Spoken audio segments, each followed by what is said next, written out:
Got one. Got two. So everything is looking good. Good morning, gamers, and welcome back to Random Game Fridays. Turn that on. Today it's not Random Game Fridays. Holy shit, I am on the wrong day of the week. It is Streaming Story Saturdays. Wow, I fucked up my intro already. It would not be a crisp stream if I did not screw something up. But yeah, we are currently in Final Fantasy XIV, and we are going to be finishing up Saphrine's ARR storyline, getting to the end of this Umbral era, and dealing with the Primals, and hopefully dealing with the Empire, and who knows what else. And hopefully, because things have settled down a bit, hopefully, we do not have another DDoS hell of a morning. Because, God, that last stream was bad. What was it, it was 3 disconnects in the first hour. That was insane.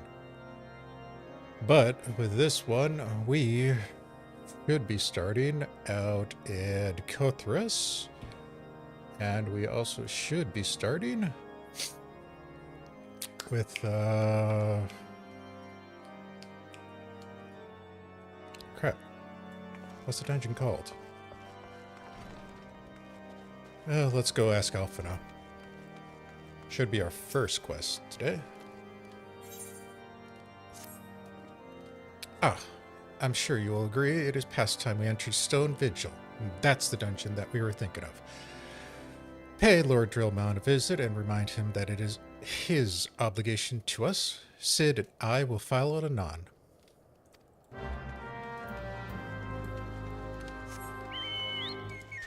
And please tell me we are done with these stupid towers. Oh, I can't get out of Kothras fast enough.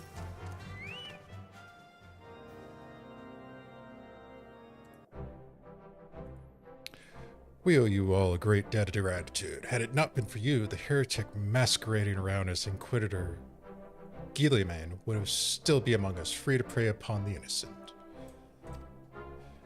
I see now that I was a fool to dismiss your claim at hand. But you must understand, it seemed too much to hope that the scions of the Seventh Dawn still lived, to say nothing of Master Garland. Never have I been more happier to be proven wrong. Well, it is gratifying to know that someone has derived a measure of enjoyment from your error. Now, if you have no further objections, we would appreciate it if you permit us to enter Stone Vigil and retrieve our airship. Yes, of course. It is the very least I can do, given all that you have done for us. But entering the outpost is the least of your concern, I fear. You speak of the Dravanians that now hold the ruin? In part, yes. I should explain. Shortly after you first arrived, I had my men scour the old records. They confirmed that an abandoned airship had been seized by the soldiers garrisoned at the Stone Vigil in days following the calamity. As far as we're able to ascertain, it was still in their custody when the outpost was overrun by dragons. Whether it was damaged or destroyed during the battle, I cannot say, nor can I give you any assurances that it has not been removed in the intervening years. For far too long, the ruin has served as a Dravanian foothold in Kothras, from which they struck out at us with depressing regularity. Though we have pushed them back behind the walls, we have as yet been unable to drive them out. I cannot say when the situation will change, or how it will change. Forgive me, Lord Drillmount, but there is no guarantee that you will prevail. In any event, we have not the time to wait. We will secure our property without guardian need? What's this we shit? I see. Well, that may be for the best. I will inform Sir Nathalin of your impending visit. May Helon guide you, scions.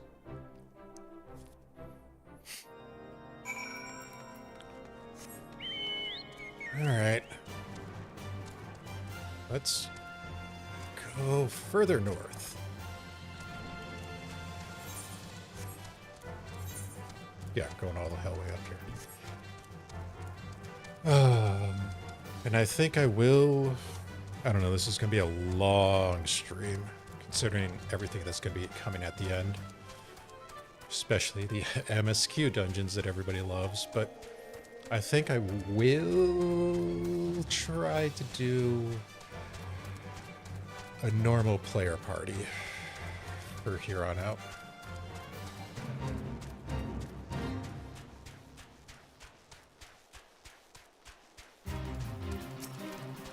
If the queues get to be too damn long, then I'll go to duty support.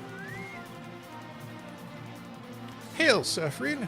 Lord Drillmound appraised me of the situation. You may enter the Stone Vigil whenever you will.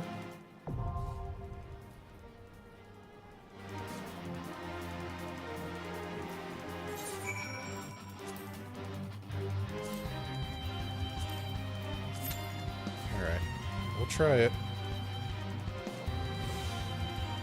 It's claiming less than 5, but I call bullshit.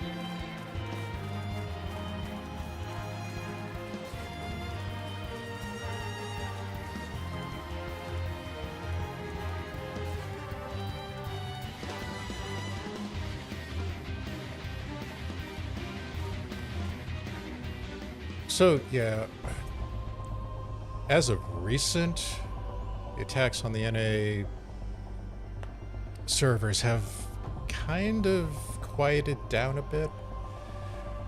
I know I'm going to regret saying that in like 10 minutes, but I've not had much in the way of DC recently. So hopefully whoever was doing it just got bored.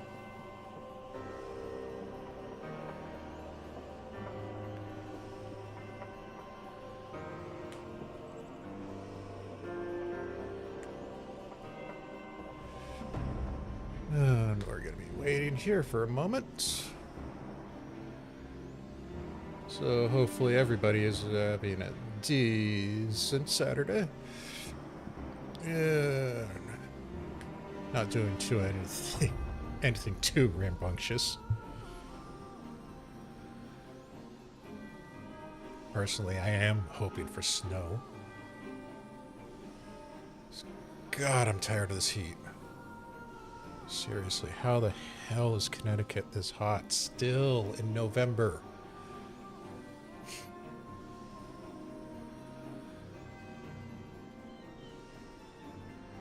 The fact that I have to turn on the AC every now and then is just annoying as all it can be.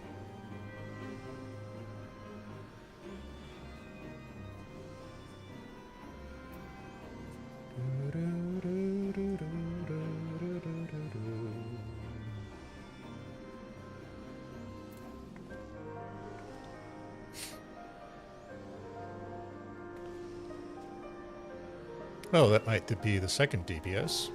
The Dragoon.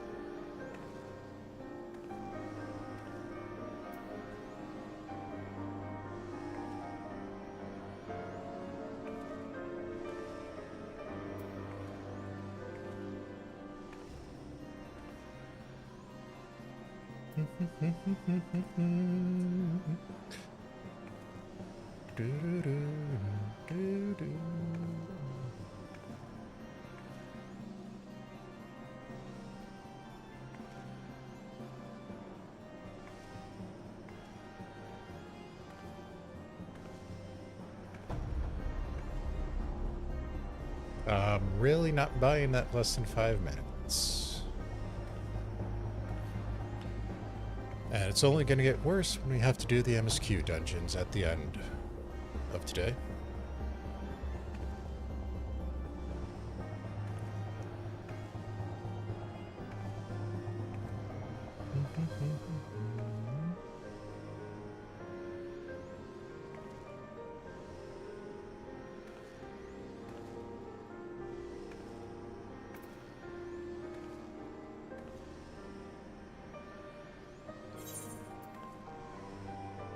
should go and play with some fates right now, just to kill some time.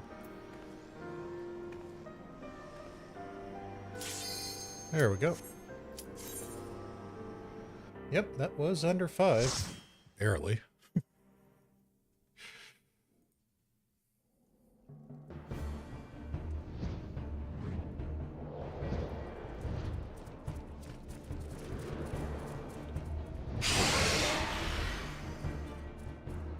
Well, aren't you a bundle of joy?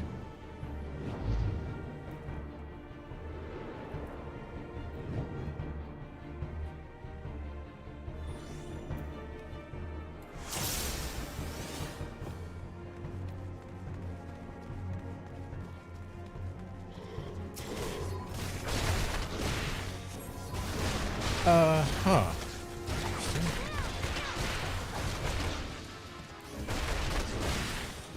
If you see what's wrong with the group, yeah.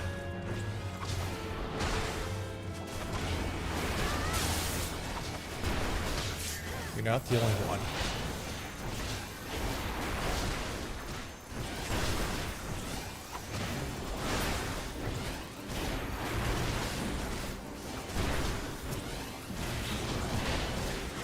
Am I not? No, it's 45. Yeah, I still don't think that's a great idea.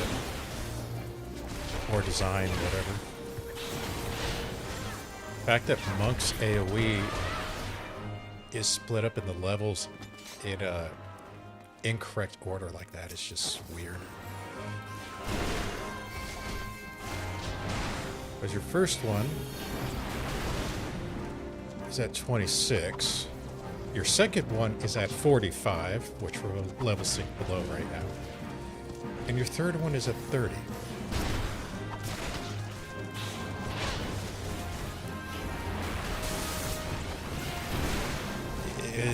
I don't know.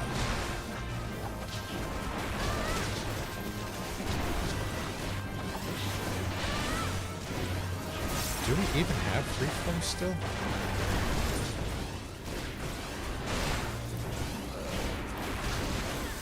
Crap. I get hit. Shit.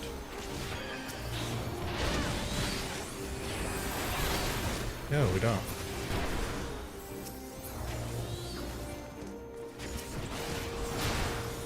Yeah, there used to be a monk ability, freeform.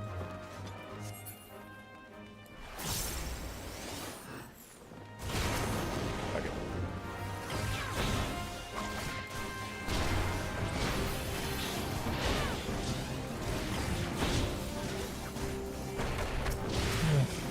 Well, should only be this last junction for that.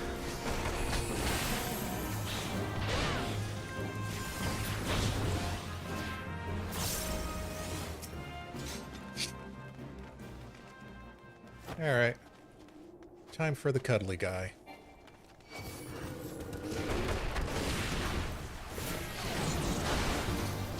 Main thing to worry about him is stay away from the face. He has a lot of powerful cones.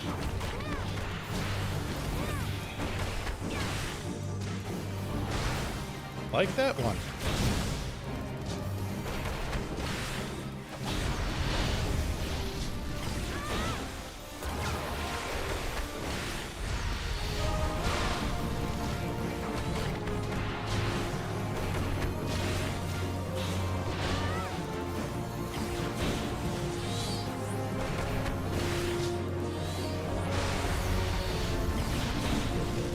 And that dot will add up.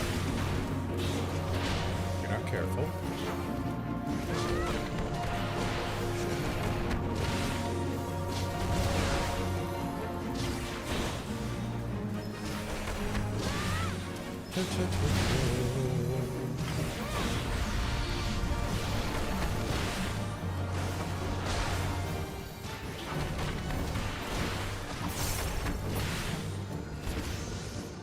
Well, there's two.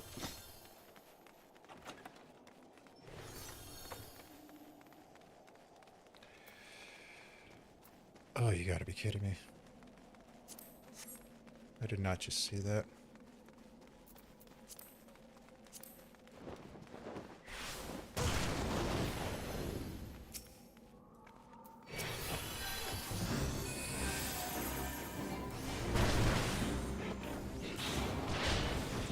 Oh, this is gonna hurt.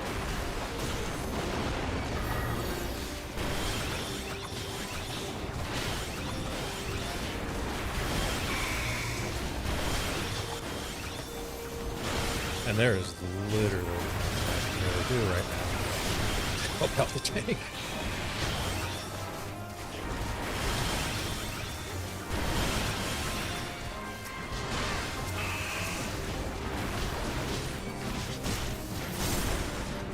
You stay put.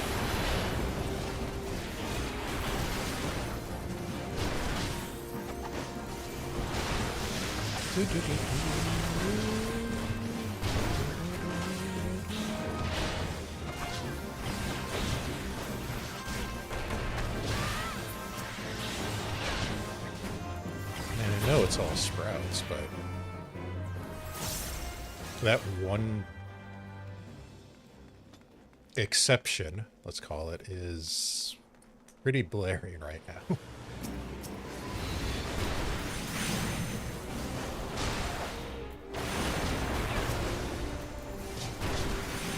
And it's not like anything can be done about it in the dungeon.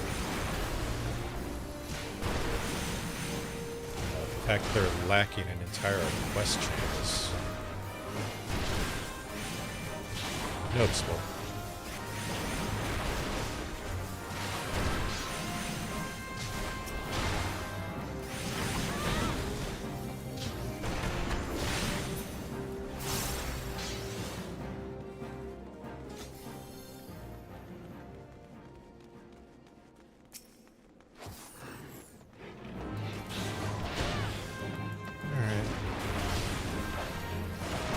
At the Windy Boy.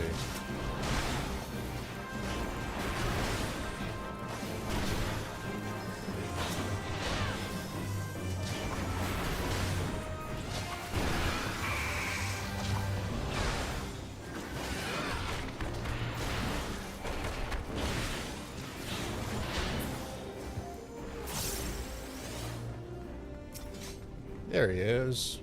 The jump scare.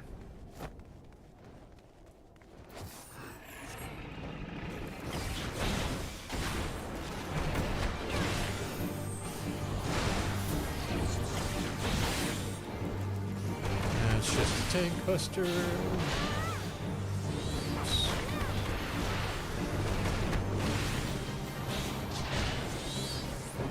So his main gimmick is summoning those tornadoes.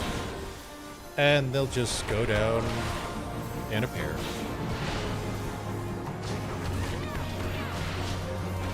Of course, right now, only 3 spawn, but afterwards, 4 will be showing up. So it'll be 2 by 2.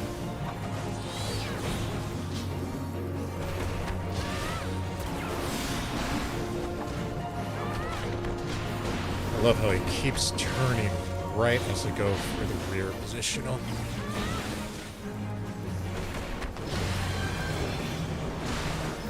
So 2 of these, those 2 are the ones going to move. And then the next 2 will do their thing. If you get hit by them, you just get knocked up. Like that. You do take a medium amount of damage, I'd say. I don't think I'm up for that right now.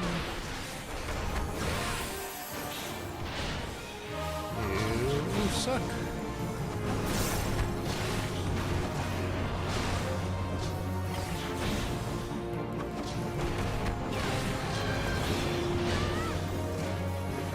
So we'll do this again. And it just happened to do that pattern for a second time. Oh, grab those close.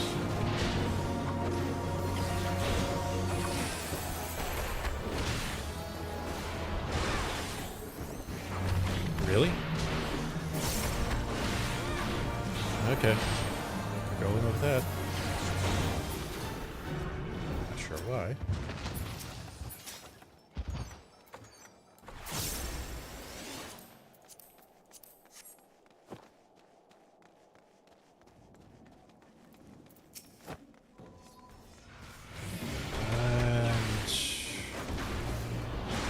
it is possible to wall-to-wall this. I highly disadvise it with a bunch of sprouts.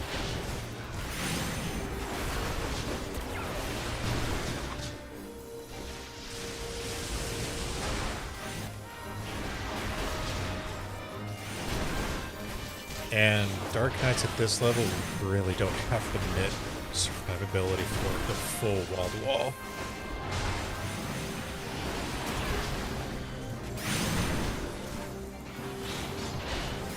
Because there's going to be another pack of these lovely little ice sprites right around there. And there's going to be another pack of dragons afterward.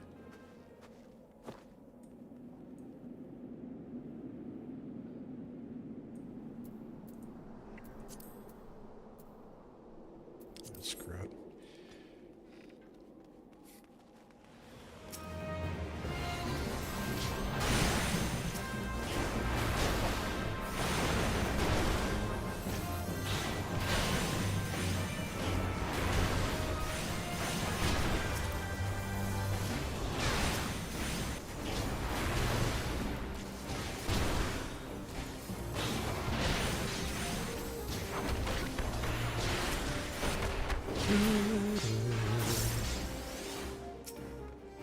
Alright, and now these guys for the last thing.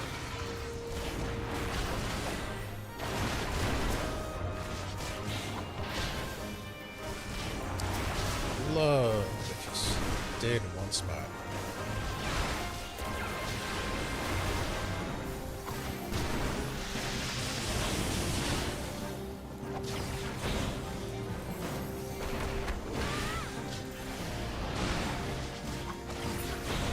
Some days I just give up on positionals.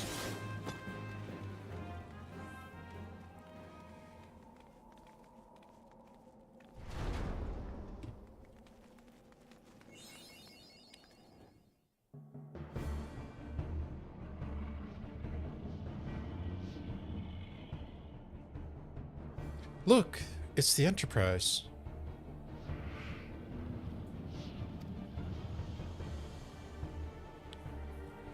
Yes, and just beyond the enormous sleeping dragon.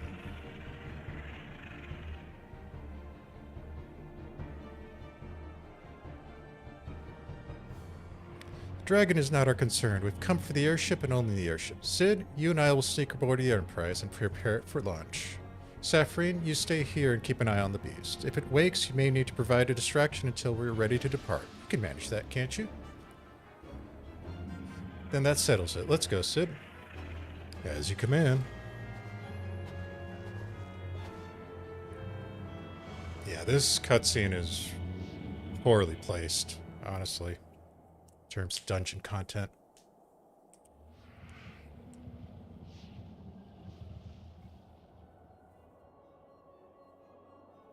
So you mean to slay Garuda next? Interesting. Most interesting.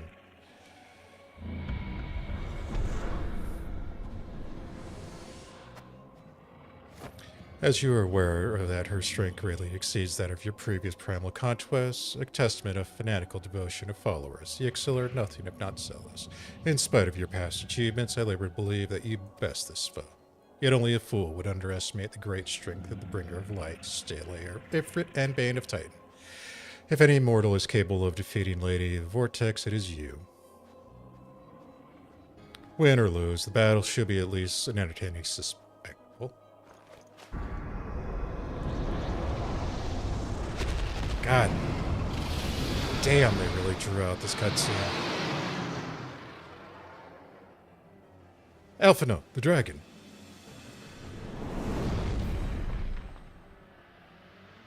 Confound it all.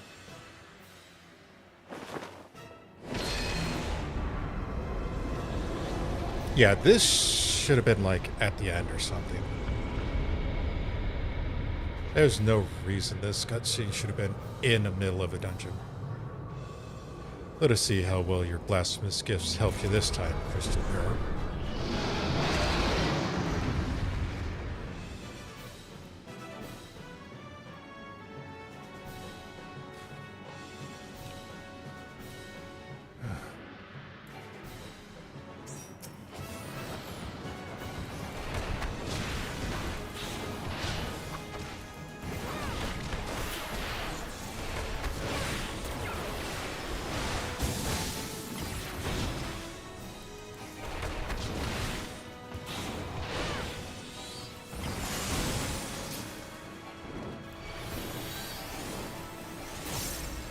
Alright, just watch for those line attacks. And spread out a little bit, because he does do an AoE when he drops.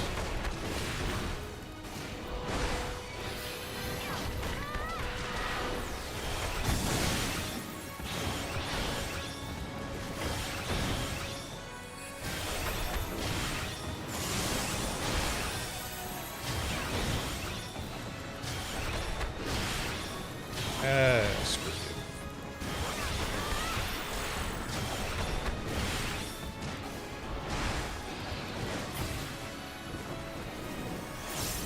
This should be a second run. Yep. And you targeted me again. Awesome. Oh, crap.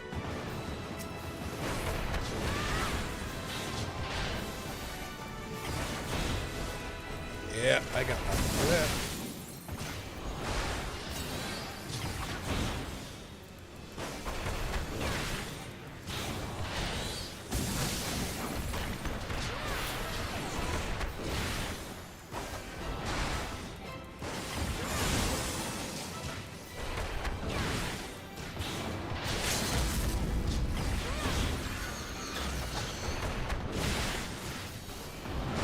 Anyways.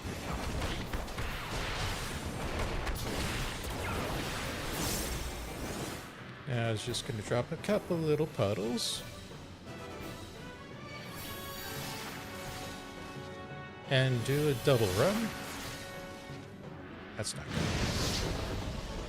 Again on me.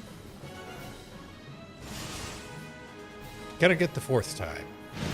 No, that's surprising. Oh. Right.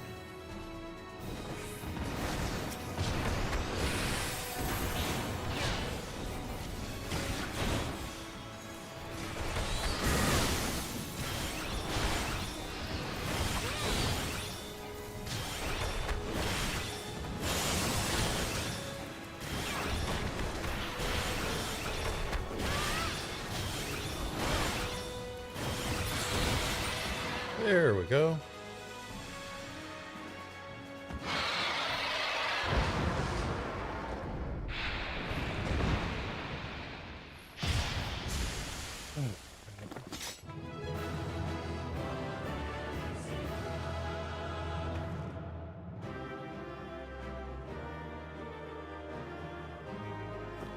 Yeah, the placement of that cutscene was just off.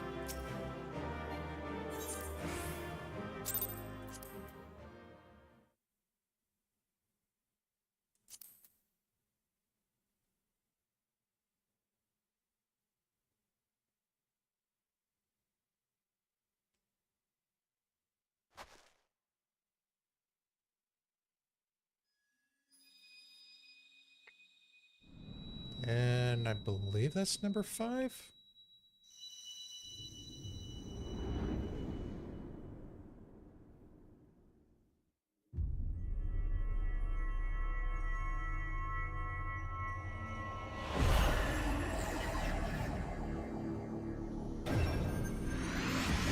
Yep, number 5. So last should be the Lady of the Vortex.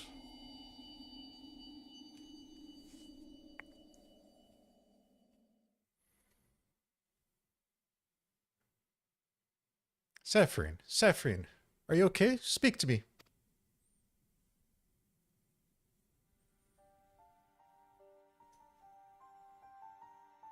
"12 be praised. I feared the beast had injured you. I see now why the others rated you so highly. When you were caught in the midst of the aetheric bubble with the dragon, I was all but certain my next mission would be to find a new champion. Thank the gods for sparing me that inconvenience. I had quite enough to do already. Which reminds me, Sid is working on the Enterprise as we speak. Let's go see what he has to say."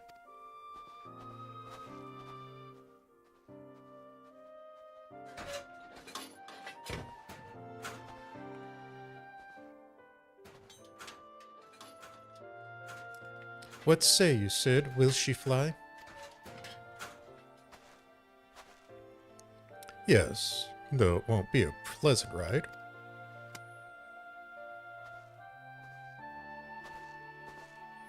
Well, I dare say it will not be no more unpleasant than staying here. 'Tis a pity the Enterprise is not in a better shape, but if she will allow us to quit this place, I shall not complain. If all are in agreement, let's return to Gridania. Though I would like nothing more to set course for the Howling Eye, it is plain the Enterprise is in no condition to weather this storm. She must needs be repaired if we are to proceed with our mission.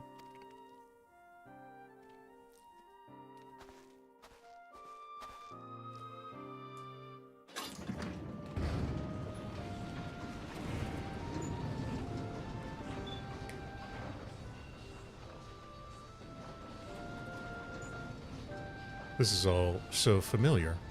I know this airship. If I could just...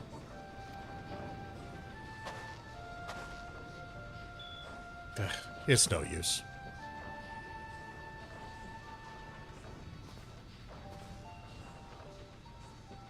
Let's go.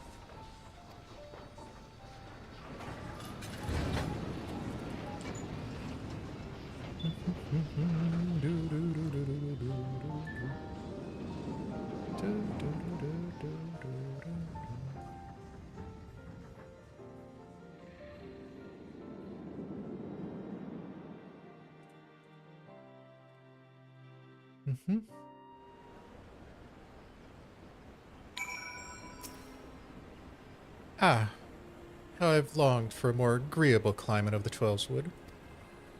Yet I will not deny the Holy See has its charms. The endless detours aside, our Ishgardian jaunt proved quite an adventure. Alas, our work is far from done. We still have an airship to repair and a Primal to slay. No rest for the heroic, eh? Holy crap, that took a while.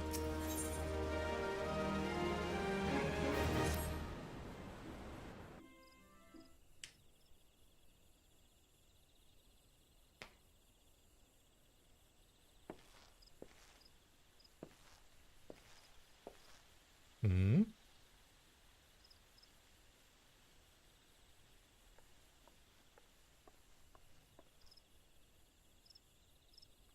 It calms me to look at her. It's as though I've been reunited with a part of me I never knew was missing. Hardly surprising you did design and build her.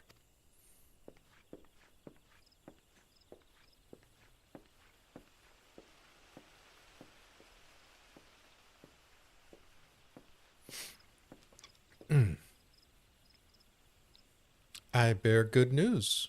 The Seed Seers will have granted our request to house the Enterprise. We may take as long as we require to repair her. Of course, I would be rank folly to take one moment more than we require. Garuda, lest we forget, grows stronger by the hour. If we are to have any hope of wresting this benighted realm from her talons, it must be soon. Though I am no expert on the workings of airships, it seems plain to me that the Enterprise suffered much from her time in the wilderness. Am I not correct, Chris Sid?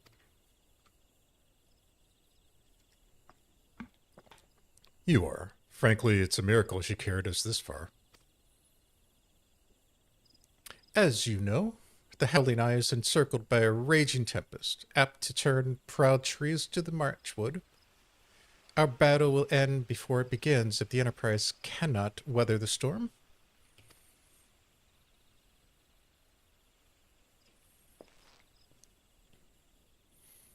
Given time, I believe I can fully repair her. But if this tempest is as fearsome as you say, even that may not be enough. Confound it all. There must be a way. A way to brave the fury elements? The elements? But of course, that's it. We work upon the element itself. Using the power of a corrupted crystal, we could clear a path through the storm and spare the Enterprise a battering. I see. You propose to utilize the properties of a crystal to alter the element aspect of the barrier. It seems so childish, simple, in retrospect.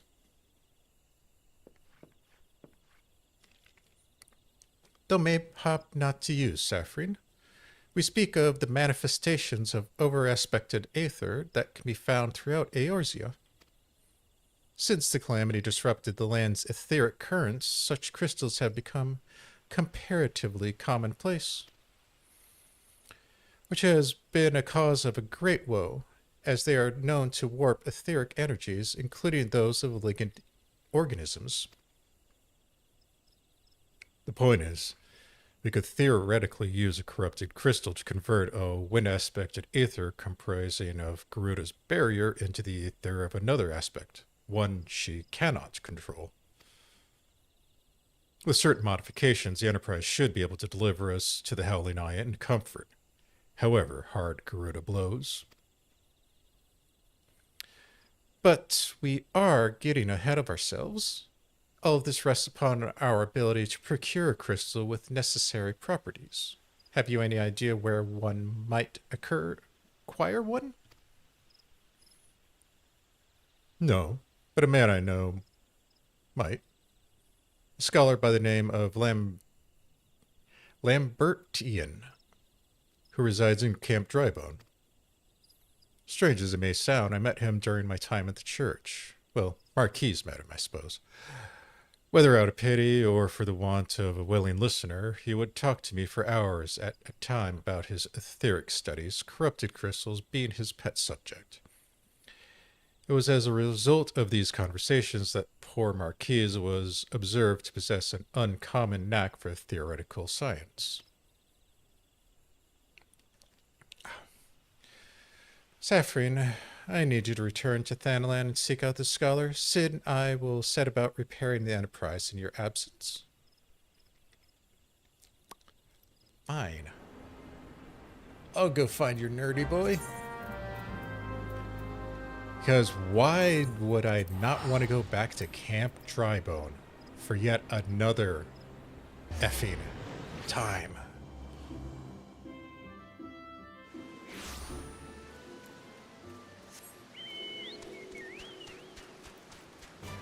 You're over here, aren't you? Yep. Why, yes, I am. Professor Lambiet. Beg your pardon? You should hear about my research on corrupted crystals. Truly? Well, nothing would give me greater pleasure than to discuss my work with a fellow woman of science. Oh, crap. So rare it is to find an intellectual in this reason. 'Tis even rarer to find one capable of comprehending the natures of corrupted crystals. Come to think of it, there was another, a hermit, to whom the church had given sanctuary. Curious fellow, unsociable, rather daft at the first impression, yet possessed of an amazing affinity towards the scientific pursuits. But to the matter at hand, do you say you wish not to conduct field observations, but to harvest a corrupted crystal? Egads, woman! At least take the necessary precautions so you do not suffer from the exposure of its harmful energies. I'm beginning to wonder if you have sufficient qualifications to handle such a hazardous material. Still, your ignorance is somehow endearing. Luckily for you, I have precisely the means by which these inherent dangers may be averted. Simply store the crystal you seek with this warded pot to protect yourself from its deleterious effects. Okay. Though I suppose you will be bombarded with its energies until you place it within the vessel. Well, perhaps it'll motivate you to work quickly. In any case, take the pot to Hahasako, a student of mine monitoring the flow of ether at Highbridge. Explain to him your quest, and he shall instruct you on the finer points of crystal harvesting. Oh. That's not concerning at all. Because there's definitely no way getting a significant surge of ether of a specific aspect is going to do any permanent damage. I went out the wrong exit.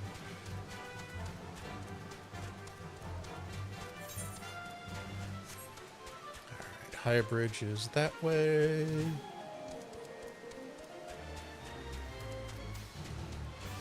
Crap, are you kidding me? One quest. We're already 40 minutes in. This is going to be a long-ass stream.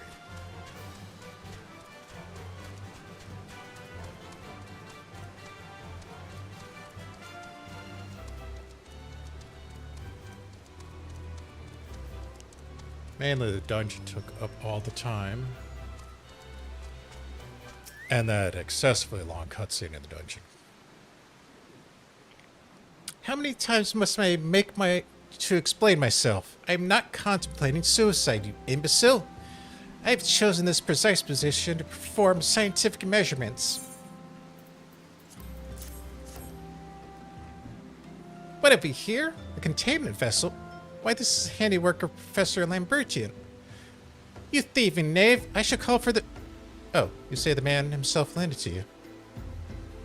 Then you must have sought me out per his instruction, which means he believes me experienced enough to expound upon his explanations. At last, the recognition I so rightfully deserve. Oh, Christ.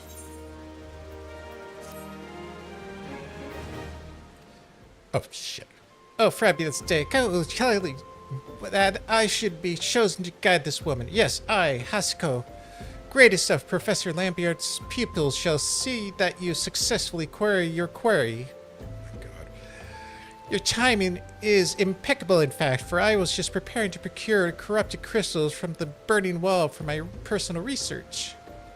There, a devastating destruction caused by the calamity has blessed us with a bountiful of sublime specimens. Something tells me that not but a perfect peace will satisfy your high standards. In which case, you must needs descend to the deepest depths amid the flowing waters and murderous mirror nights that lie at the most fantastic formation that I've found thus far. Take this highly advanced researcher's tool and use it to separate small fragments from larger clusters.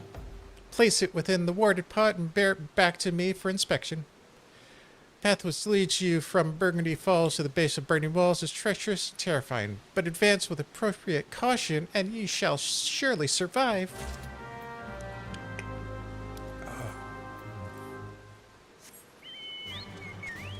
I doubt my voice will. Holy crap.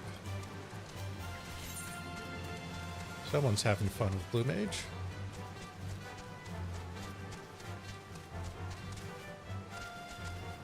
Nope. There we go. Where the hell is this cave entrance? There it is. I think with the amount of times I farmed gold, I could find this place easier.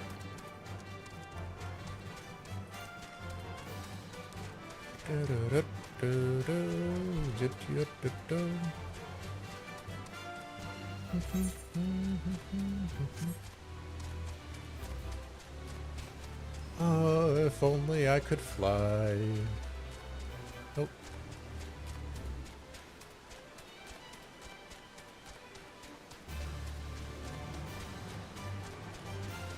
Darn these invisible walls.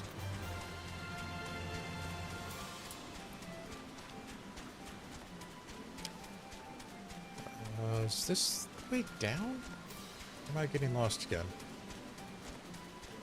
I'm getting lost again. Shit.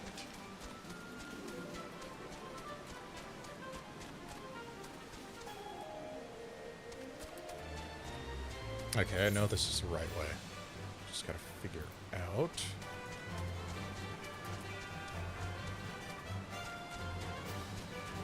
Which path is taking me there? There we go. Maybe. Please tell me I just went in a circle.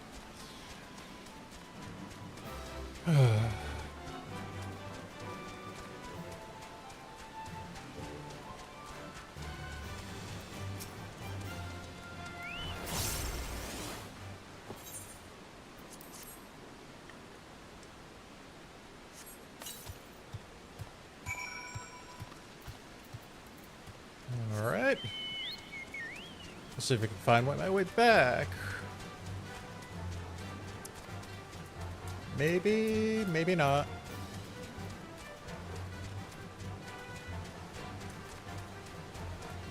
Wait. Oh. Shit.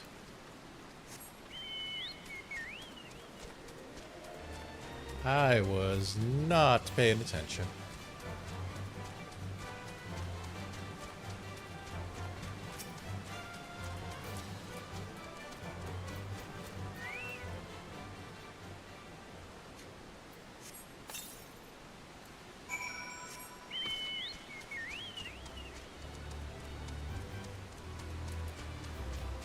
Just because I fractured does not mean I necessarily extracted.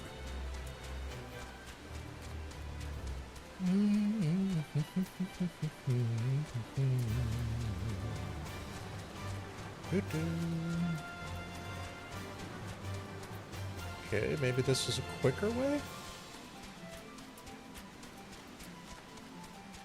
Hopefully.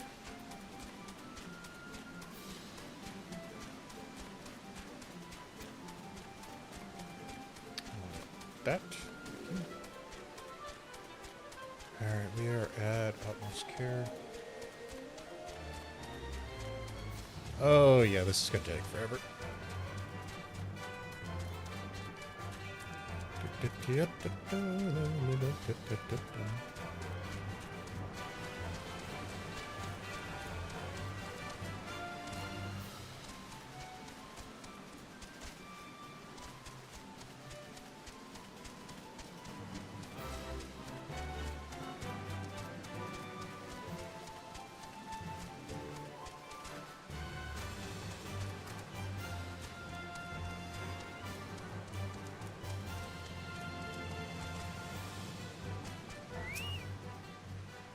I see you've come galloping back. Have you got the crystal then?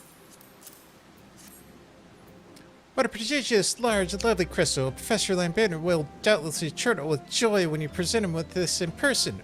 Oh, and upon your return, do remember to recount how I helped you with your harvesting.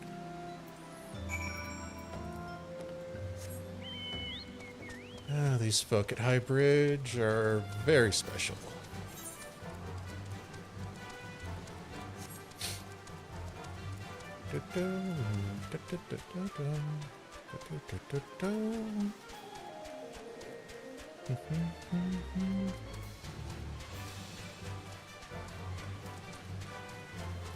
Oh, I'm gonna be so glad when I don't ever have to come back to Drybone.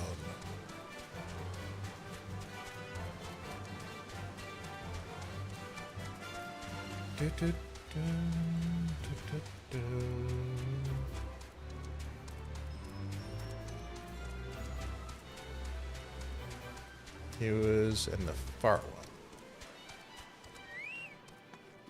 Yep. My skin scholar senses tell me that you've obtained a corrupted crystal, am I right? If you would grant me a moment to examine the crystal. Ah, it is as you desired, a corrupted crystal overflowing with a wind aspect of ether. Remind me, for what purpose did you intend to use this crystal again? What? To breach a barrier comprised with wind aspect of ether? Oh dear, that may prove problematic as the crystal would only serve to strengthen the barrier. I suppose I'm at fault for not inquiring as to your objectives from the start. Had I known your intent, I would have never sent you to Haha Sako. What is science if not trial and error? And can you truly say that it is your failing that has taught you nothing? Think, woman. Now you understand the method necessary for safely collecting a corrupted crystal, you'll doubtlessly have no difficulty doing so once more. What's more, the crystal you collected can serve as an invaluable research for etheric studies conducted by the students of Baldessian. You've heard of them. Well, I don't mean to boast, but I have a professional relationship with the organization. Not as equals, of course. I would never be so bold as to claim that level of expertise. Are you alright? Your eyes seem to be glazed over for a moment. Anyway, I shan't keep you from your task. You still have a corrupted crystal to find.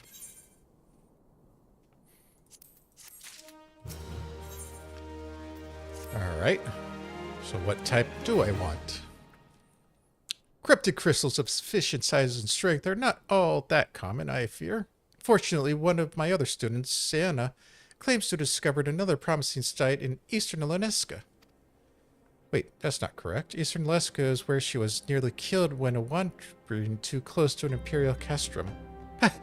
Now that made for an amusing antidote. It was Western Alenesca, Pharaoh Sirius on the Isles of Umbra, to be precise. I can't recall her exact reasoning, something to do with one of Dalaman's talents, or some nonsense such. What could I say is for certain is she is still in Aleport, attempting to gain access to the Isles. Why not travel there and see if Sienna's inquiry bared fruit? If you can look past the crass and violent ways of the local pirates, you might find your time there quite pleasurable. Oh, and do not forget to take your makeshift hoarded pot, lest you think you're unprepared for the task. Alright. So we gotta deal with Pharaoh Sirius. Awesome. And the Isle... what is it? The Isle of Umbra, I believe?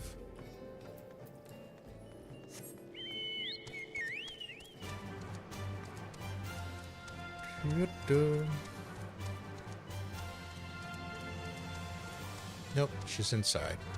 No, she's up top, that's right. Right? Yeah. Inside is the red mage.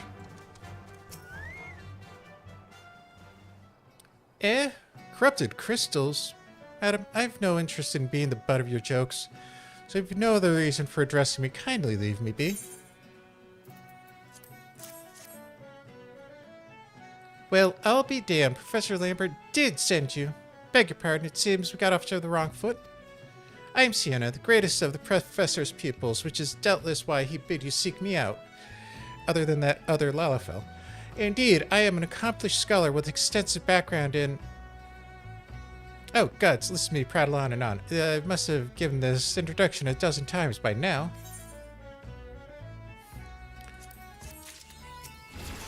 That's great.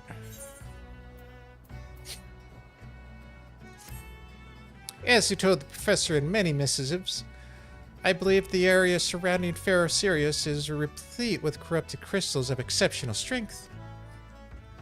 Unfortunately, I've yet to test my hypothesis, as all access to the Isle of Umbra is prohibited at present, for reasons unknown to me. See, my attempts to acquire this information are often met with annoyance and disdain. It's rather puzzling, since I'm always taking my time to explain my motivations in great detail to the subject of my questioning. Mayhap you'll have better luck wrestling information from these yellow jackets? I've all but given up at this point. Oh, good. Wrong way.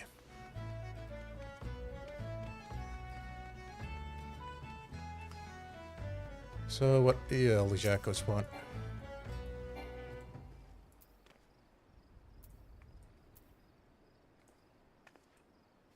Ah, you startled me. Don't you better sneak up on a person like that at a time like this? But with all that fascist gossip of spirits and specters haunting the Isles of Umbra, just because I don't know nonsense doesn't make it any less frightening.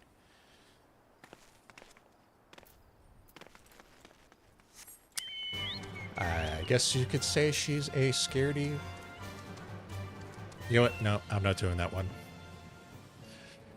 You're keen on traveling to the Isles of Umbra? Bloody hells, lass. Are you drunk or just crazy? Ain't nothing there but death, death, and more death.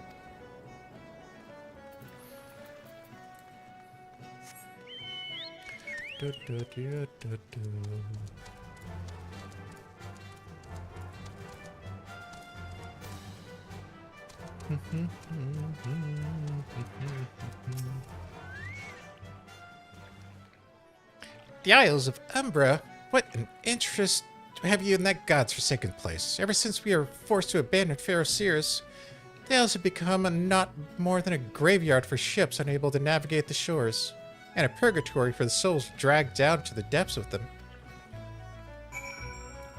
Wow, that sounds like a very fun place.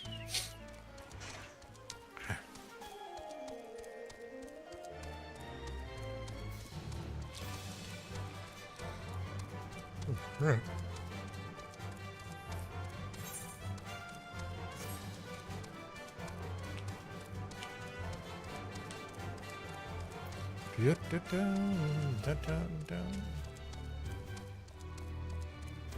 I bet ghosts aren't going to scare you, right? Ah, Saphrine, you've returned. Tell me of your findings. Really? Infested with undead, you say? That's very, very interesting development. Excuse me for a moment while I gather my thoughts in a ball in the corner. Worry not, my friend. I've given your findings some thought, and I've concluded that this talk of spirits is not more than local folklore. As for why all the travel to the Isles is Umbra is restricted, well, mayhap it's considered too dangerous, owing to the abandonment of Pharaoh Sirius. Yes, well, anyway, while you were questioning those yellow jackets, I paid a visit to the local pub, since even an esteemed scholar like myself enjoys dulling her wits on occasion. It was there I heard tell of a man named Skyfern, who recently was detained after returning from, wait for it, the Isles of Umbra. This is the first I've heard of someone actually traveling to and from there, so I'm curious as to how he was able to obtain permission. Mind having a chat with him in my stead? He was arrested after all, and I'm somewhat resistant to approach him myself.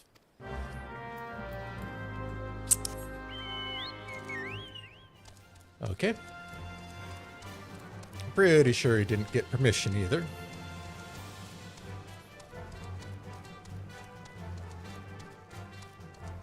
But we will hopefully find out.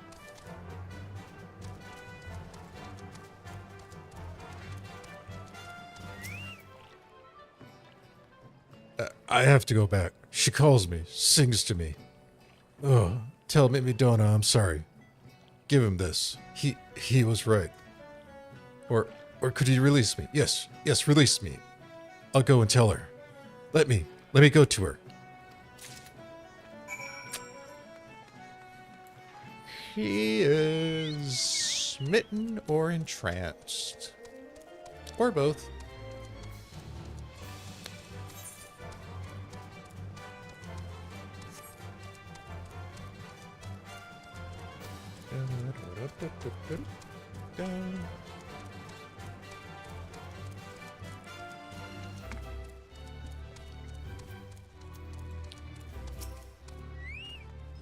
Here, have a feather.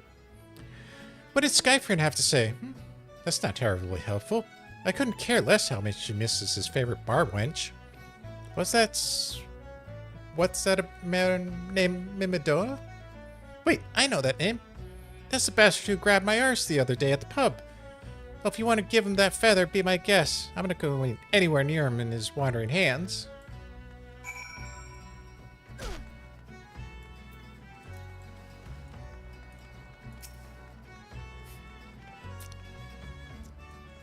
Yeah, that seems about right. Another native, are you? No. Then what are you? Speak up, missy. I can't hear you.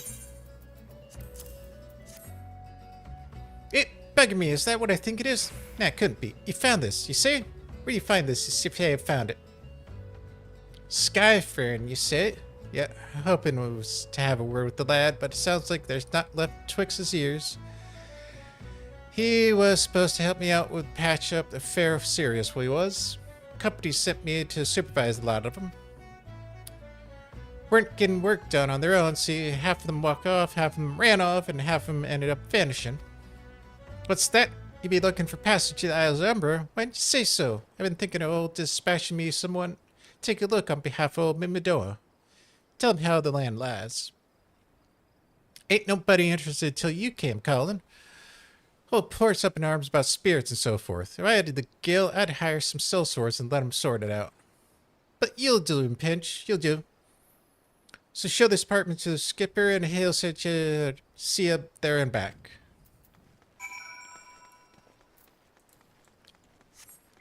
Okay.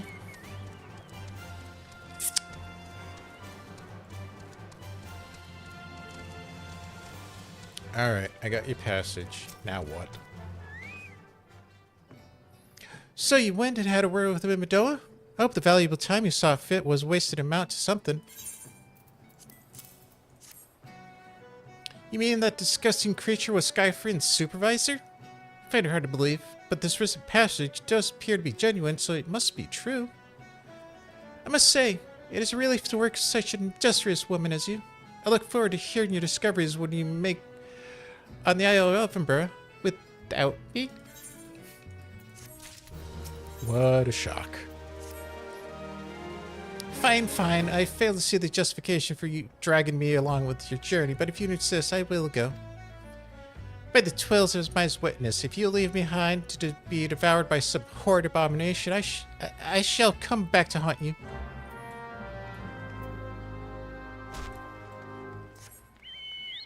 Oh, right. Now, where is this skipper? Kind of hard to tell them apart. Huh. Take me to the Isles of Umbra, she bids, as if it's simple as... Oh, I see you got a right passage. Alright then, climb aboard. That shut him up quick.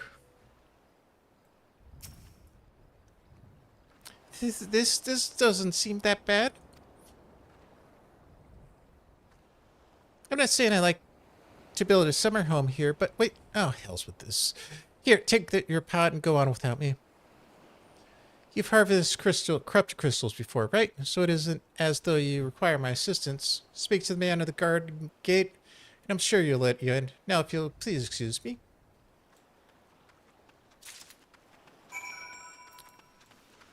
Alright, is this gonna be fairly serious? The dungeon?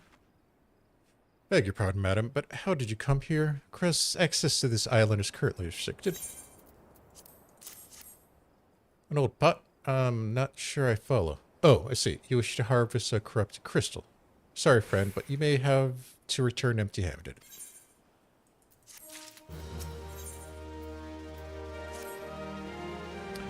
The writ of Master Mimidoa gave you may have granted you the access to the island, but only authorized personnel may proceed past this point. Why, you ask? Look up and see for yourself. When that giant mass of crystal struck the lighthouse, it caused severe damage to both structural and machinery within that was once powered by the beacon.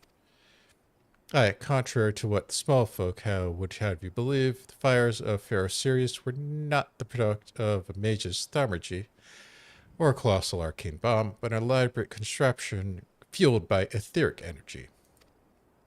Repairs are still ongoing, but it's anyone's guess as to when they'll be complete. What's worse, all work has ceased since rumors of the Walking Dead drove off the entire crew.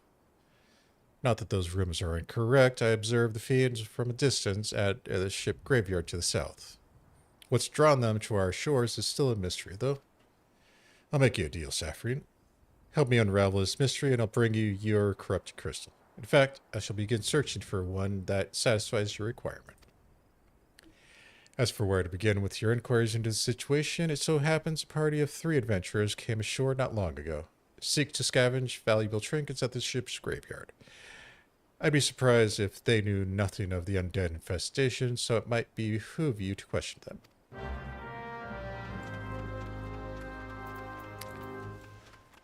Alright, ooh. And we've got those to deal with. That's good.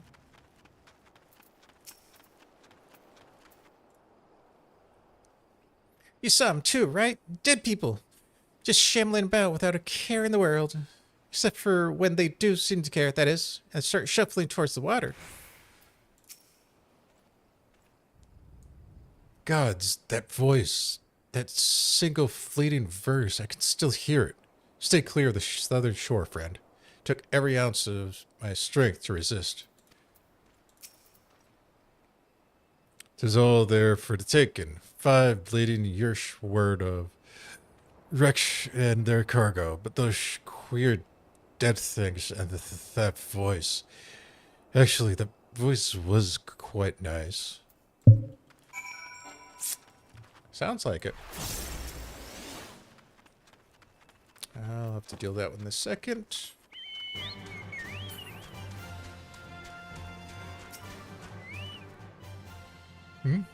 This talk of an alluring voice seems disturbingly familiar, as if... But that's impossible. They're already dead, aren't they?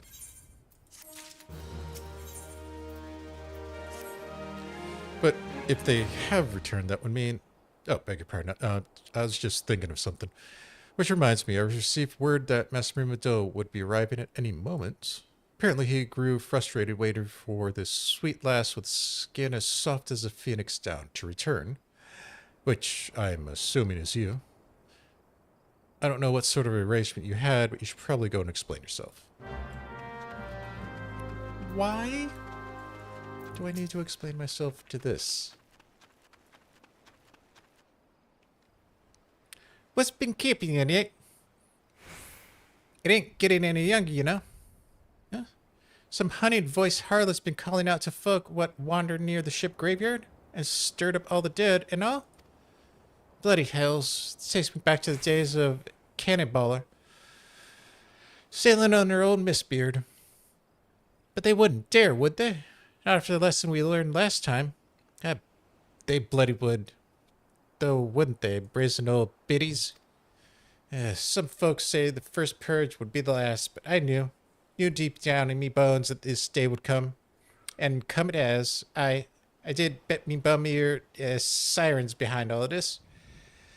Nay, not one of those sanguine variety, innate. I speak of the old other kind. Them what got the feathers, and allure sailors to the water grave with their sweet, sweet song. Oh, but don't end there. No, drowning just to start. See, even in death, man stays bound to the beast, forced to do their bidding till his corpse can't do it no more. 'Tis a fate I wouldn't wish on me worst enemy, except maybe in a drink, and I'd regret it after. Any rude. 'Tis up to us to stop this bleeding hell's-born hussy for she takes another soul. Of course, we can't send you marching off to war without these. Sirens don't have enough power over man, and can't hear her song. She's lucky for you, a carrier pair. Lucky for both of us, I am superstitional stod. Well, she ain't come to us, so we best head over to her. Ship graveyard, isn't it?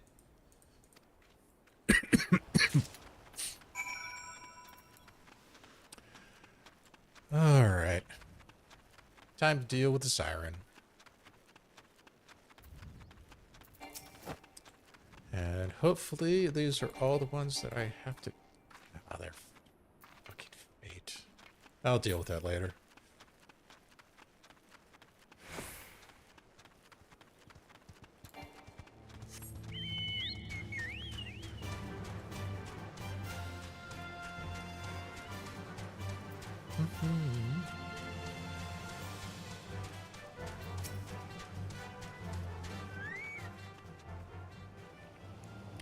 She passes near the shore, she'll surely spy a campfire and then come looking for you, just a matter of waiting. Alright, how many do I have to take down?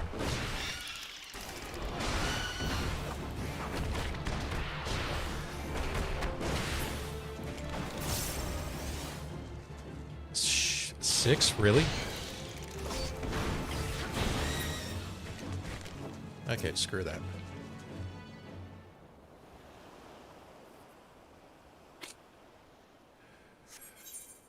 Yep, and duty calls.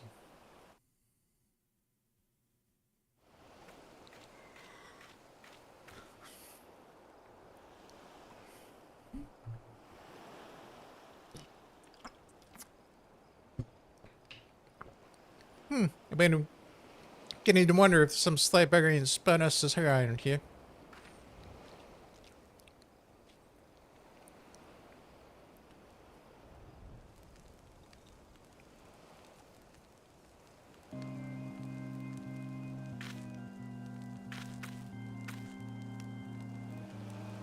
Wait, did you hear this? 'Tis her.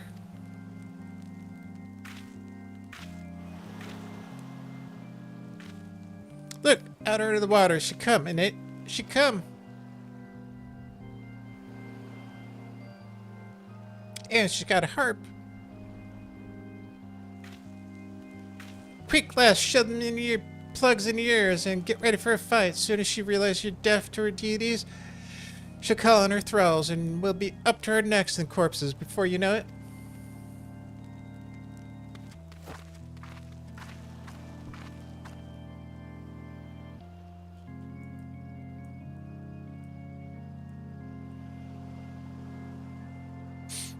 Uh-oh.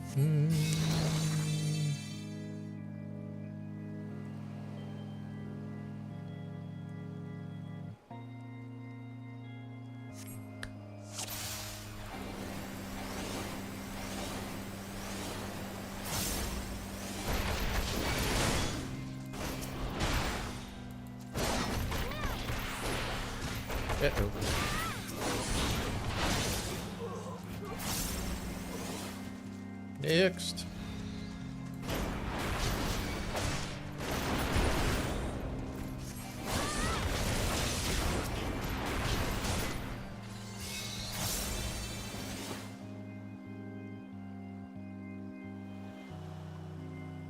Well, she's gonna keep on singing. Maybe.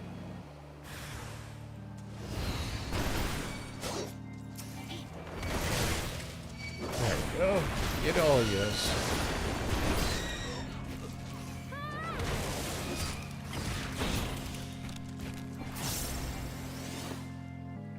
You ready to come down now? Maybe.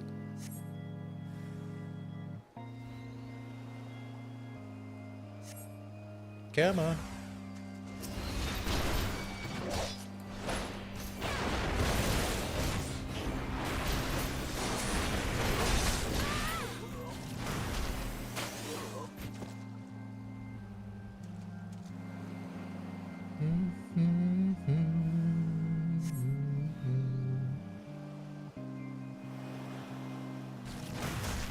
Ow.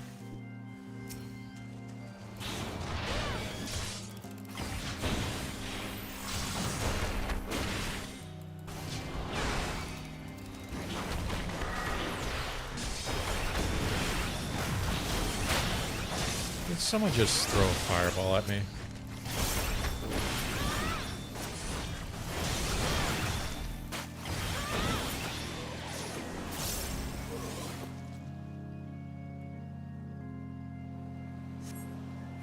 Come on, sweetheart.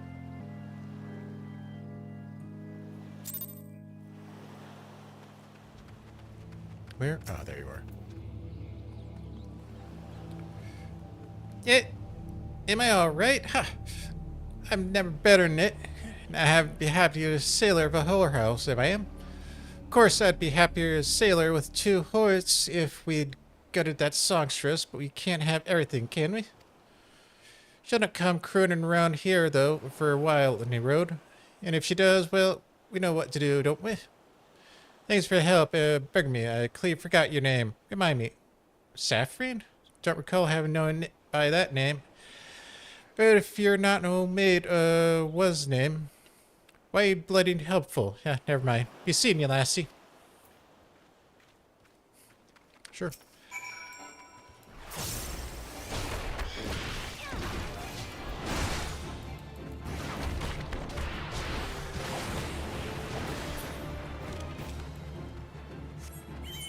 Yeah, there's a bunch on the settlement I need to take care of.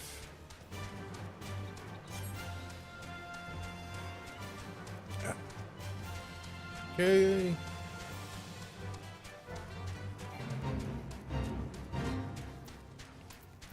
A lot of those dealt with, so... Do you got a crystal for us? Hopefully one of sufficient size. You mean it was a siren? But how were they able to resist your song? I see. I heard that Master Mumadoma was involved in the first purge, but it never actually... Having survived that ordeal like that, I can't blame you for carrying earplugs around with him. Anyway, I have something for you. The corrupted crystal you wanted safely sealed within the pod, just as you requested. Please take it with my compliments. You know what? Just gonna do that. Because it's right there.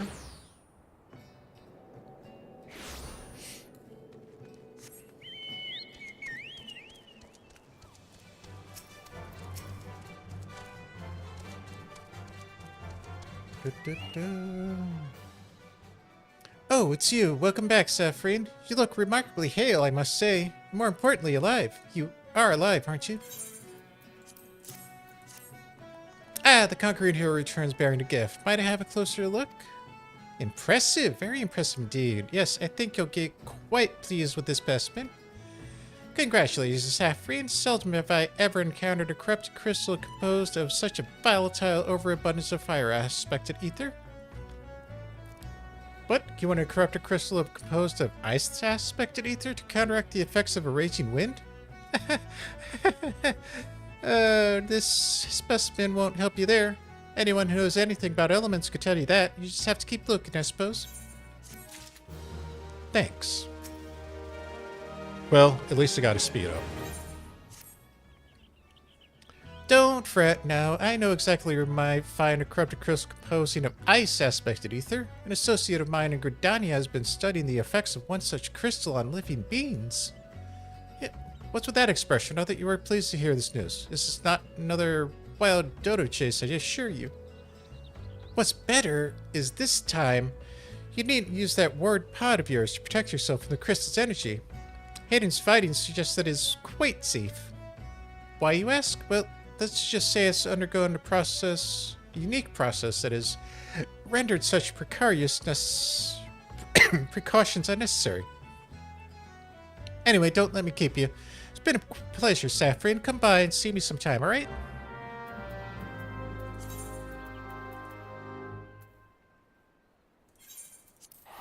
Gridania?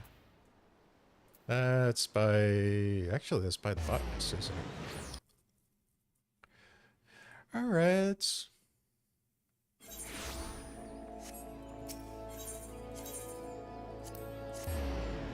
Nope. Botanist is too far, I forgot.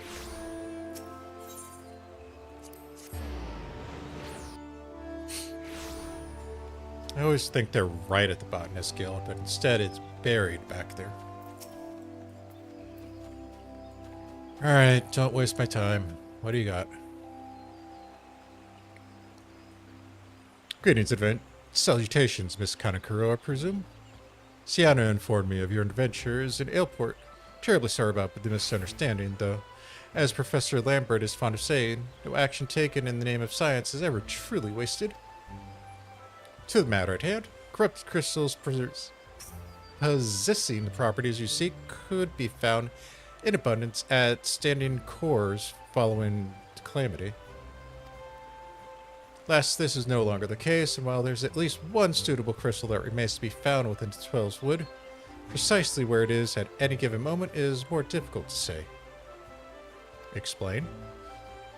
Permit me to explain. You are familiar with Spriggans, yes?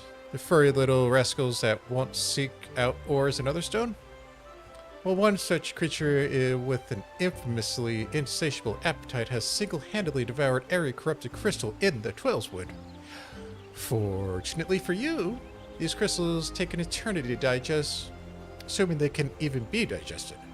And I am reasonably confident that one still resides within his gut. It is quite fascinating. Really, my theory is that this Giggity, first consumed a corrupted crystal when... You couldn't care less about all this, could you? To the point, then. Giggity seldom makes his presence felt unless there is a particularly fine fodder to be had. Therefore, we shall require a lure.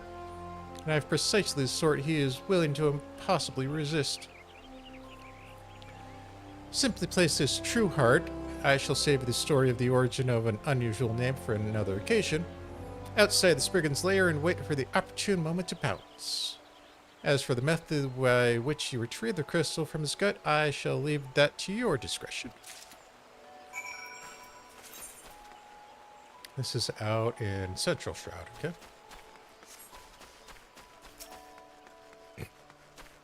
Yeah, it's over by the manor, I believe.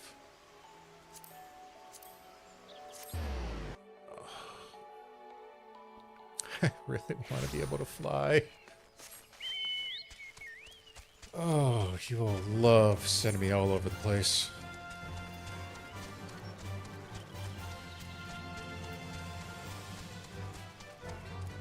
Crash on a bike, so it would be quicker from north.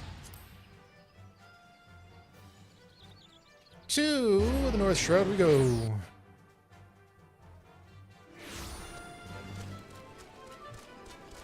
Out of the water. Gonna have a bird bath later.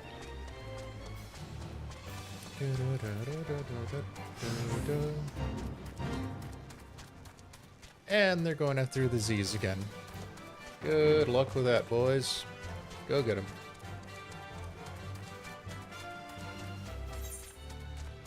Nope, I wanted to go this way. Yeep. Yeah, that's where I want to go.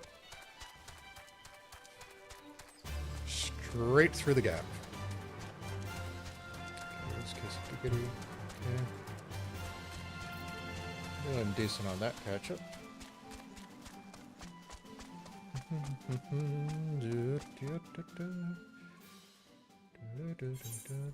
Go. My little bird, go. Nope, not that Spriggan. Not those. The one down here in this cave of wonders.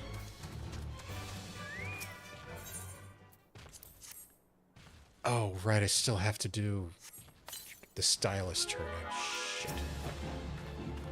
Hey there. I'm here to contact you about your crystal's extended warranty.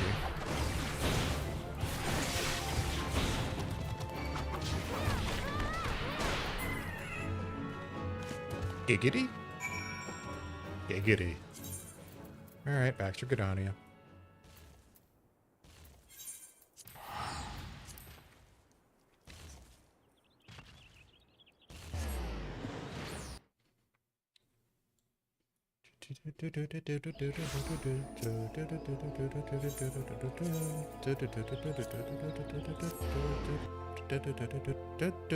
There we go. And we're turned around again.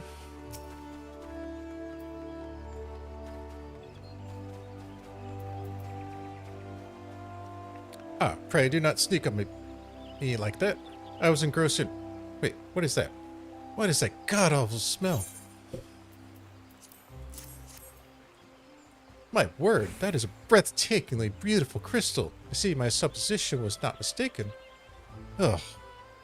And I also see you weren't averse to digging through the Spriggan's entrails for your prize. We owe our furry friend and indebted gratitude, you know? This thick coating of digestive juices is protecting us from its harmful effects of the crystal.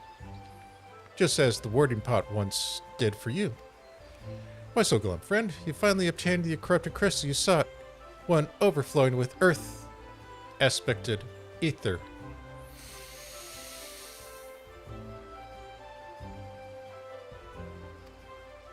Calm down, I jest.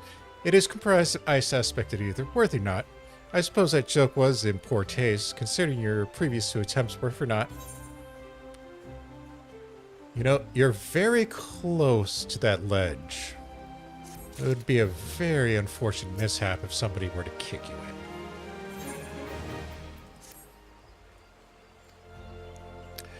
Beg your pardon, Saphrine, I forgot to return the crystal to you. Oh, and there was a message for you from Professor Lambertian. Something about a man named Marquise. Apparently, Professor misses the intellectual stimulation. Forgive me, I should have written it down. It occurs to me that I yet have to ask why you need the crystal. You aren't planning anything nefarious, are you? It would reflect poorly on me if my research was used for evil ends. Oh, well, perhaps I'm best to remain ignorant. I didn't become the professor's greatest pupil by filling my head with unnecessary information. Alright. That fetch chain is done. Now let's go play with an airship. And head for the Eye of the Storm. Maybe.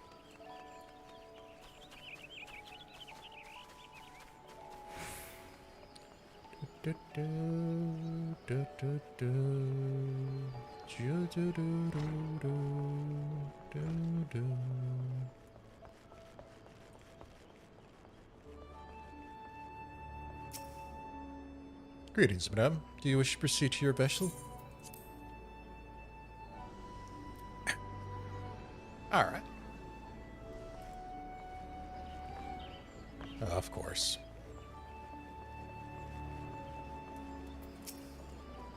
just to screw with me more. All repairs and modifications have been completed, Saphrine. Once you bring me the crystal, nothing will stand between us and Garuda.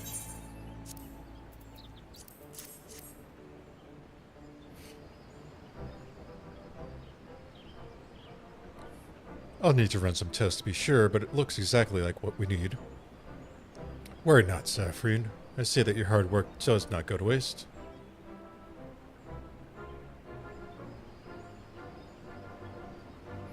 The Enterprise was already more than a common airship, but mark my words, soon it'll become something greater, something extraordinary. This is me. This is what I was born to do.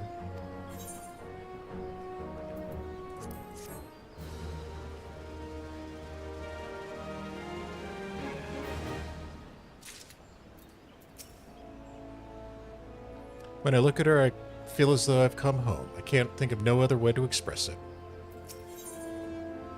That was weird. According to my test, the device is now functioning in perfect harmony with the crystal, meaning that we can leave whenever you're ready. But you must understand, tests can only tell one so much. Until we approach the Howling Eye, until we attempt to breach the barrier itself, I cannot be sure this will work. I think it would only fair to tell you that there is a small but statistically significant chance that the crystal could trigger a massive... maybe it's better that we remain positive. Saphrine, I will want to thank you for reuniting me with the ship, for trusting in me to develop this plan, for, well, everything. You've helped me to rediscover the part of me that I have forgotten. I am not the man I once was, and I do not know if I ever shall be. But I do know one thing. This feels right. My apologies for a sudden outpouring of sentiment, but I would have waited until after the mission, but, well, you understand. I felt like jinxing the whole deal.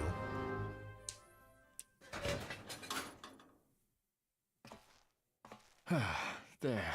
She's ready.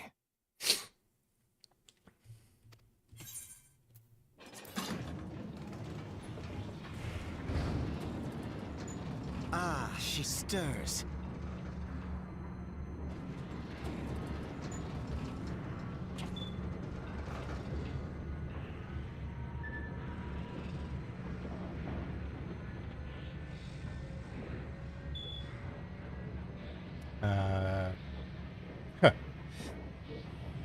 Yep.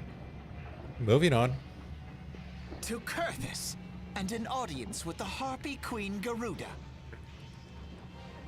Enterprise, engage.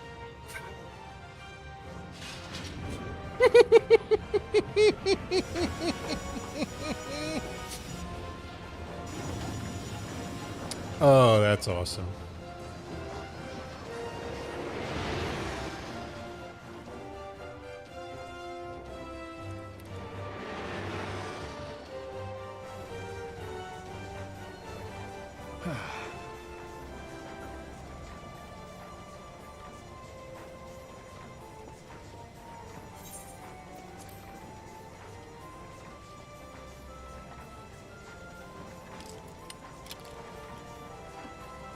Oh no, he's hot.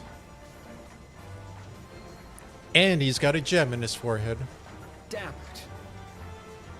Oh, we're still doing the talking, okay.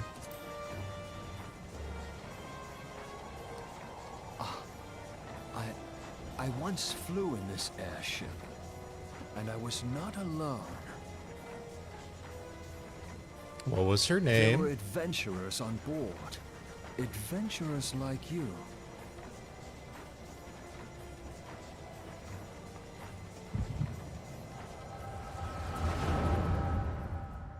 Mm-hmm.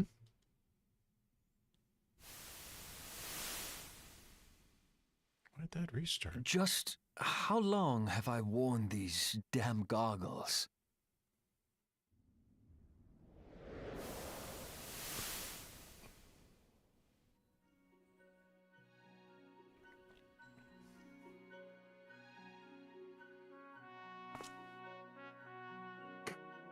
Ah, yes, I fancied myself a trendsetter in my younger days. Mm-hmm.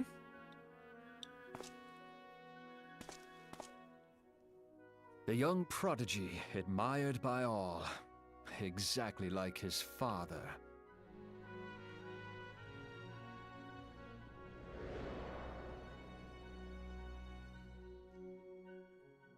Born and raised in Garlemald. Ah. So the gem means he's a Garlean.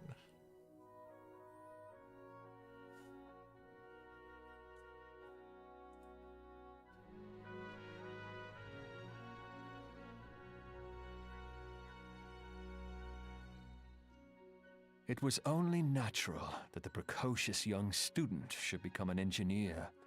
Had his father not done the same?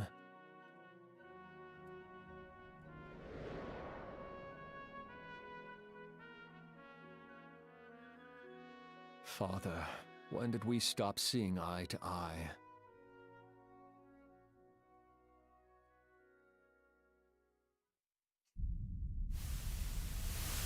When did Meteor become your everything, and your loved ones cease to matter?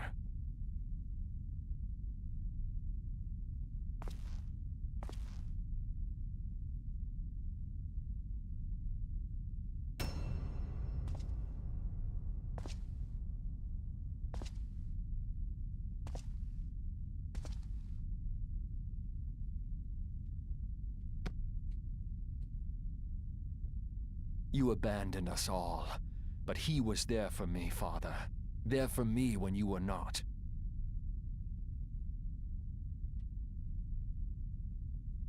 Though he proved no better in the end. Gaius was just another man, with an all-consuming obsession. Hmm. Hmm?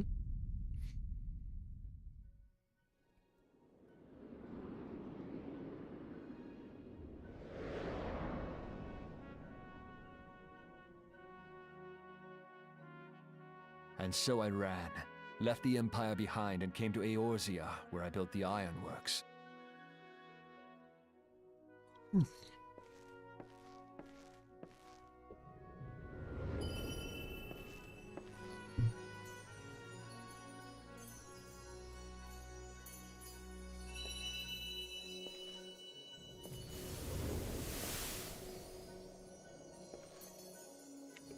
Oh.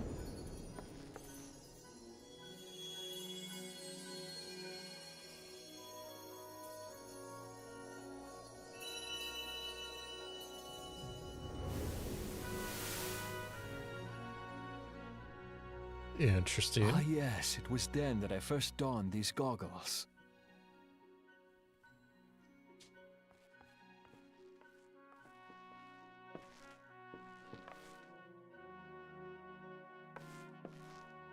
Eorzea opened my eyes. It was home to so many manner of people, each with their own hopes and dreams. People worth saving, and so I fought beside them. It's almost like we have to go back in I wanted time. to prove that my knowledge could serve a nobler purpose. I wanted to prove that there was another way. And it all began that day when I found my new home.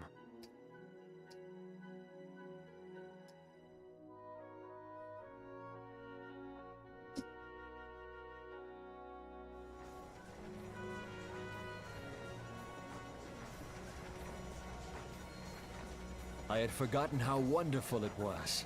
The wind in your hair, the endless sky. That light. It was you, wasn't it?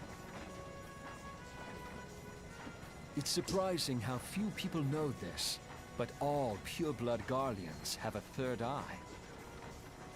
Perhaps mine helped me recognize you, or perhaps it was just a lucky guess. Ew.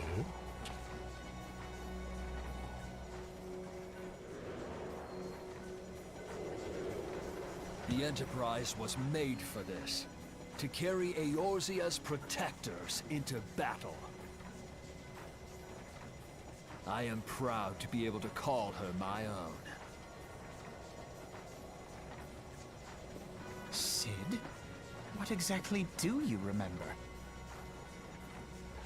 Alfinord, my boy. Sorry to have been such a burden.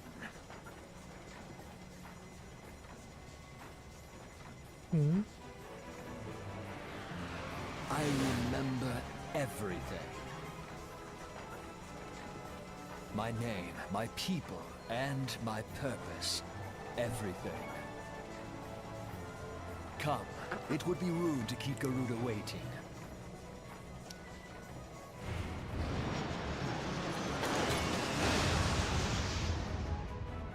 Ah, shit.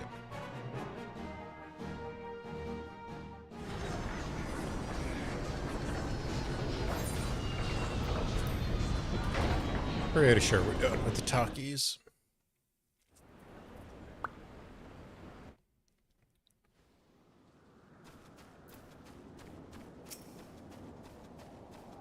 Is it time?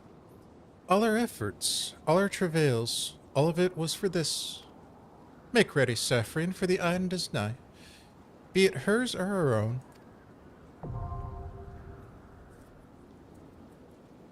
Yeah, I'm just gonna do duty support. That honestly wasted too much time. Plus other stuff.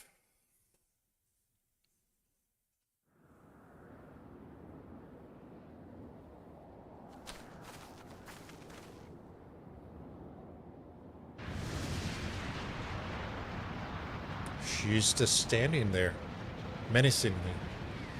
Who dares intrude upon my sanctuary? Your insolence shall not go unpunished, landwalkers. 12's preserved. She's huge. Avert your eyes, Alphino. You're too young for this. As I live and breathe.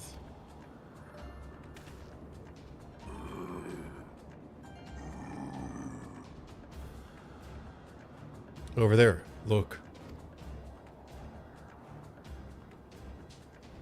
Aw, poor kobolds. Ooh, and the Amalja. Amalja and kobold prisoners. But why would the Ixil bring them here?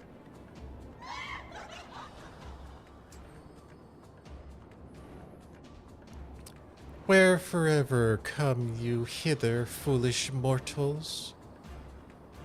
Garuda, we have come to put an end to your reign of terror. Hear this, you blasphemous, my children. These landwalkers would bring me low. You who would bound to crawl upon the earth should revere me, for I am the wind. Did we not take to the skies and slip your defenses? We are bound by nothing, Garuda. You think your playthings give you strength? They will not help you here, Landwalker. This is my realm, where none can challenge my supremacy. Struggle though you may, I shall slake the roots with your blood and festoon the canopy with your entrails. Slay the feathered ones. We shall, as an offering to Garuda, they shall serve.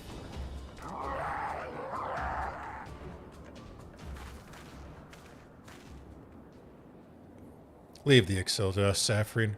We'll keep them to scratch you while you deal with her. Do not fail, Saphrine. Remember, you fight for the Scions, Freya or Zio. Oh, yes.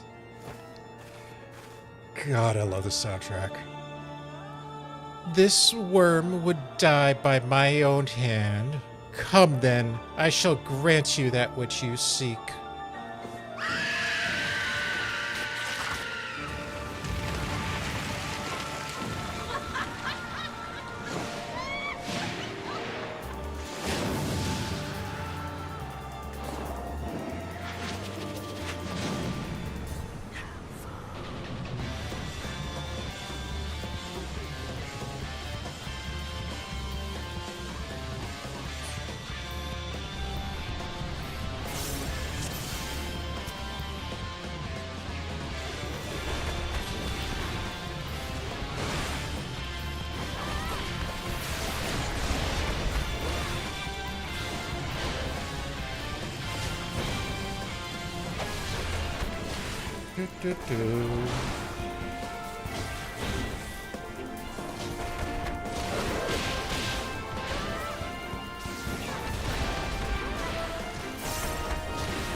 Oops, wrong way. Alright, first one, you take cover.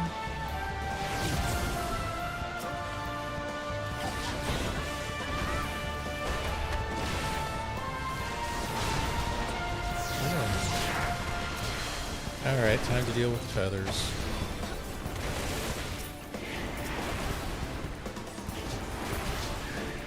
Feathers dealt with.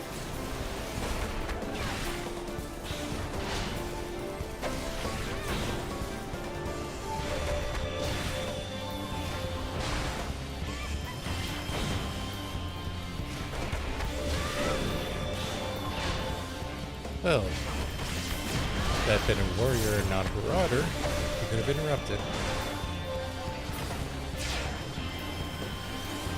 Alright, this one is just gonna be a biggie.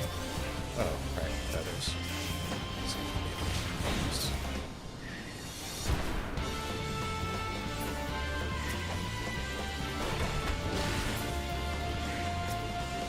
This is why monks should have a range ability.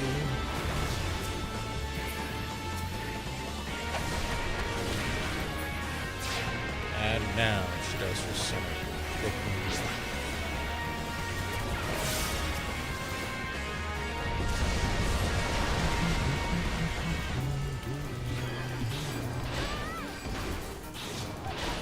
And does she ever say invulnerable forever in her ability?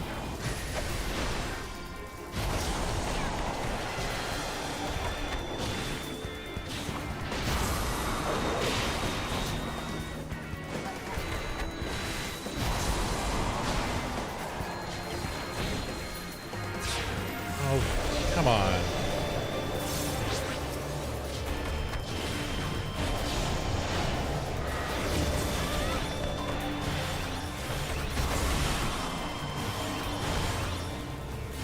One thing I realized is how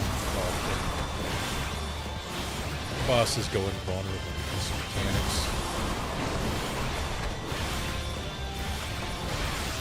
This way, the feathers. We're already there.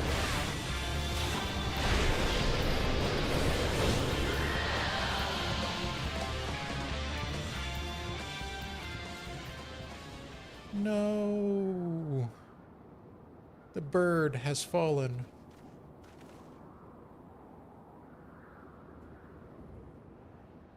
Or has it? What? How in the hell's... This is my realm. You have no hope here. None. None. Did you truly believe you could defy a god, landwalkers? Did you think killing me would keep me dead?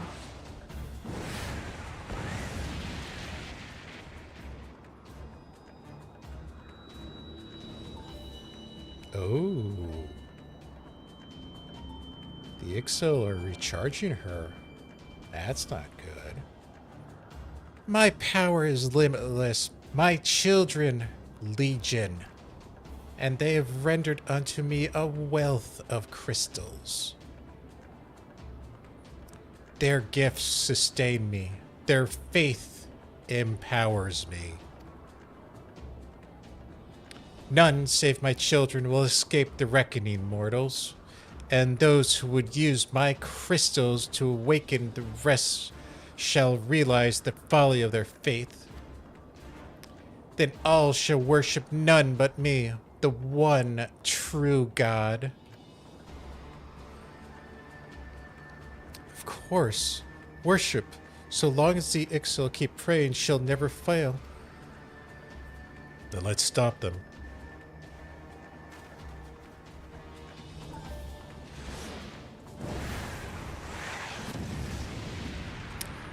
That worked out well. No harm shall come to you, my children. This is only the beginning, Landwalkers. All who oppose me shall suffer their defiance. Soon the worms of the forest shall receive my judgment. Desert vermin next. Their walls of stone will not shield them from the tempest. And then will I take vengeance on the sea lice. Their wooden boats cannot outrun the wind. Tremble, mortals, for I shall visit you all in time. All shall be mine. All mine. You, Landwalker, you who dare to raise your hand against me, you shall be the first to pay for your sins, not with your death, but with your life. You will serve me, Landwalker, to your last breath.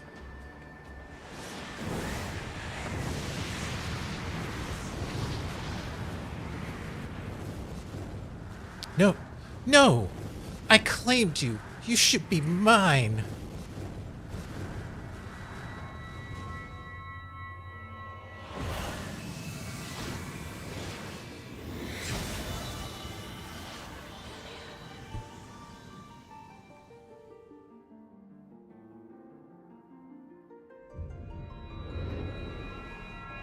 Uh-oh. That would be number 6, sweetheart.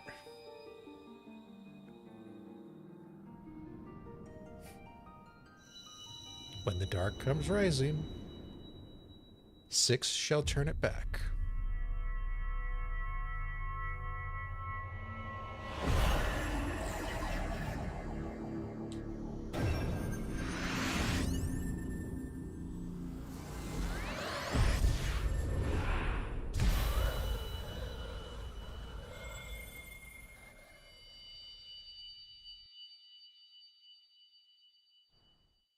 And the circle is complete. What? What are you? What have you done to me?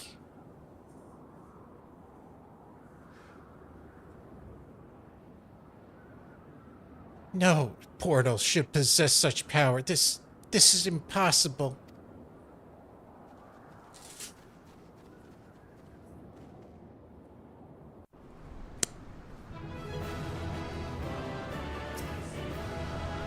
I guess we should throw away our reason,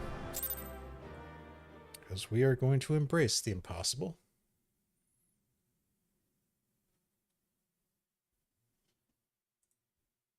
Why do you not tremble at my might? Why do you not beg for mercy? Why do you not die?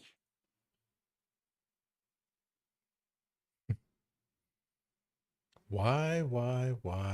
We've done it! Ah! Impossible it is! Kill you all! Is that all? Uh-oh. O Lady of the Vortex, O mighty Garuda. Of all primals, the most terrible, I say again, is that all? Gaius! Ah, Sid, my boy, you look well. For one who has forsaken kin and country, I wonder what else you will forsake before the day is done. What? What exactly did you hope to accomplish here this day?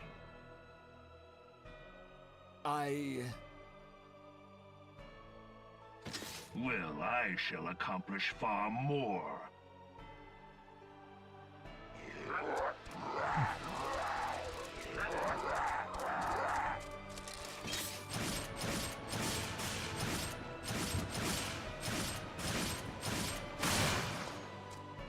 Guy's going full dead shot on them. Them birdies is be down. Is that all? Insolent mortal! I shall make you suffer! That foul stench! I see now. She has touched you! Very well.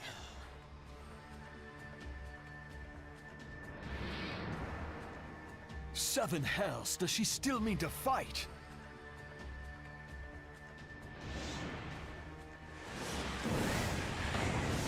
Our Lord of the Inferno Almighty, Freak, grant us succor in our hour of need. Save us, Titan, Lord of Crags! It hurts us so! The pain! The pain! Well, What is she? 12 preserve. She cannot mean to... bring up all three at the same time.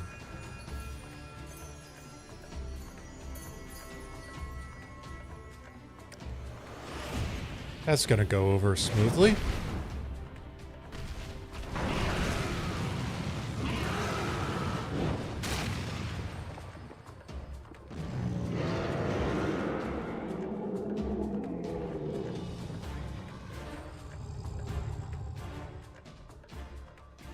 No. No, this is all wrong. Stop gawping, boy. We must run.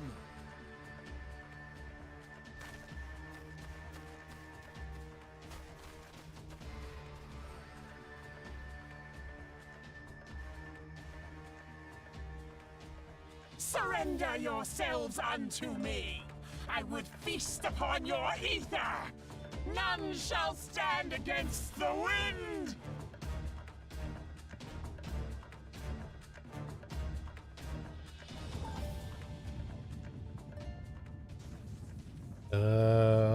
Huh. Bear witness to the glory of the Empire.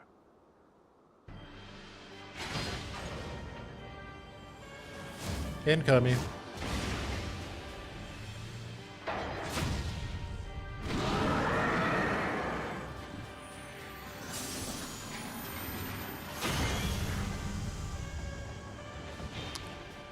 Oh, good. One down.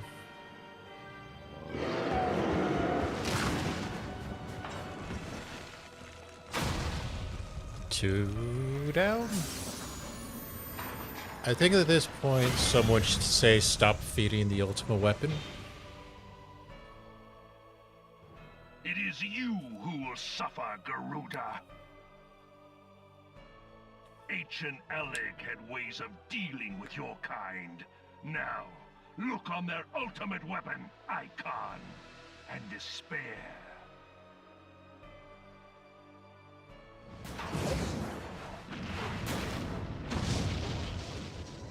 No! No! No!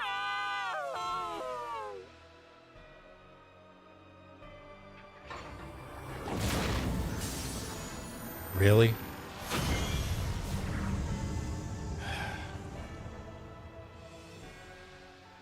Magnificent. It exceeds all expectation.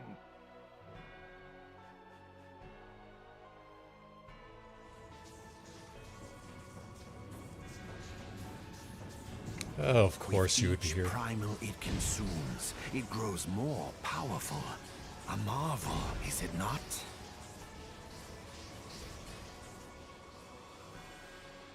Such is the fate of those who oppose the Empire.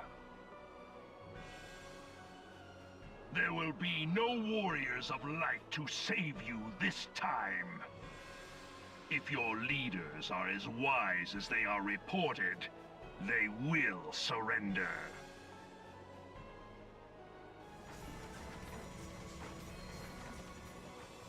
Your skills are impressive, but they will not be enough.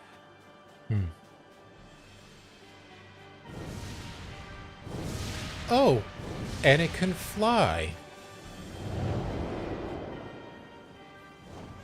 Wonderful.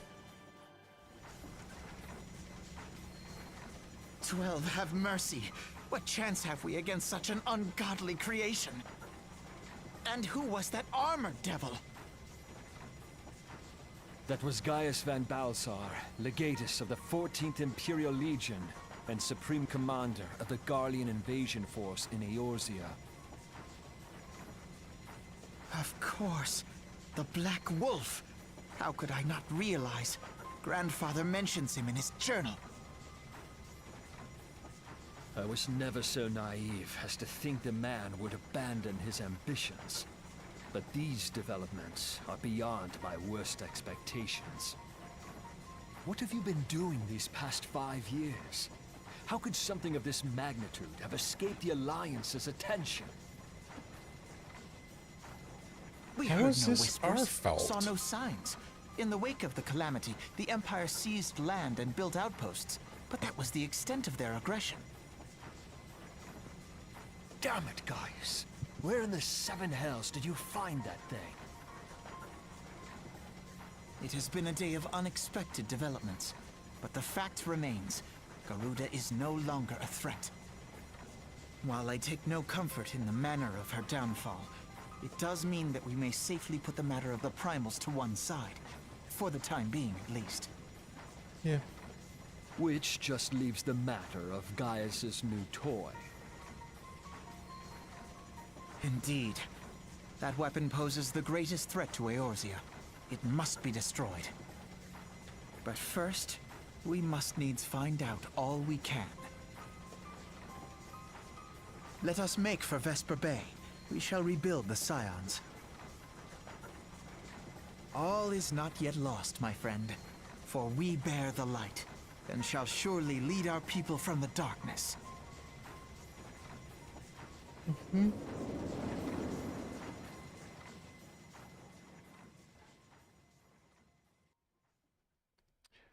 Well, things went south pretty damn quickly on that one.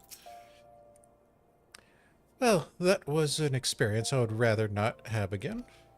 Something has been troubling me, Saphrine. Shortly before the Black Wolf took center stage, when Garuda attempted to claim you as her own, I could have sworn I saw that, but I'm sure I was mistaken. In times of great stress, the evidence of the eye is apt to be misread even of the most inquiring mind. Forget I mentioned it. Turning to the subject of the earlier discussion, we may consider the matter of the Primals closed until further notice. No beast tribe will dare summon their god so long as that weapon exists. Truly a more effective deterrent I could not imagine. It almost seems a shame to plot its destruction.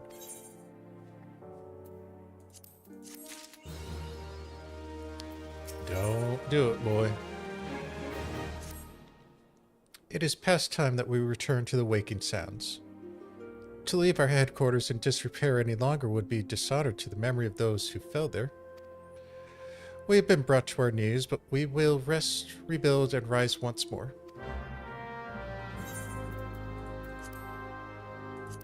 No, I can't. That's right. Vesper Bay. It is.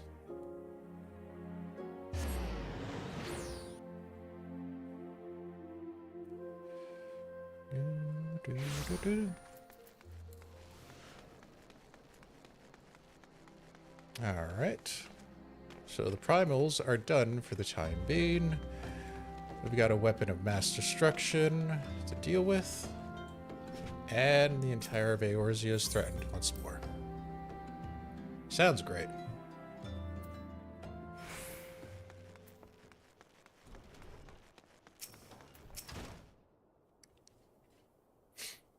Tell me, Saphrine, does aught here strike you as odd? I see signs of recent habitation. Could it be that we have trespassers? Mayhap it's just my imagination. Come, let us proceed to the solar.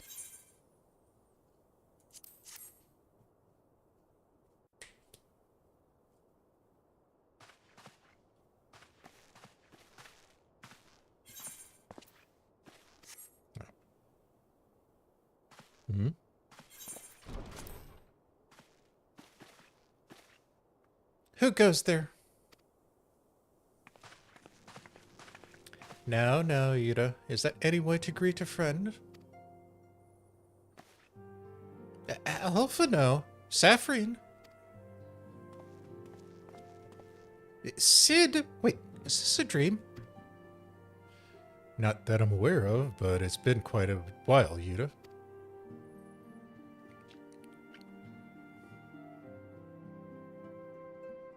I don't believe it. I was sure you've been...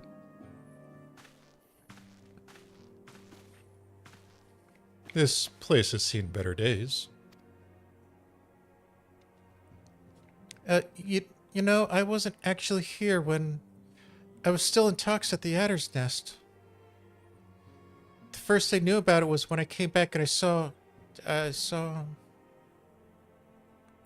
Ida. the church had taken care of the bodies, but that still left the stains. It was hard to know where to start. If Yashtola hadn't been here to help me. Yashtola's here too? Yes, but she might not be here right now. She's gone to Ul'dah to meet a man who might know what happened to the others. Papalimo and Minfilia weren't among the dead, according to the church. Yashtola thinks they were taken somewhere. Upon the orders of the Black Wolf, no doubt.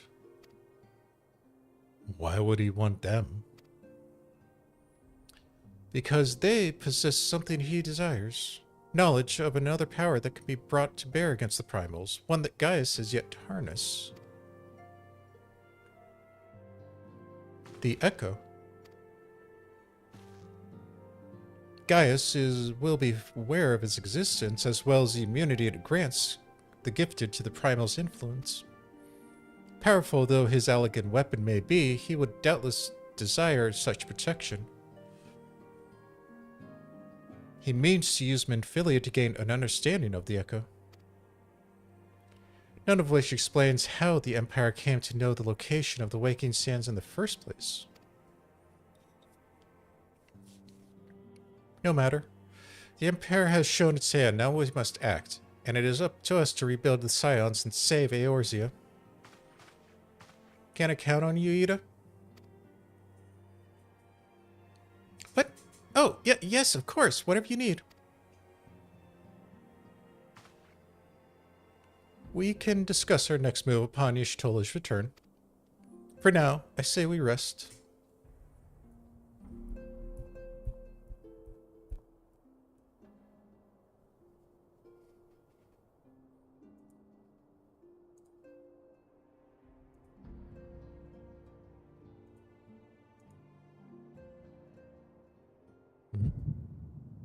Hear, feel, think.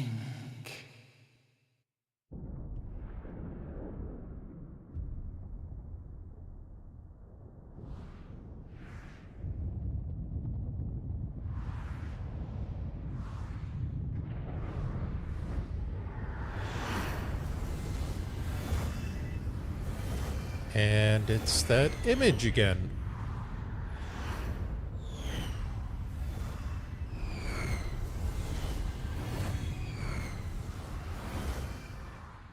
If only we knew what it meant. Bringer of light. Brave gatherer of the crystals, thy soul burneth bright. I am Hydaelyn, all made one. Hearken unto me now, for the darkness doth begin to spread. Wear thee the bearer of the crimson brand, for he is the avatar of shadow, whom death attendeth always. The crystals shall be thy salvation, thy blade and shield both. Steel thyself, for at the appointed hour thou shalt stare into the heart of darkness. Go with caution, my child, but fear not, for I am ever with thee.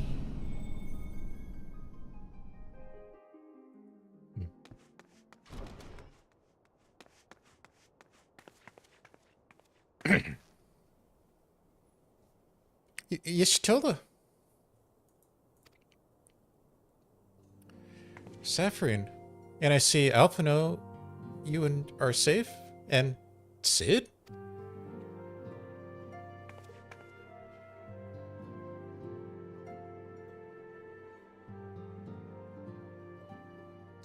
That we five should meet each other thus defies simple explanation.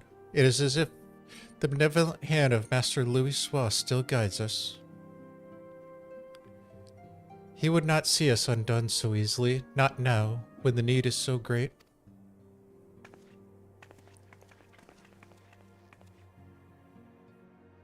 I know where Minfilia and the others are being held.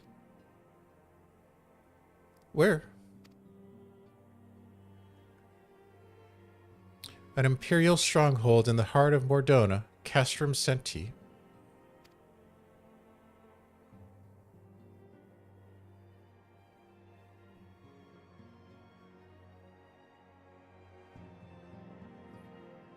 Alright, so we're gonna raid the Castrum.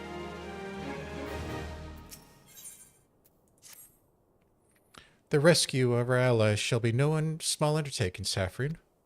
Even under normal circumstances, breaching the defenses of an Imperial Castrum would be a highly dangerous proposition.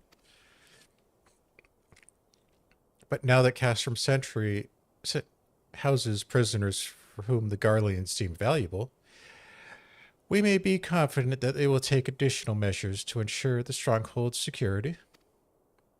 If we are to free our friends, we will require an effective strategy. And if we are to formulate an effective strategy, we will require intelligence.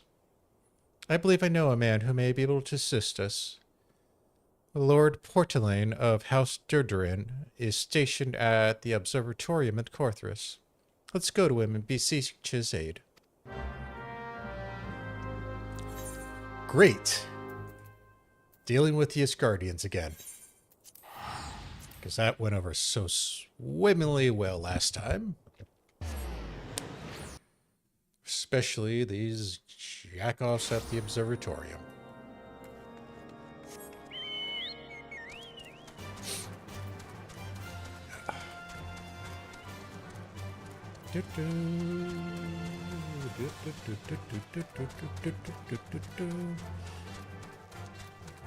Oh, I thought I was done with these stupid towers.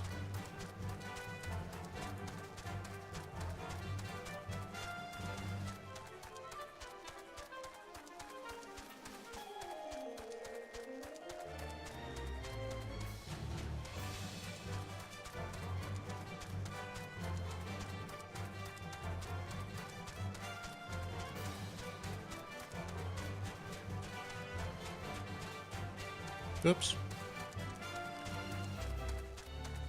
Alright.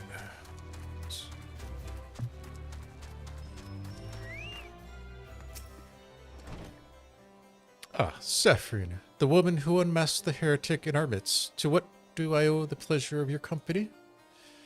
You're an associate of Y'shtola, but of course, Lord Drillmount confided to me that you were a scion of the Seventh Dawn.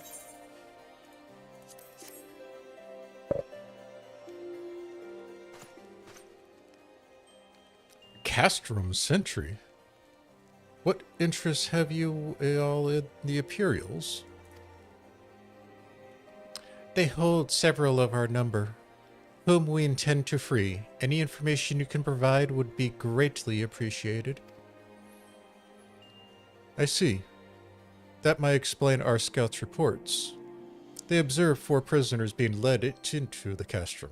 A Huron woman, an Elzin man, and 2 Lalafels, 1 male and 1 female. It's them! It has to be! Minfilia or Yanjir, Papalimo, and Tatru. If that scant morsel is of use to you, you may also be interested to hear about a more recent incident. Incident? An Imperial airship made an emergency landing here in Corthris not long ago. 2 men believed to be prisoners, a Rogadin and a Lelafel, were seen fleeing the craft. What did he say? A Rogadin and a Lelafel, Master Garland. Neither wore Imperial dress, and both seemed distinctly disinclined to wait for rescue, hence our assumption that they were prisoners. Well, I'll be damned. It's big as a wedge. Trust those 2 rascals to escape. We must find them, Saphrine, and soon. The Imperials will not give rest until they are captured or killed. And if Biggs were to give choice, I fear he might take the latter. Freeing those held in the Castrum rule require substantial planning and preparation. As such, it is an endeavor that I will admit will slightly delay. The matter of the escapees, by contrast, will not. Shortly after the prisoners vacated the airship, our scouts observed Imperial troops setting off in pursuit. It is likely only a matter of time before they catch up. If you wish to see your comrades again, you best act now. If has been suggested, the Garleans took our fellow Scions prisoner in hopes of learning the echo. Seems reasonable to only assume they would not be executed until such time as the studies are complete. Oops. But Biggs and Wedge are not Scions, nor do they have aught of the echo. As Lord Portelaine said, this may prove our only chance to rescue them. I say we seize it. Thank you, everyone. You won't regret this.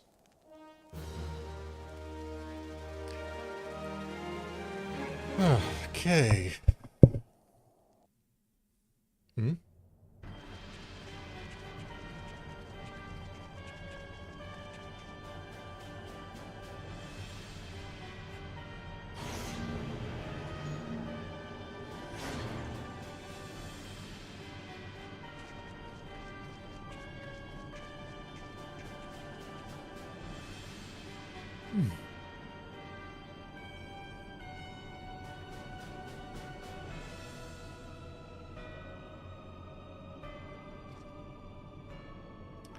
Final preparations are almost complete, my lord.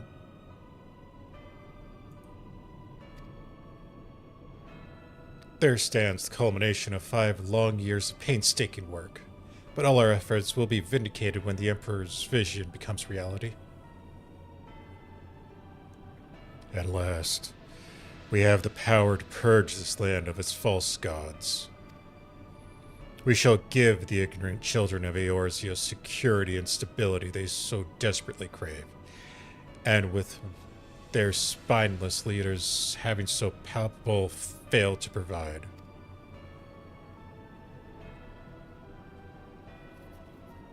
As you say, my lord, rest assured our engineers will not rest until the weapon is fully armed and operational.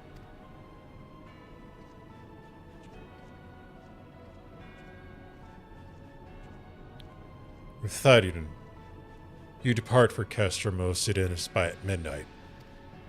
You'll command the western front in Vilgebrunn. The Eorzeans will attempt to interfere with our plans. You will see that they do not. My lord, if this be your will, I shall carry it out to the best of my abilities. I live only to serve the Empire. Yet, forgive my impudence, but is it proper to give command of half our troops to a... I have given you nothing, Prefectus. You have earned it. That will be all. Dismissed. Yes, my lord.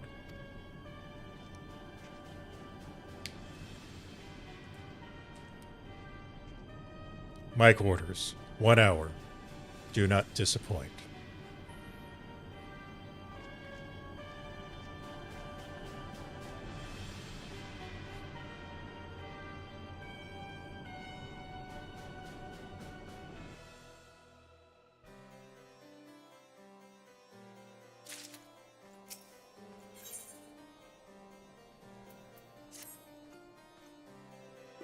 My purpose here is to recontour Garlean activity along Albathia's spine. Owing to this, I have the honor of being acquainted with Y'shtola. Now, the report from the Imperial airship's emergency landing came to us by way of Dismal's Darkhold, situated to the west. Our men stationed at the entrance, and I am Nightmane Bracelet, may be able to tell you more. So as to expedite your mission, I shall furnish you with a letter of introduction. I pray you will soon be reunited with your comrades. May the Fury grant you strength.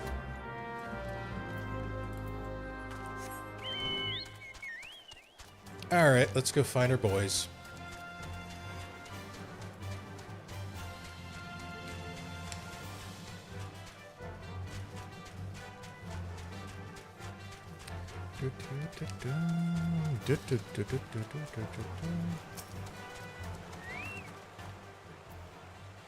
You stand before Darzum's Darkhold, the subterranean fortress excavated by the great Ishgardian house of the same name. None but authorized personnel may enter. Letter, you read. A letter from Lord Portelaine? So you've come about the Imperial airship. According to our scouts, the vessel has scarce touched the ground when a pair of men, captives by all account, burst forth and bolted. Imperial soldiers have since been sighted in the area seeking to recapture them. What? Captors are likely to be your friends, you say? Well, let us pray that they are yet a step ahead of their pursuers. The emergency landing reportedly took place near Orm Vale, situated south and west of here. I suggest you take your search there and seek out a knight named Pierre Mons. He should be able to assist you.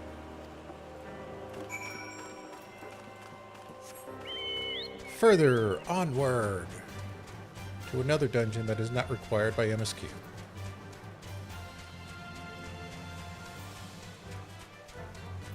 Really?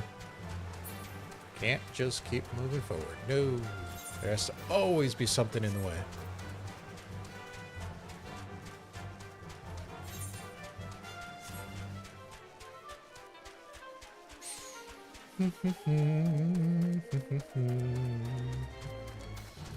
Wow. I completely forgot about that. This has been going for a while now.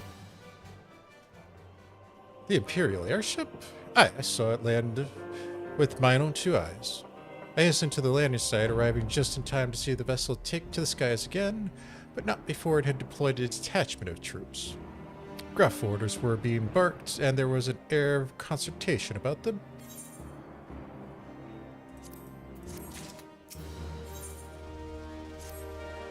There were prisoners aboard the airship, it seems, and they seized the opportunity to flee when the vessel was forced to land.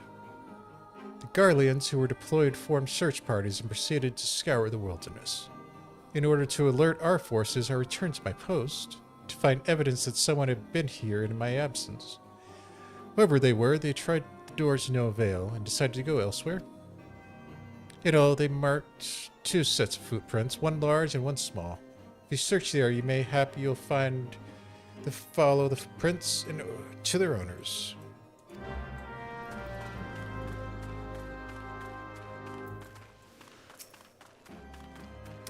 It's Prince, or the foot's formerly known as.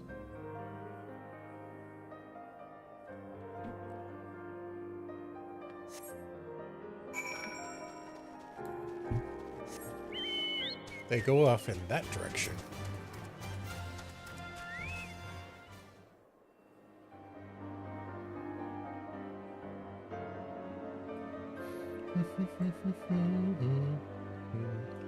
That way. Right? Close.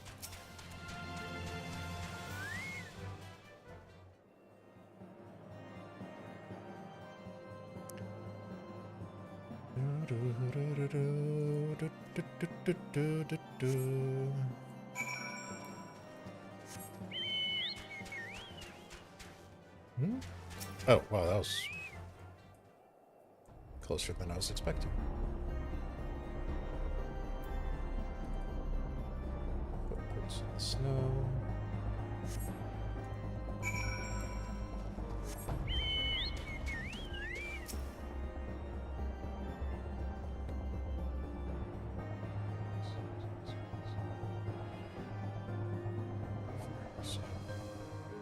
I should be able to do it.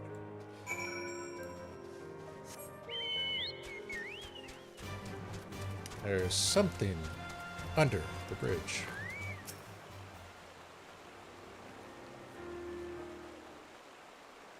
It's so cold. I want to go home. Please don't eat me. Please don't eat me. I'm not nearly as succulent as I look. It's all skin and bones underneath, I swear. Saphrine, it's you. Thank goodness you're here. It's been awful. The Garleans were snapping at our heels like hungry packs of wolves. I was so bent on invading them, I almost ran headlong into a monster's gaping maw. Thrice! When I finally found cover, it hit me how cold and hungry I was. Biggs? He isn't here. He went off in a different direction to lure out the pursuers away.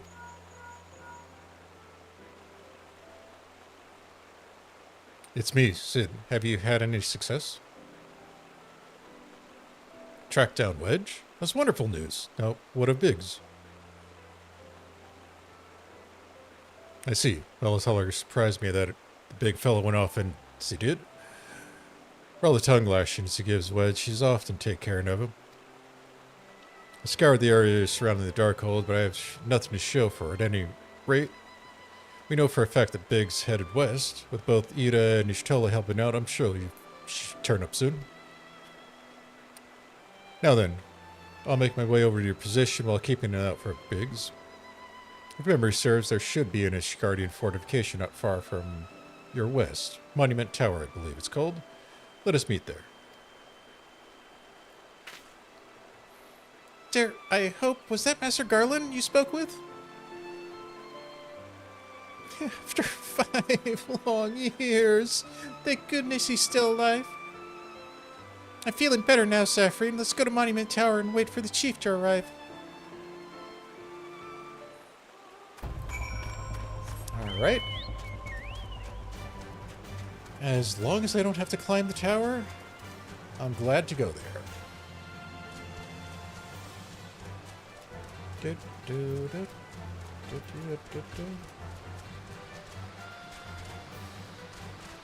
I'll get up.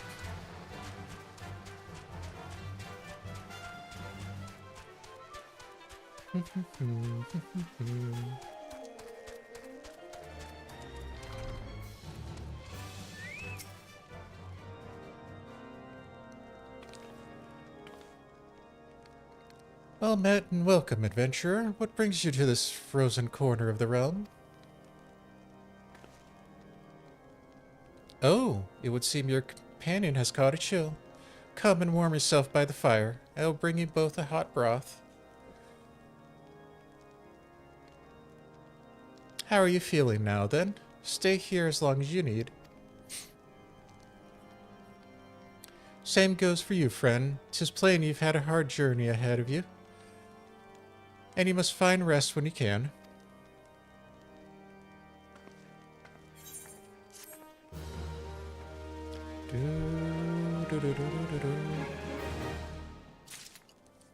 Alright. I'm fine now, thanks to you. I can't bear to think that Biggs is still all alone in the cold with the Garleans on his heels. He lured the outer May away from me for my sake, and now he's suffering for it. I hate to have to rely on you again, Saphrine, but do you think you could search for Biggs? I haven't the slightest notion where he might be at the moment, but just maybe the people here have seen something. Morning, Aurora. Ruganen? Gentleman dressed in the same manner as your companion? I'm sorry, but he didn't come by here. Let me think for a moment. I would not raise your hopes unduly, but there is a cave situated shortly distant to the south. We call it Fury's Gaze. It may be worthwhile to investigate. I made this suggestion only because your friend seems like the selfless sort. Rather than drawing the enemy to this tower, perhaps he elected to pass us by?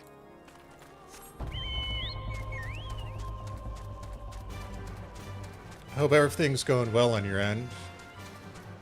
Any luck on fixing your issue from yesterday? Or last night, I guess?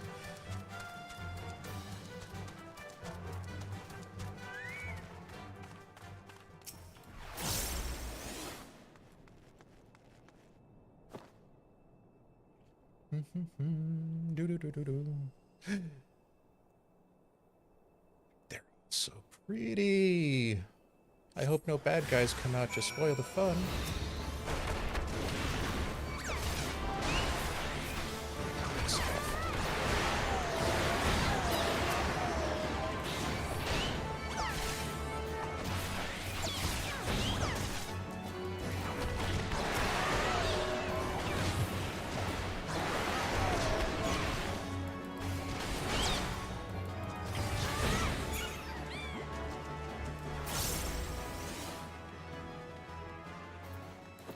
Yeah, I really don't know what else could have been the issue.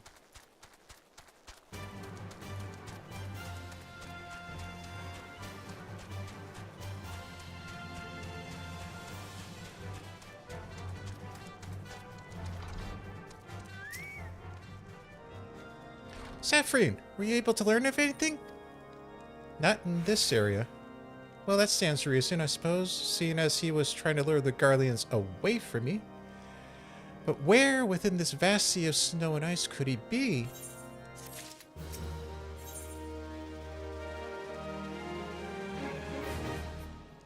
God, these titles. We can't give up, Saphrine. We must find Biggs before he succumbs to the cold, or is recaptured. There must be someone in this tower who can help us, even if it's only to tell us where to look. Ask them for me. Ask anyone who will listen, and hurry. Biggs' chance of survival grows slimmer by the moment. Oh, damn it, Wedge. Why do you have to make me go up this tower?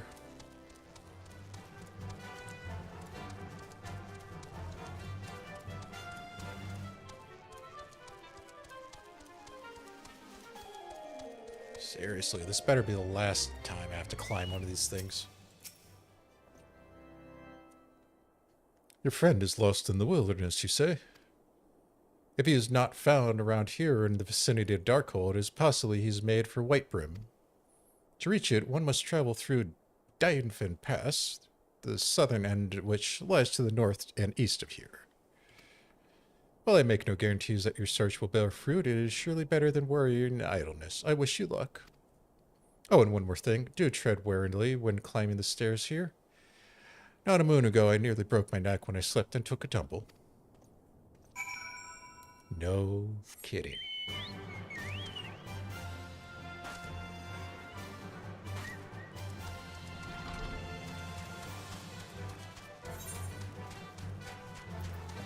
We hate those towers.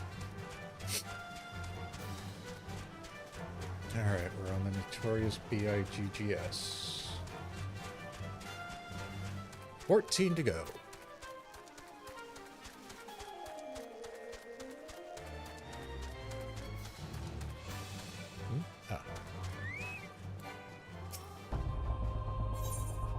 Duty time.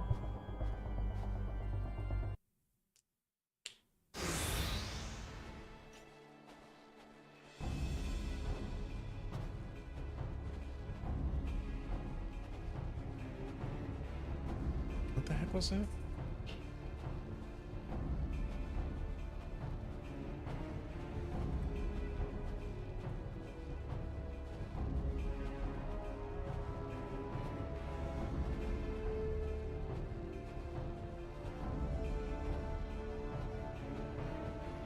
You should be able to find it easily.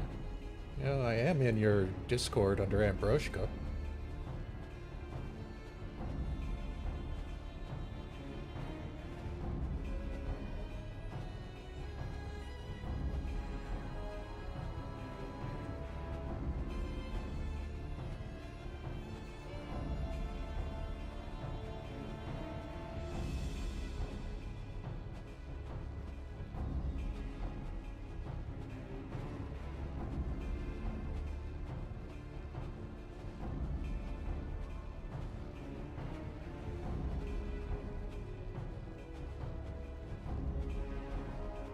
Orders are to take you back, dead or alive. Which will it be, engineer? Why don't you come and find out, tinheads?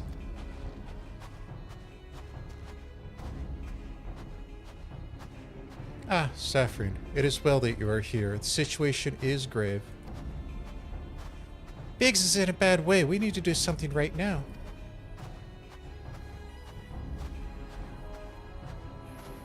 Ida has the right of it. He will perish if we delay. With me.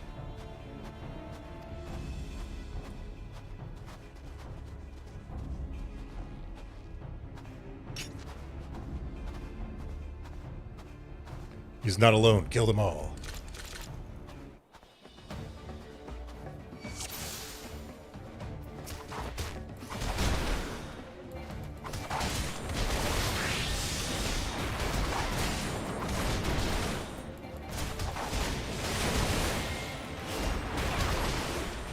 takes care of them.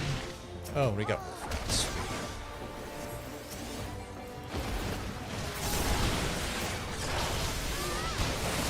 Okay.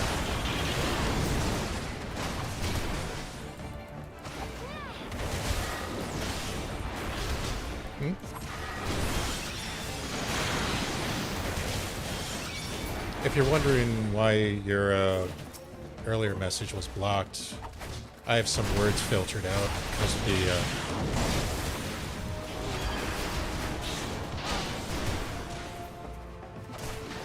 really? Shouldn't be.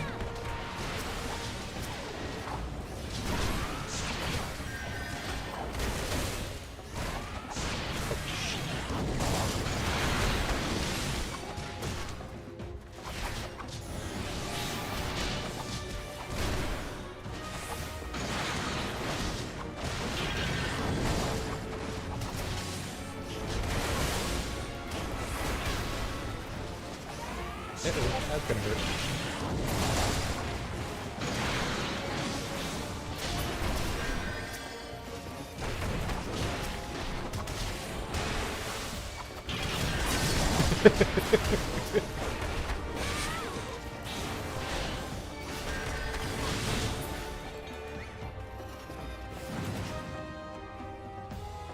It's all those fun protections on Discord. Because after all, being a very, very young 45-year-old, I need to be protected from people. My thanks. Another moment and I would have...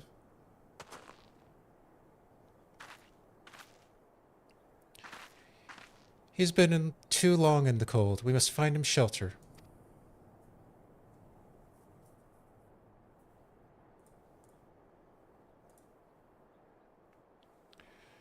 Monument Tower, you say? Very well, Yuta.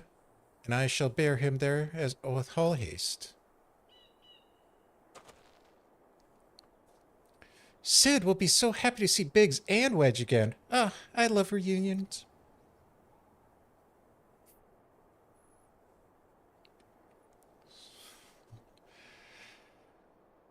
Okay.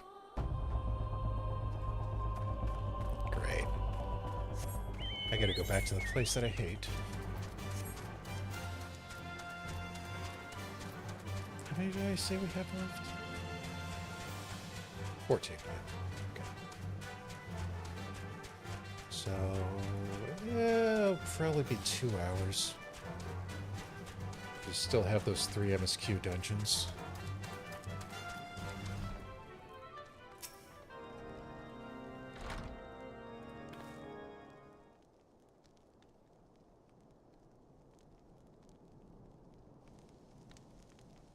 I can't thank you enough, Saphrine, and the same goes for the rest of you. Thank you all so much. Don't mention it. We are family after all, are we not? Well, yes, it's just... I didn't think I'd ever see him again. I love a lot of you in my life. And you saved Wedge too, Saphrine. I'm losing count of how many times I owe you.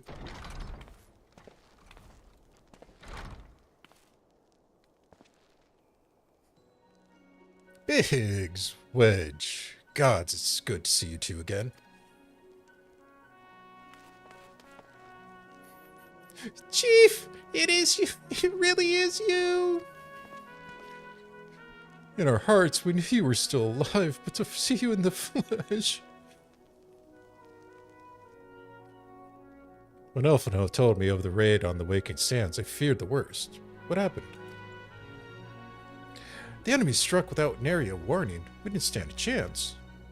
Wedge and I were in the workshop when they came. Before we knew what happened, the Imperials had us at gunpoint. It must have been awful. There's one thing I don't understand, though. How did the Garleans get there so fast? I mean, the Immortal Flames should have seen them coming, right? Across the entirety of Thanalan. I myself have asked the same question. That day when I returned to the carnage at the Waking Sands, I noted not amiss in Horizon. Nothing at all to suggest the passing of an Imperial force. From this, I concluded that the Garleans neither came by land nor air. Nay, they were born there by the potent teleportation magics. Magics used by the kind of the Asians. Carry on. We are bound and blindfolded and bundled into a cargo bay waiting their airship. Can't really say how long we were aboard, but when the time came for us to disembark, we found ourselves in the midst of an Imperial stronghold, Castrum Centri. Upon arrival, we were marched off to the main complex. Biggs and I were thrown in the detainment cell together, while Minfilia and the others were taken elsewhere. That's the last we heard of them.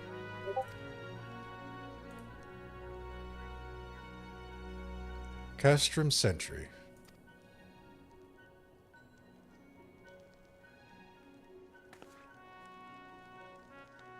What happened next? Well, when we were held in isolation for what felt like years, it was probably moons, or maybe only weeks, and then without warning, the Imperials collected the pair of us and put us on another vessel, which we found out was bound for Garlemald, much to our dread. Well, if we knew that, in fact, taken back there, we weren't likely to leave again. So risky as though it was, we sabotaged this ship's altitude control, and thereby forced an emergency landing. And in the midst of the ensuing chaos, we managed to slip our captors. The rest, as they say, is history.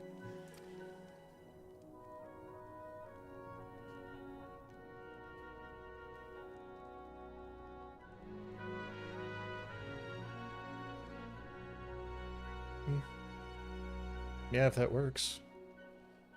If I'd known any better, I'd call that a likely story. Sabotaging the altitude controls of an airborne vessel. That will have been Biggs' handiwork, like it or not. You always had resourceful in a tight spot, my friend.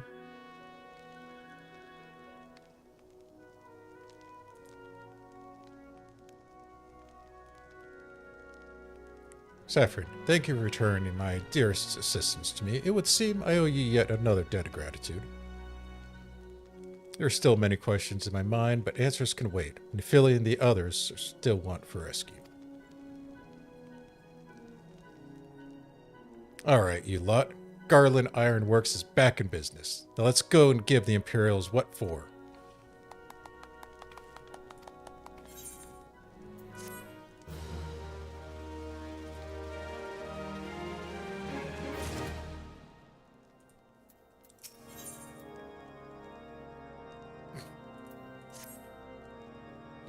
Thank you for saving Biggs and Wedge.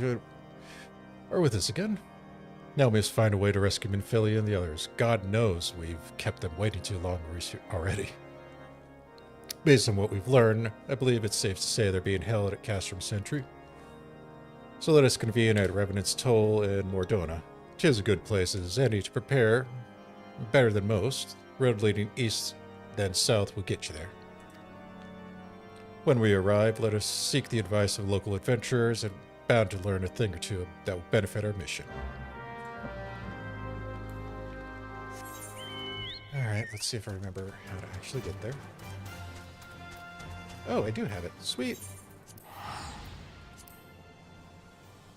When the hell did I go to Revenant's Toll?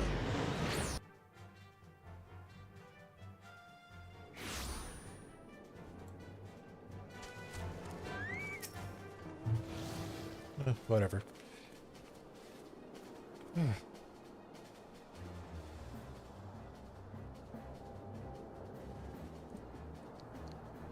Well met, friend. What brings you to Revenant's Toll? Did I hear you rightly? Your friends are being held at the Castrum Centri and you want to rescue them? I don't mean to discourage you, but that might prove, difficult. The stronghold has been on high alert as of late, with armored patrols seen around the perimeter around the clock. Not even a fly could get within 100 yalms of the wall being undetected. If the Garleans are alerted to our coming, we cannot know what they'll do to Minfilia of the others. We must act with the greatest stealth. Aye, it has to be good old-fashioned infiltration. But with security so tight, how are we to smuggle ourselves in? I have a mind to walk through the front door. The front door? Aye, we'll disguise ourselves as Imperial troops and march right in. For this, we need a few sets of Imperial uniforms, a suit of Magitek armor, impeccable timing, and give me a few thousand gil at it. That's a bold strategy, and it just might work. Where we are, there's certainly no shortage of opportunities to borrow the equipment. Knowing those Imperial bastards, they won't even suspect that we salvage the Eorzeans would think to use their technology. Then it's settled. If you're so determined to go ahead with this, I recommend you speak with Garlemald. Phil's got a personal grudge against the Empire and happens to know a deal about the Castrum Centri besides. I've no doubt he'd want to be of aid. Good luck. Hope nothing breaks. Eden and I shall go recoin to your guardian activity at the stronghold. It would not do if something were to befall our comrades before you had a chance to act. Come and join us when you're ready, Saphrine. Let's do this! I sometimes wonder, Yida, are there ever times when you're not enthused? I'm not, if not enthused, Yashola, and you're beginning to remind me of Papa Lima. Okay. Where the... Oh, you.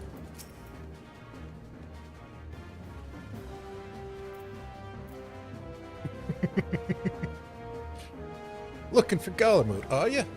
Well, you found him, whoever you might be. Eh? Looking to skid inside Castrum Centri and you need my help? Something tells me we're gonna get along just fine.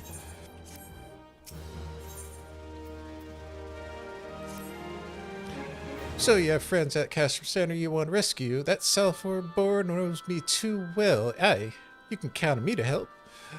I've got to sort of settle with the Imperials, and I ain't never pass on an opportunity to get back at the Horsons. But enough about me, let's talk strategy. Rescuing folk from captivity is right delicate business. Single oversight and just one little blunder and it's all over. You can't leave any room for uncertainty. For starters, you need to confirm beyond a shadow of doubt that your friends where you think they are. You don't want to risk your neck only to discover they've been moved elsewhere, you know? But how can you find out, you ask? By following these instructions. If you approach Castrum from the east, you'll see a swampland to your left called the Tangle. Get in there and never mind the marbles, and navigate your way to the southwest corner.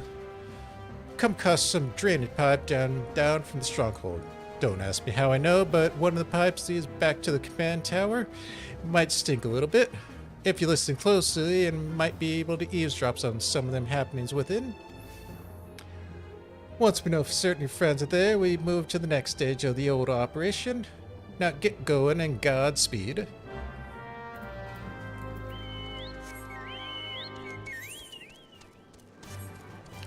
Oh yeah, I already have that. Oh, I have to do the die quest still? Crap. Wait, crap is what I'm about to go through, isn't it? Oh well. It's not like Mikos have very strong noses.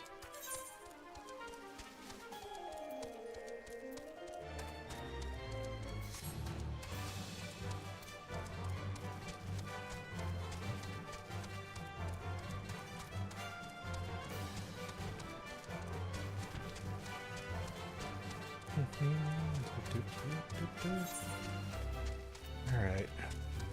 Over here.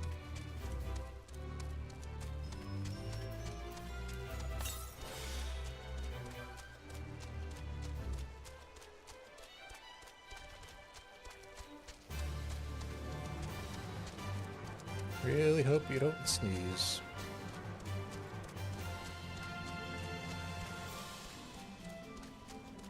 Oh, you gotta be fucking kidding me. Of all the... yeah.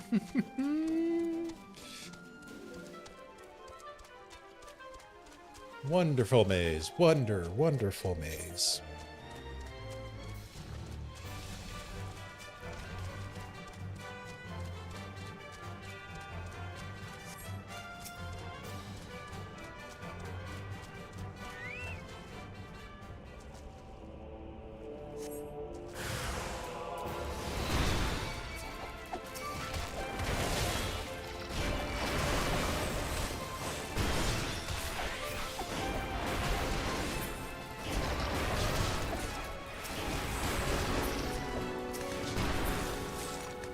Now can I go in the pipe?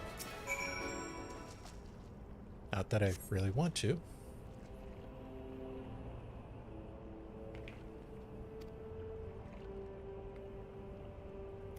What of the captives? Does she still refuse to speak? She may well be deaf-mute for all the information we gotten out of her. The others aren't much better. The Elzen gets on my nerve most of all. Every time he opens his mouth, it's only just about gibberish. I do wonder, why is it that the Tribunus is so obsessed with this Minfilia woman? They say she possesses some mystical power, something we Garleans don't have. Mystical power? Like the kind the beastmen use?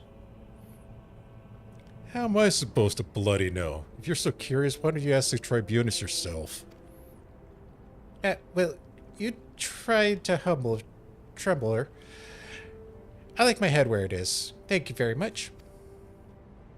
Our break is over. We need best get back to our stations.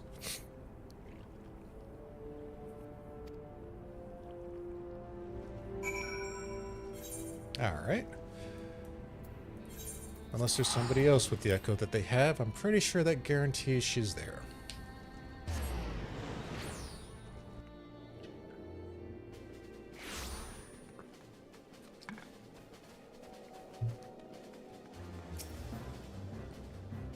"'Tis good to see you again, Saphrine. I'm given to understand that you have conducted some reconnaissance. Tell me, what were you able to learn?" "So Minfilia and the others are indeed in Castrum Centri. Their presence thus confirmed, we may proceed with the mission. While you were afield, Sid took the liberty of devising a plan of action. Pray have the details from him." Good work, Saphrine. As Elfino has already told you, we've plotted out a course for the rescue. The gist of it is unchanged. We disguise ourselves as Imperial soldiers and infiltrate the stronghold. Garlemald is looking into ways to procure a suit of Magitek armor. In the meantime, I need your assistance for some preparations of my own. Minfilia and the others are counting on us, Saphrine. Let's not keep them waiting any longer than necessary.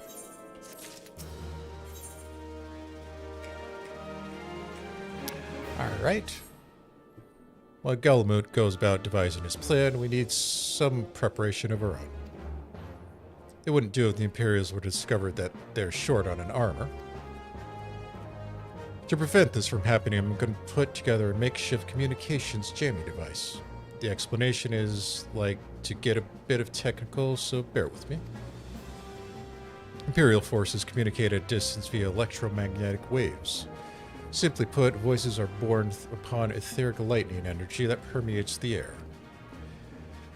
Now, the hillside cluster of corrupted crystals to the west has been observed to amplify the selfsame energy. By making use of this property, we should be able to drown out Imperial voices. To ensure that we have enough amplification, we must identify the most potent crystals among the cluster. For this, I need you to go there and use this device to take readings. I'll mark the likely places on your map. Oh, and just so you know, plasmoids are drawn to lightning energy. Don't be surprised if you run into a few.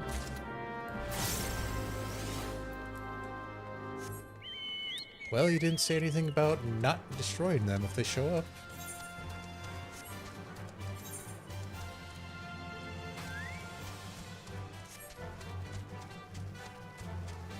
Alright, Toads, don't even think about it.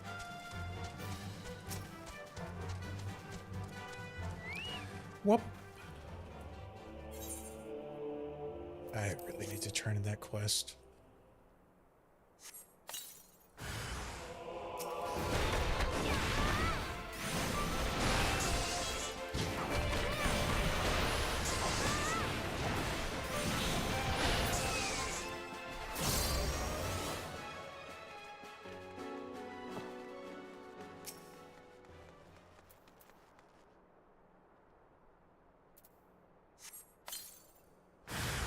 Oh,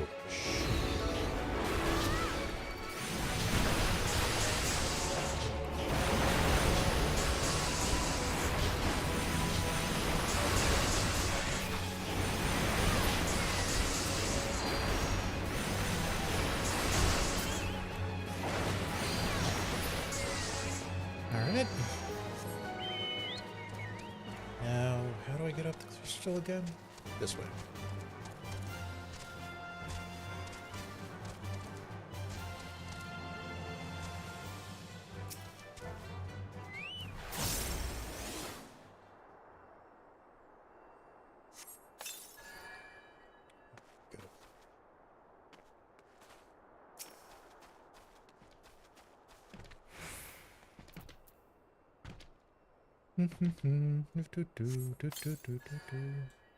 One more.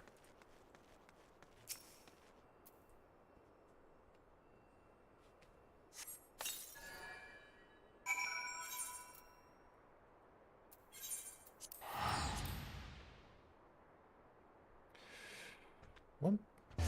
Womp. Womp.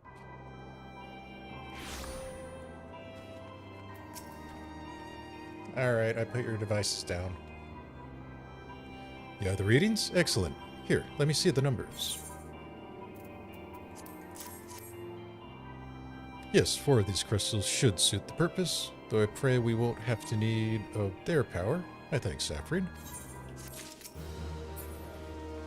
Wait. Oh.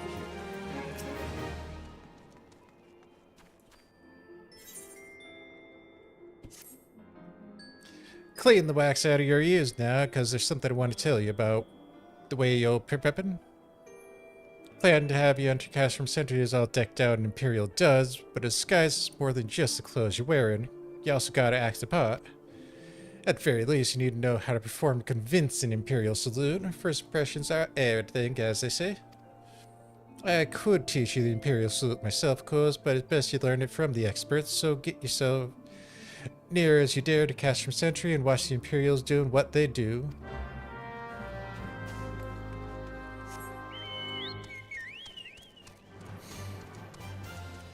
Yep. I get to be a voyeur to the imps. It's almost as bad as having to pick up Chocobo dung.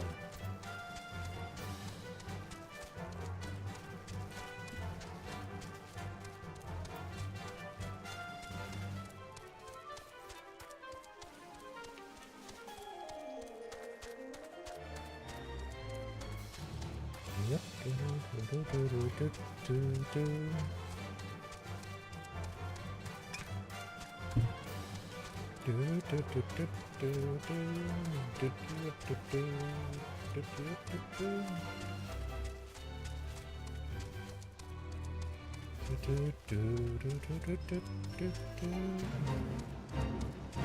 Aw. Stupid fate. Killing the vibe.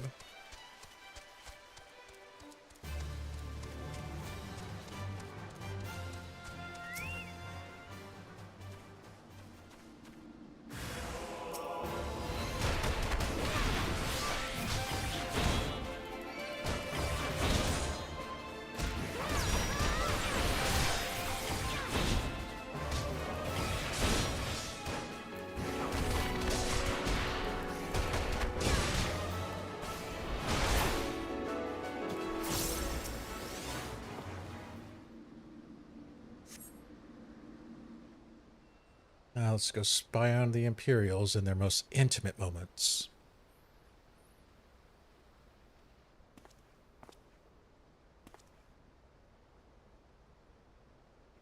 Nothing to report, sir.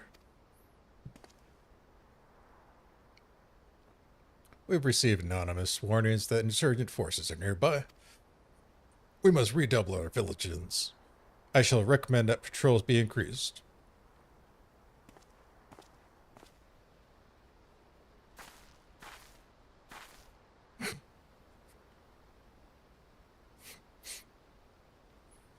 Well, that's convincing.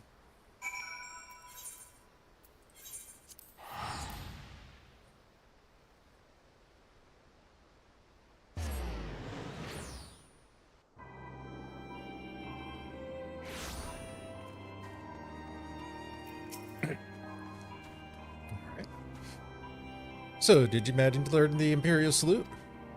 No. You don't demonstrate. I'm liable to fly into a rage and crack skulls. I'll just take your word for it.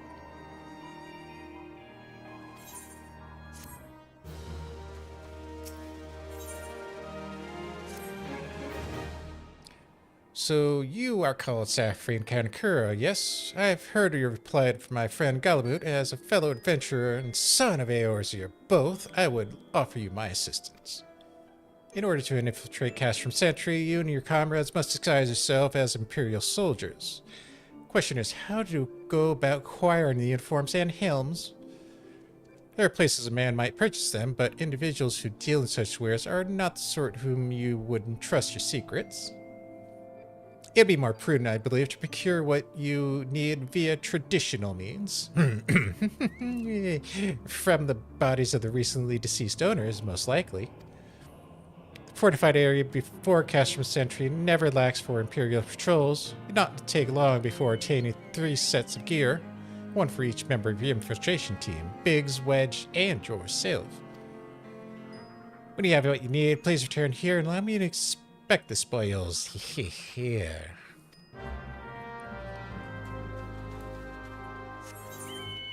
Back and forth, back and forth.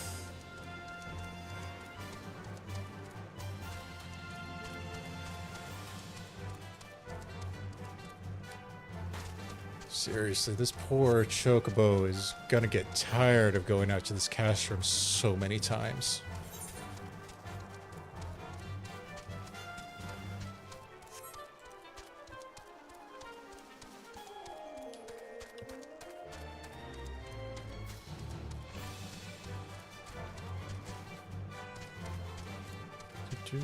Do.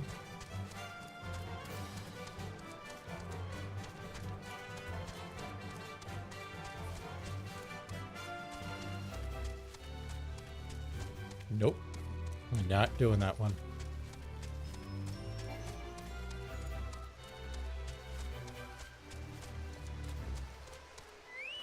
Hello, boys. I'm back.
Aw, that's all?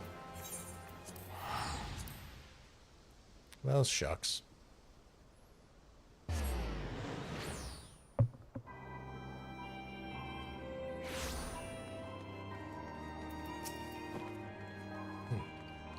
Heck was this was?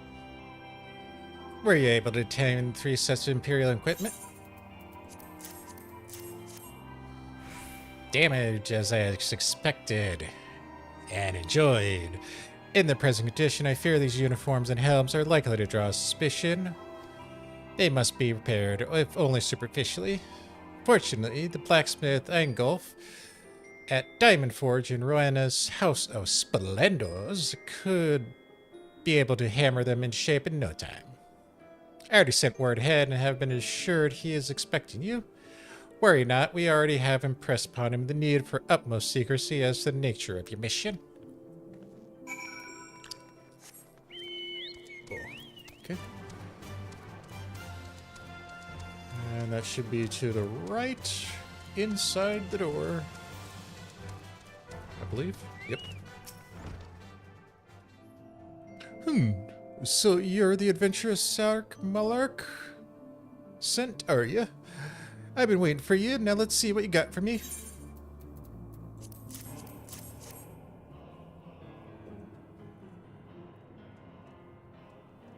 Yeah, I see. Yes. I reckon I can hammer these back into shape for you. After all, I owe your friend Silek Mark a favor or two. Good old case of old Ergolf. Back in the day before I fell in with old Rowena, you did? Did you know he's the son of one of the wealthiest families in the Sultanate? Wouldn't expect someone like him to end up the life that he did, but I suppose he always felt like the adventuring life calling him. Here I go blathering on about whether work to be done. Just hold your house, birds, and for a moment or two, in the great Endolf, we'll have your gear looking good and new.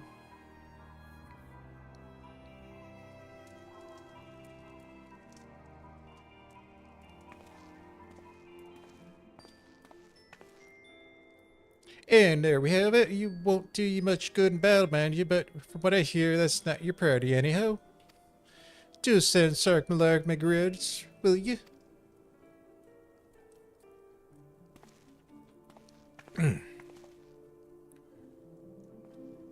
Alright.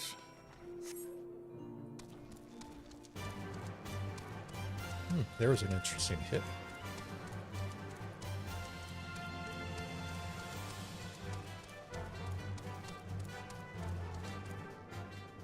Where? Oh, there you are.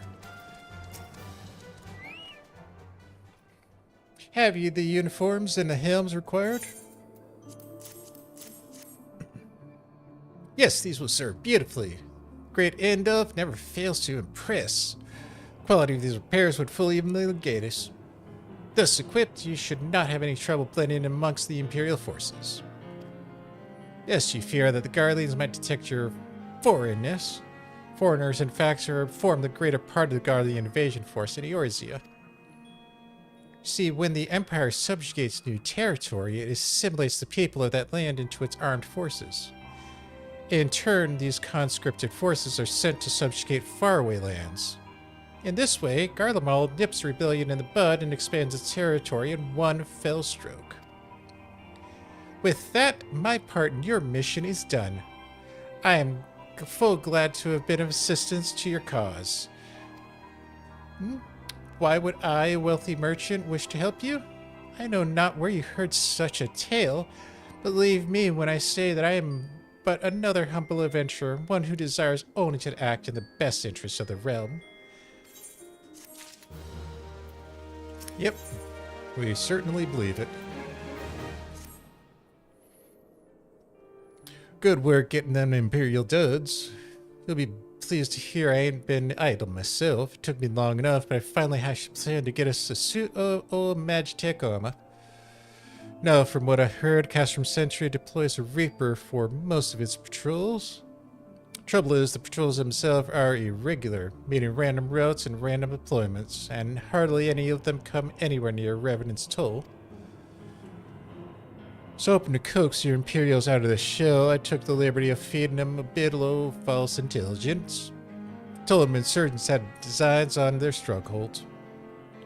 Tain't far from the truth now, come to think of it. In Arud, we should start seeing more patrols than we have up till now.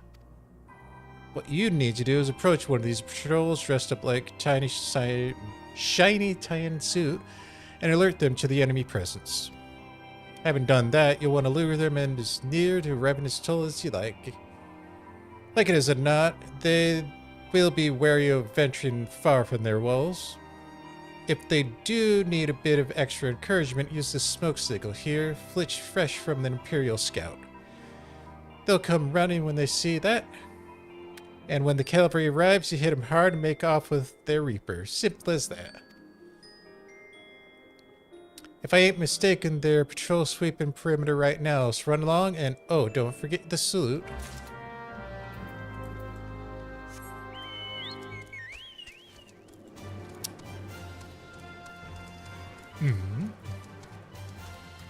Alright, let's go find a toy to play with.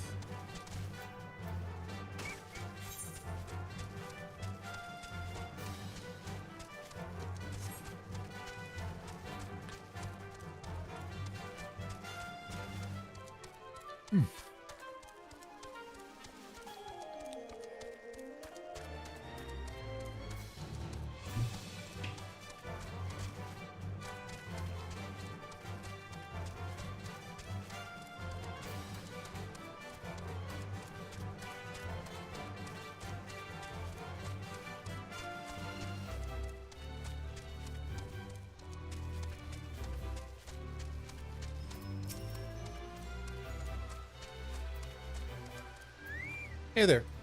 Oh, right. I need to put on my stuff, don't I? One of our covert operatives, are you? Carry on, soldier. Insurgents gathering to the east, you say? Judging by your description, they're well beyond the perimeter. But I will not have it said was remiss. You are to return to scene and keep an eye on those insurgents. Should audit go awry, use your smoke signal, call us.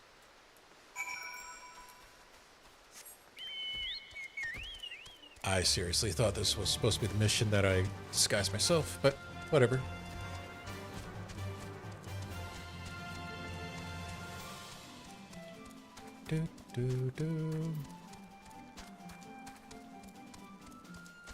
Final Fantasy is an RPG, the only one for me, the RPG for me. And we're going back up there.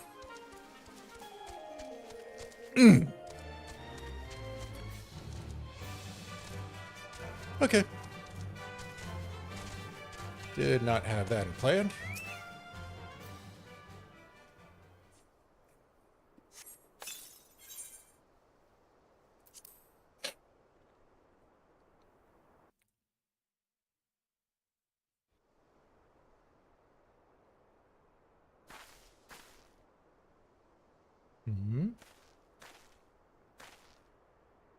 I hope you don't mind me joining. Seeing as we're seizing advanced weaponry, I thought it'd best be on hand.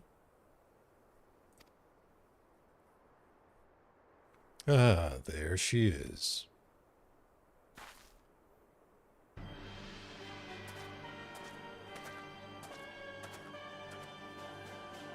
This is the place, but where's the enemy?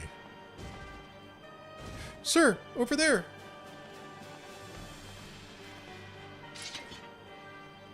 Send in the Reaper.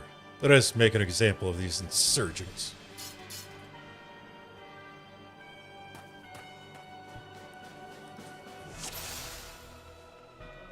Let's play.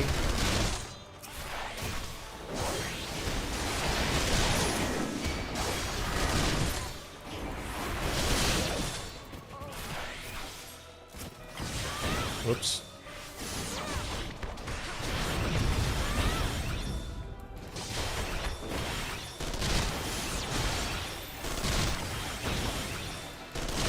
Oh no, they called backup.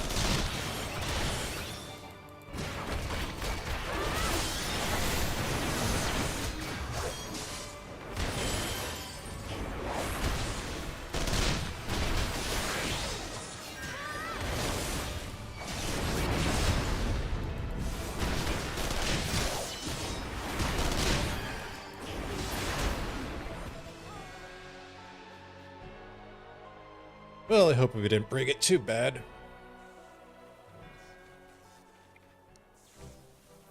At last, our own very suit of Magitek armor. Not wishing to look a gift chocobo in the beak, it does seem rather worse for wear, doesn't it? Biggs, Wedge, what's your honest assessment?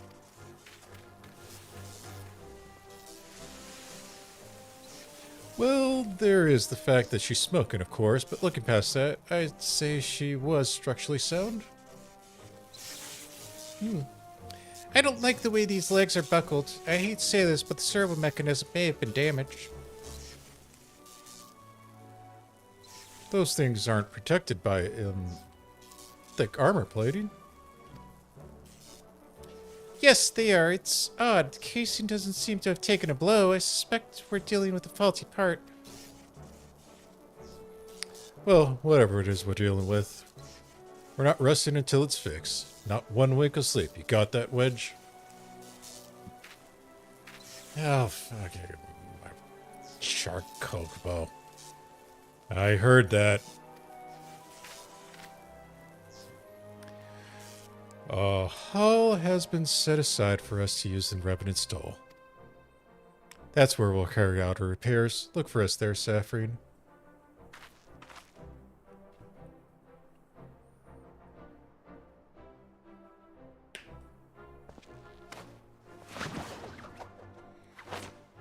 One Lalafell coming right up.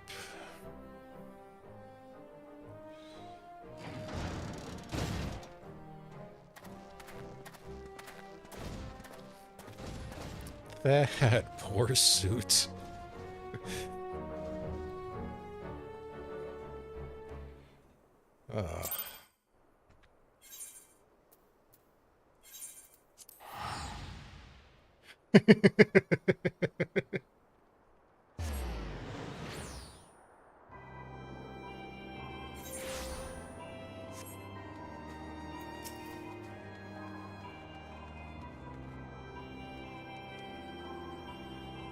Honestly, they should give us the beach cannons more often. Magitek armor. Sid and the others should get inside. Go on, and join them.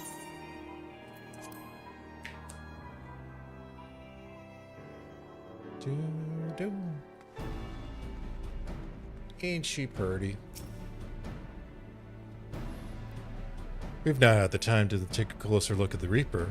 Our preliminary diagnosis was correct. She's structurally sound, but her servo mechanism is faulty.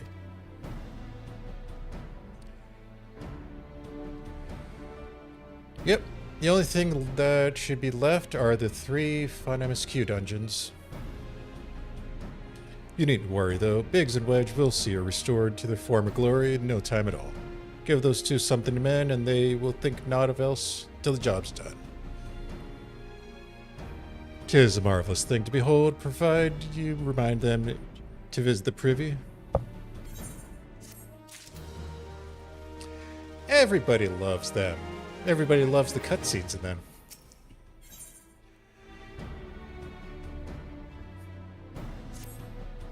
God, I love these quest titles.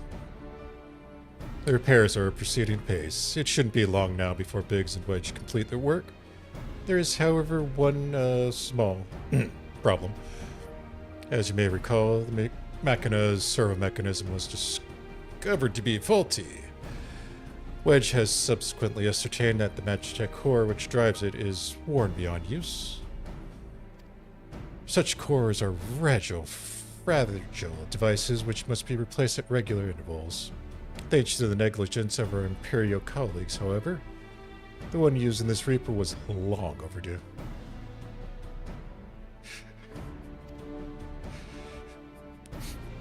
Alas, we do not have access to readily replacements here in Mordona, but all is not lost. Wedge thinks he may have identified an alternative solution. Go and see him, would you? He'll explain the details to you. You want me to find the Lalafell on the other side of the mech? Okay. As I believe the chief has already informed you, the Magitek core worn beyond use. We need to find a replacement. Although I've thought about having you appropriate more Reapers, but even if the Dunderhead's maintenance engineers of Castrum had remembered to replace their cores, we would risk rousing Imperial suspicion. But do not despair, for I believe there is a solution to substitute the Magitek core with a Mammoth heart. Not the stupidest idea you've come up with. In case you don't know, a Mammoth heart can be used to grant sentience to an automaton. My reckoning, such a device should be more than capable of regulating the armor's servo mechanism. We just need to make some minor minor modifications to the housing unit. I've already placed an order for a first-rate marmot heart with the Goldsmiths Guild. All that remains is for someone to go to Ulda and collect it. Oh, and to, pay for it. Did I mention how much they cost? No? Well, they typically cost something in the order of, I hope you don't mind footing the bill. It's all for a good cause,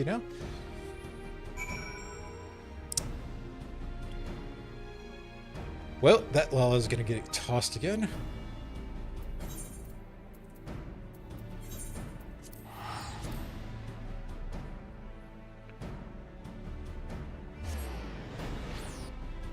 Ah.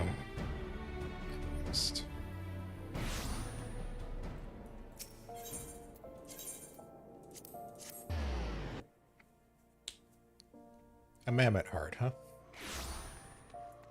And it probably can't cost any more than a samurai sword, but let's see what we have to do. Hello there. Come to collect a mammoth heart, you say? You must be here on the behalf of Garland Ironworks. I've taken the liberty of picking the finest examples we have. A heart fit for a prince among mammoths. Payment? Oh, that won't be necessary. The heart is for Master Alphino's personal use, after all. He notified us shortly a while ago that his servant would be coming to collect it.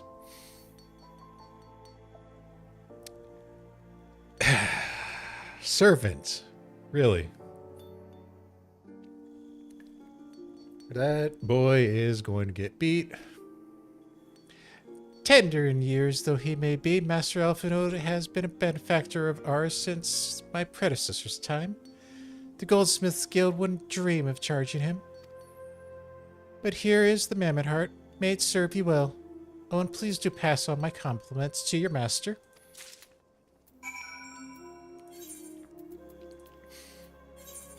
Oh, that boy.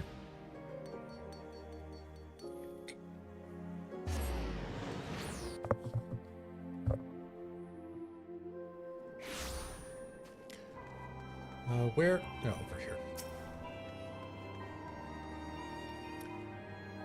You and I will talk later. Want to go in?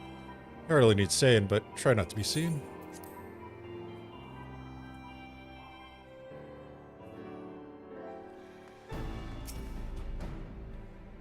Do you have the mammoth heart? I can't wait to see if it works.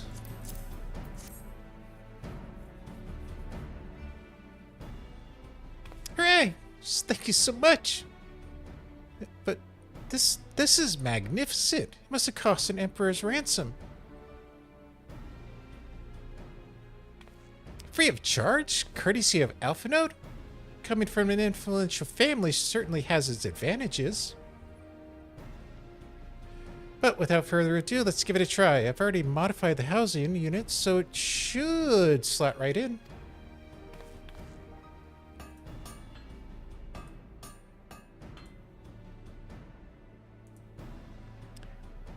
There, she's ready. Magitek armor, engage!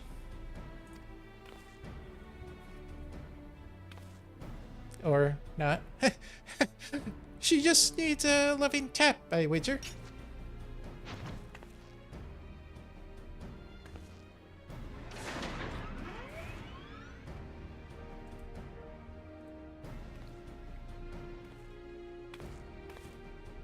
Yes, she's alive! Let's take her outside and put her through her paces. Saphrine, would you care to do the honors?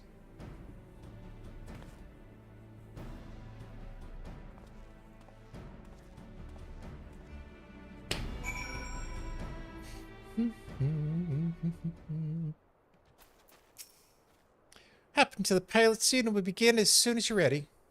First, I'd like you to climb that tangle of crystals yonder, as far up as you can go, if you please.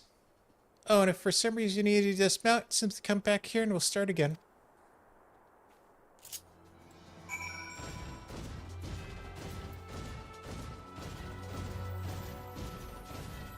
Once more unto the crystals.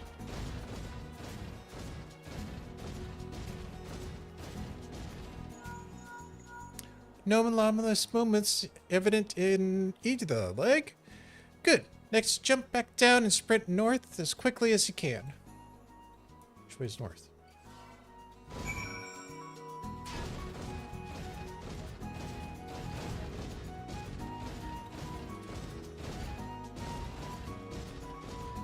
No. Go. Thank you. Good. Leg joints absorbing all the impact without incident. Excellent. Please make your way back, Saphrine.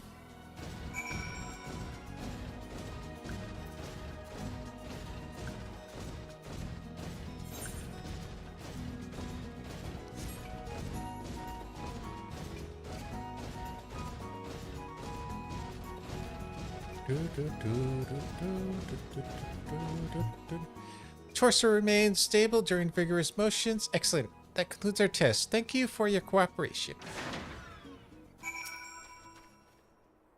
Here's a summary of my findings. The drivetrain is in sound condition. With some fine-tuning, we can expect a noticeable improvement in performance. As for the servo mechanism, I'm afraid it's not as nearly as responsive as it should be. I'm at a loss to explain why. The mammoth heart is in pristine condition, and it should be installed correctly. Perhaps the inner workings are simply too different to operate harmoniously with the armor's other mechanisms. Whereas Magitek core serves as only conduit impulses, mammoth hearts enable an automata to process the information collected by their sensors as feelings. Maybe she just doesn't feel like she's part of the team, in which case we should all do better to make her feel welcome. Mickey!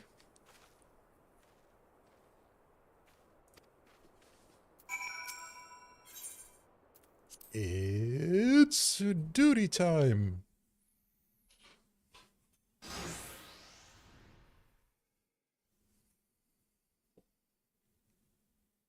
Deft as it felt, I gave it my best. I've welcomed myself a bloody standstill. What were you expecting anyways, Bob? Us a courtesy?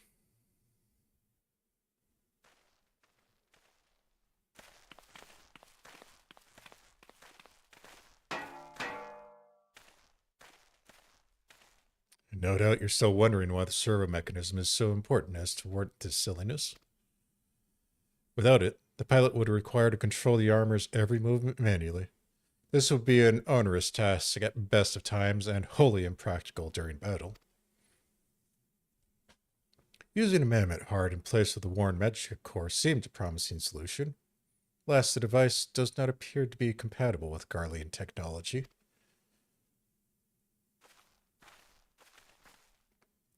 Wedge, are there no other ways we might demonstrate our appreciation to our friend?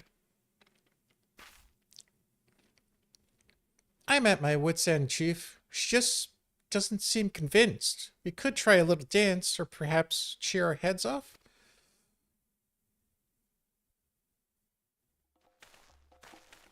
Imperials! They've come for the armor. Damn it. They have us cornered.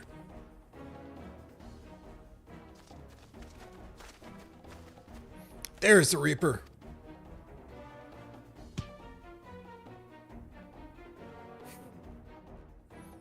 Taken by the traitor Garland, and is that the Icon Slayer? Oh, bollocks. Calling for reinforcements.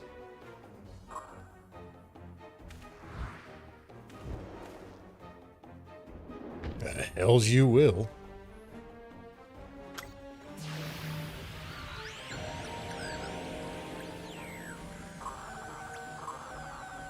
We've located the stolen Reaper. Requesting immediate assistance. Respond. Respond!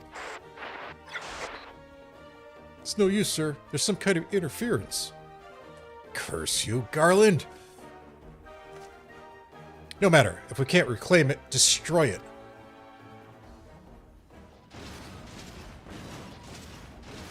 Well, looks like it's time to get penetrated. Bloody hell. Saphrine, protect the armor at all costs.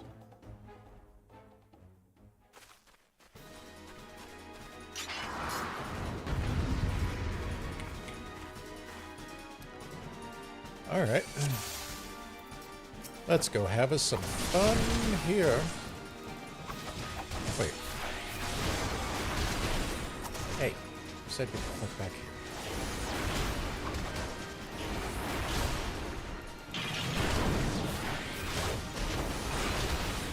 Oh, you're just gonna get a dick.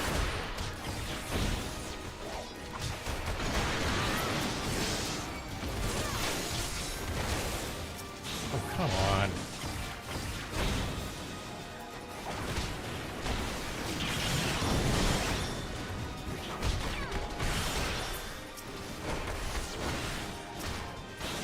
Oh, now you're gonna take your turn. Really?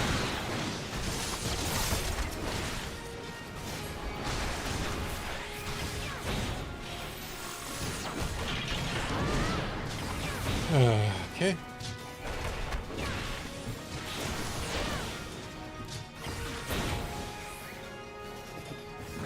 Are we done here?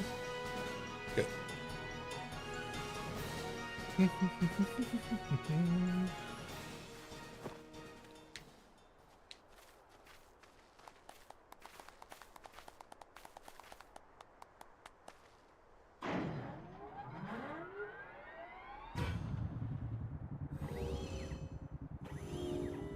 No. No. Friend?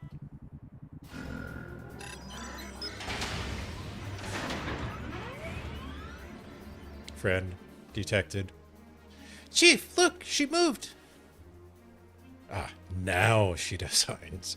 To grace us with her presence. Took us a while, but we're finally ready. It's time to infiltrate Castrum Centri and rescue our comrades.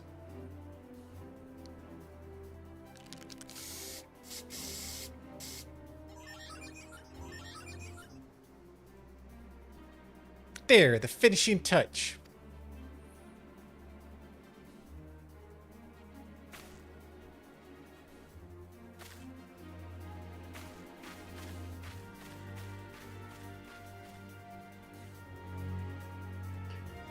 Yet another Lalafell that loves tagging stuff.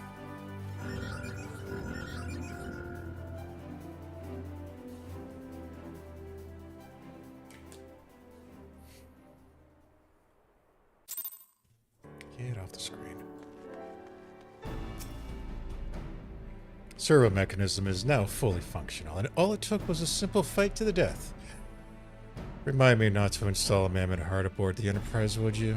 As much as I love her, I'd rather not be required to profess it before boarding. But enough of that. Let us see to the final preparations. Thanks to Biggs and Wedge, the Reaper is now as good as new, and we're prepared to as we are likely to get.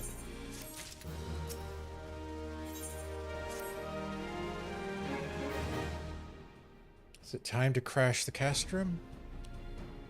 How goes your preparation, Saphrine? We'll leave as soon as you're ready. Garlemald, you came. Aye. I thought I'd give you all a roaring send-off. It's the least we can do for the fine men and women what you're about to make a lifelong wish come true.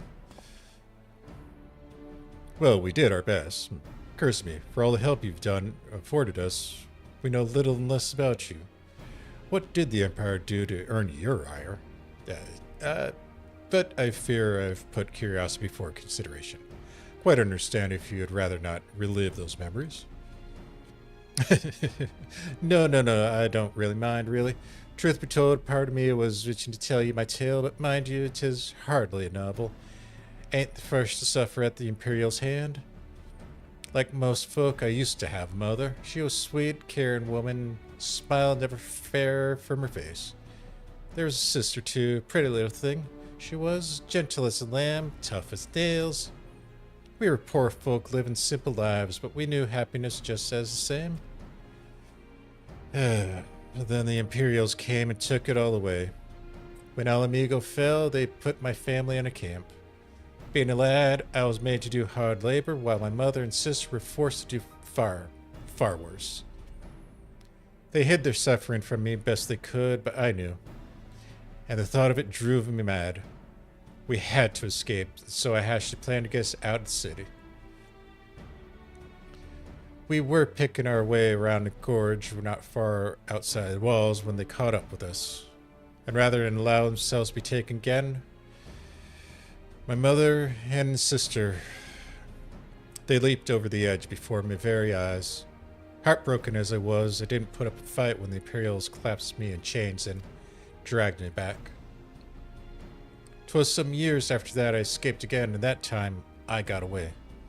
Swore then that I'd take revenge on the Empire and became an adventurer so as to hone my skills and earn coin I needed. But nigh on 2 decades since gone by, and what have I achieved? Bugger it all. That's what. Not like you lot.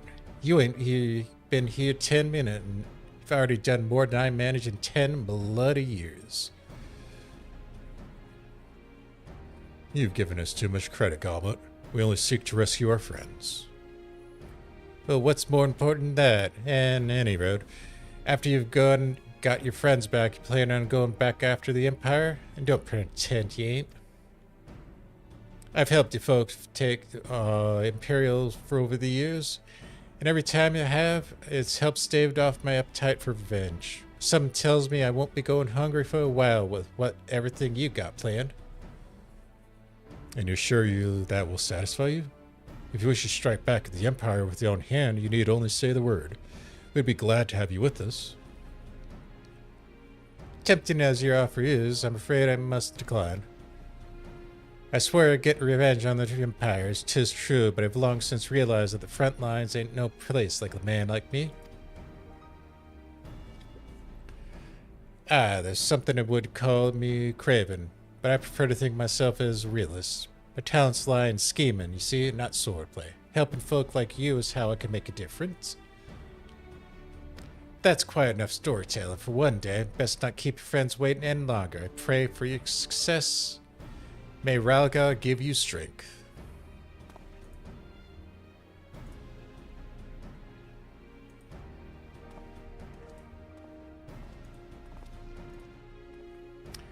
Wherever the Empire goes, misery inevitably follows in its wake. For the sake of all who call Eorzea home, we must put an end to Gaius's ambitions.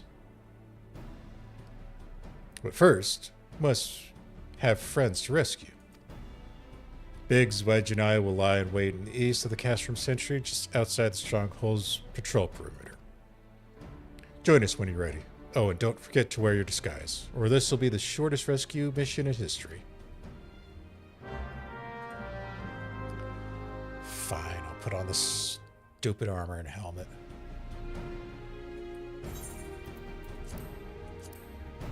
Let's see. It's that. It's that. I don't think there's anything else, right? Yeah.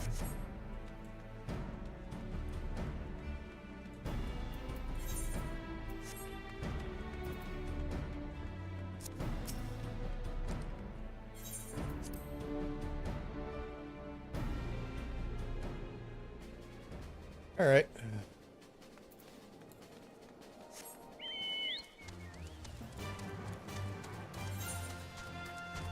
Have fun storm the Castrum. You think they'll succeed? It'll take a miracle.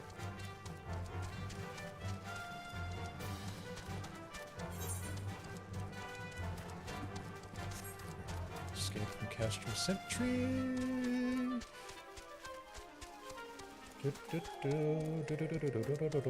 Oh.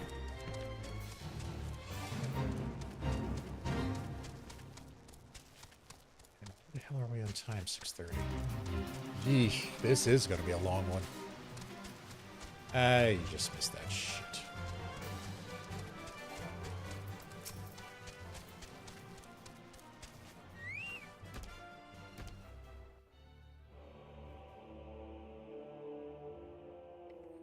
Forgive me for saying so, but you do look rather fine in Imperial Black and Crimson. Definitely your colors. But now is not time for jests.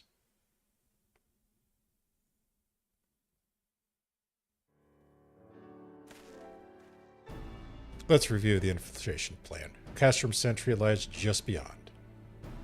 A short while ago, an Imperial troll left to do its rounds.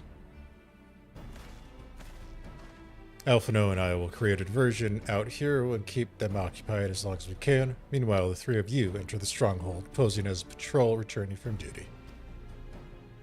Should Alphino and I provide less distracting than hoped, I will contact you via Link Pearl. Be ready to beast a Hades to retreat.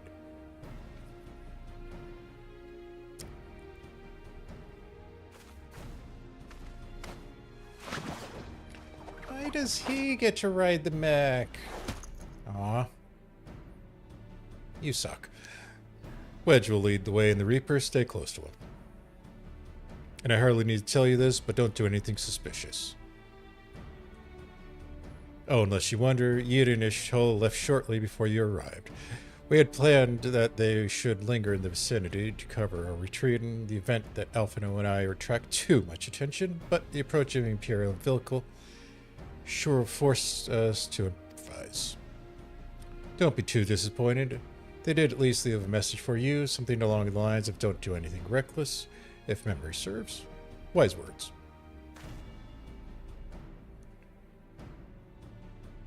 Alright, the Imperial Patrol should be returning any moment now. You should be best off.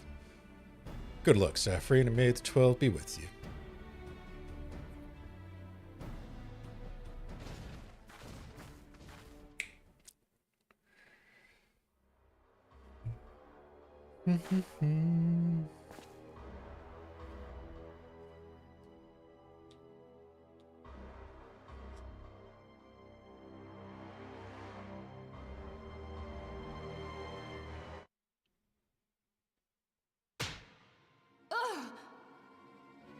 You have spirit, that I will allow. Yet you struggle to the benefit of none, least of all, yourself.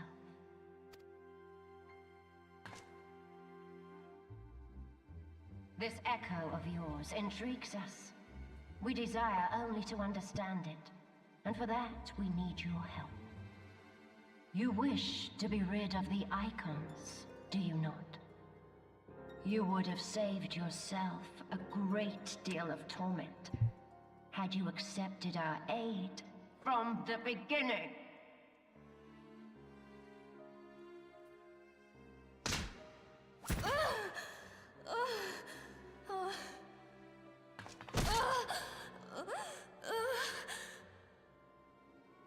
Tell me everything, and I shall end it quickly.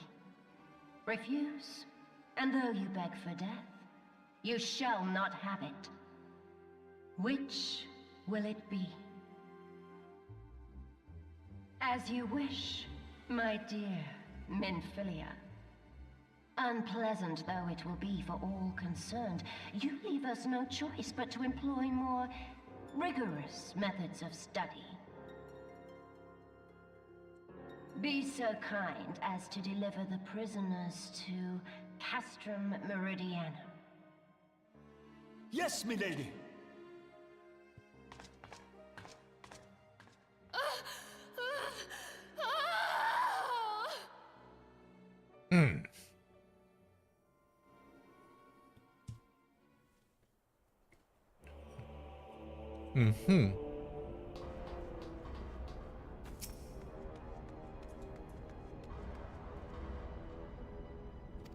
Oh, right. I got a salute. Oh, my apologies. I didn't notice you there. So engrossed was I in my test. You'd be engrossed too had the Tribunus commanded you to arrange for the prisoners to be transported. What prisoners do I speak of? You mean you haven't heard? Only an infamous scion of the 7th Dawn captured by the Tribunus herself. If you don't believe me, have a look at the storage tower which you passed by the way.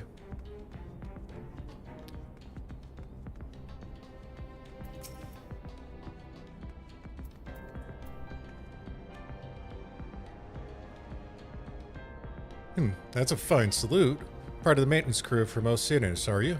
Welcome to Castrum Centri, engineer. What prisoners? Ah, you've heard the rumors then. Yes, they're being held in a storage tower, but I strongly suggest you pay them no mind. You were summoned here to work, not gawp at Eorzean's defeated heroes. Now show a bit of enthusiasm, or I'll have you reported.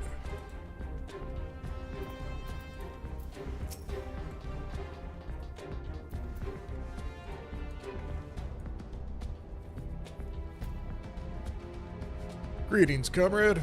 Forgive me for asking, but you haven't visited the storage tower recently, have you? Well, yes, because I dropped something there. Who am I fooling?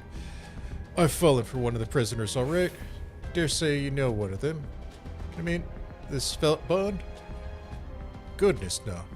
It's the Lalafellin lass I'm smitten with. She's so adorable it hurts. I want to sweep her up into my arms and squeeze her till my arms ache. What do you reckon it would do to convince the Centurion to let me the key so I can see her? Alright.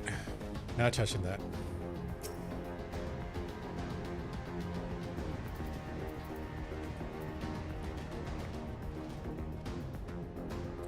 What's this? You need to access the storage tower? What business have you there? At the Tribunus' behest, you say? This is highly irregular. What would not do to make the lady worth? Take my identification key, see that it is returned when your errand is concluded.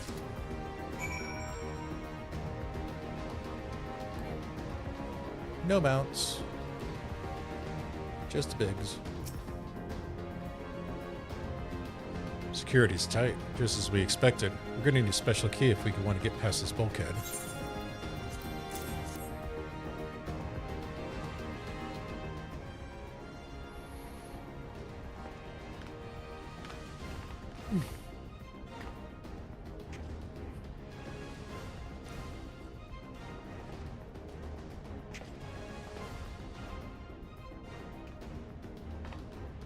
All right, let's go.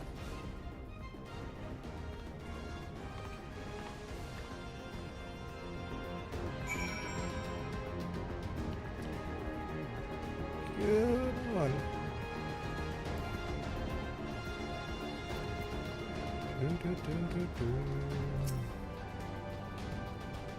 Shall we call this a duty? It's duty time.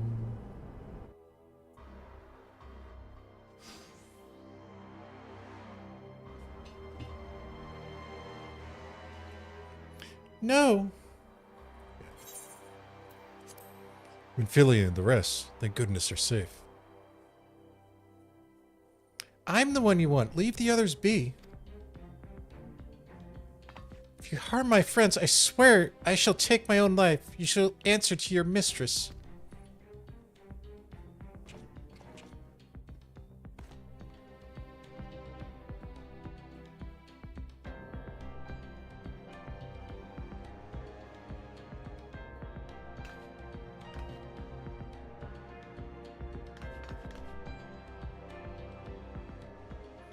Tataru, we must do something. Real letting the entire Castrum know we're here. You're right. We may not have a better chance.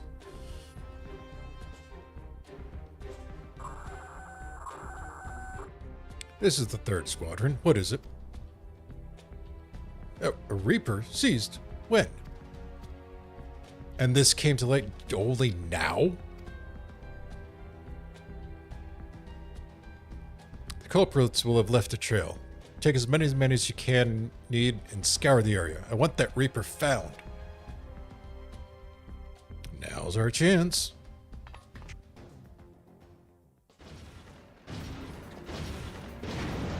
Were you looking for this? What the? Strike my last. Eliminate the intruders.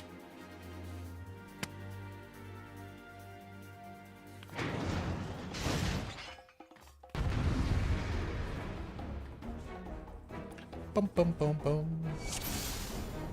Come on.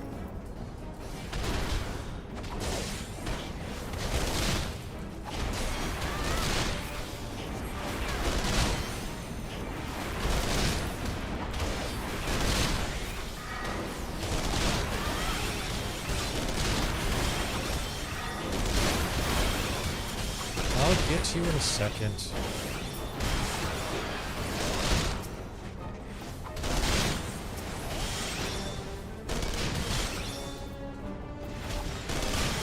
You effing...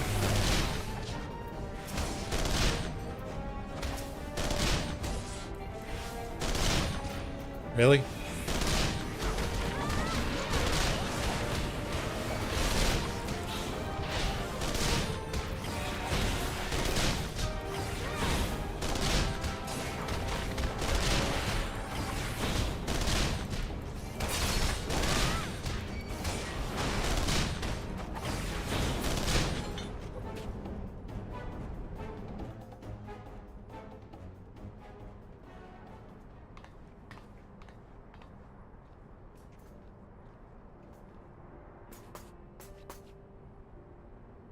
Saphrine, I'm so scared.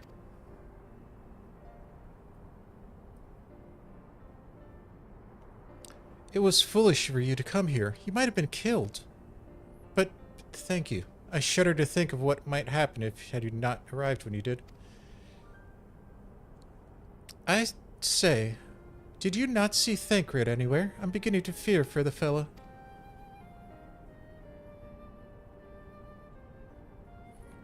To linger here shall yield us no answers. Let us away, ere the window of our liberty closes short.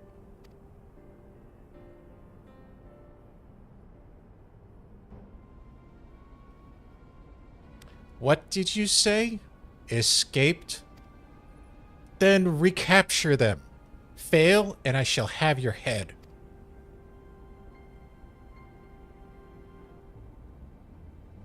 And what have we here?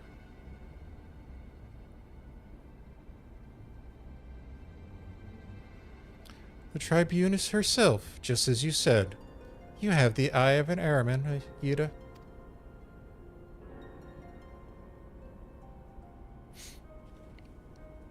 Well, she is kind of hard to miss in that showy armor of hers.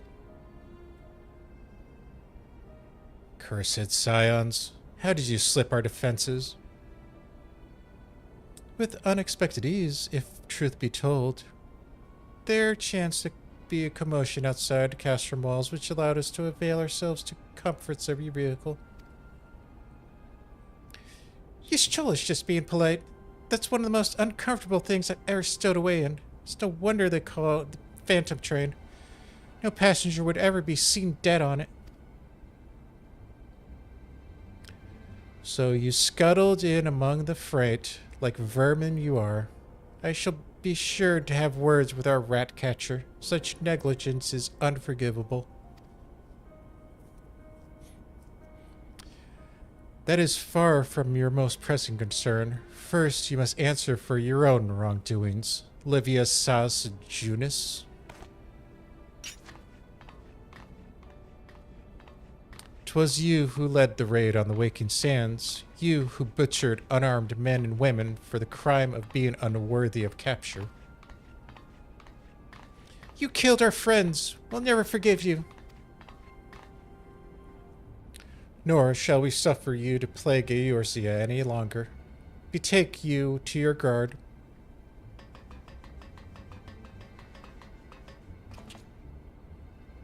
More intruders! Protect the Tribunus! Confound it. You should, Yuta, with me.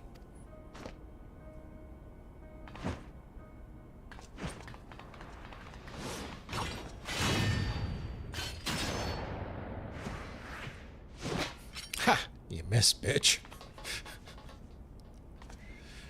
After them!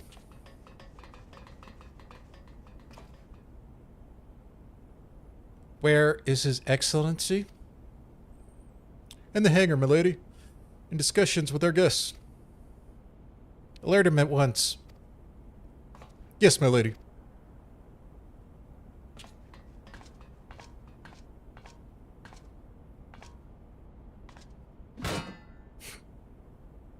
No, no, no, no, no, no, no!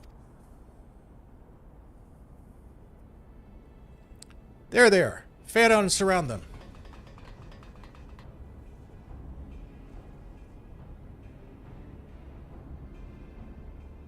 Must protect Hotaru.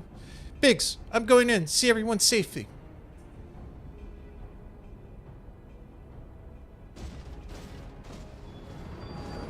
No, Wedge, don't do it.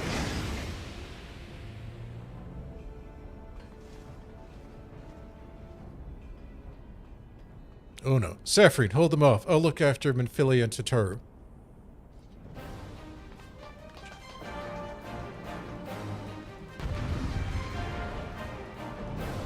Bum bum bum.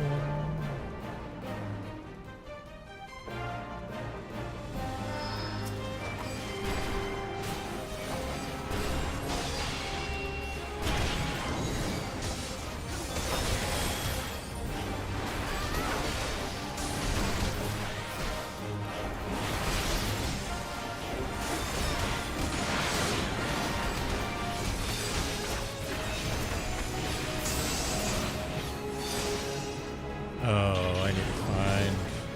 Damn it. Where is it? A shield generator here somewhere.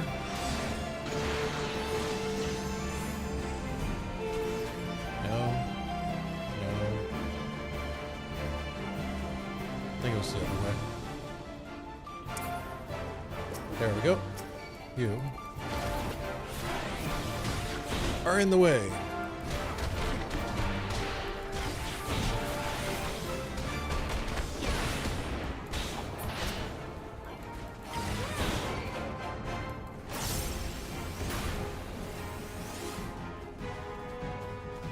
Okay, now we can start damaging that stupid thing.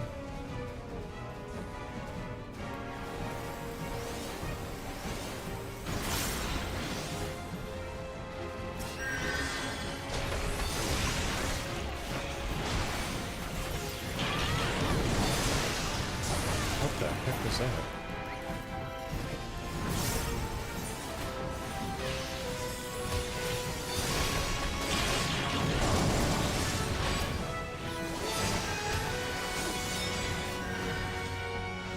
Alright, where's this one?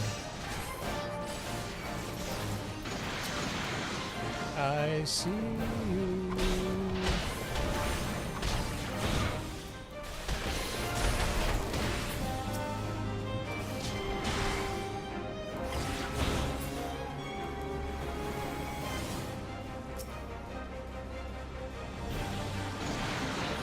Oh, Papalina's really hurting.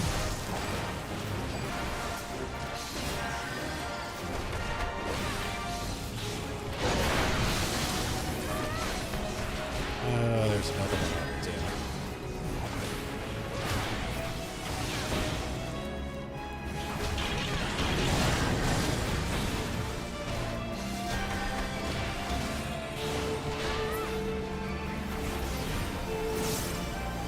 There you are.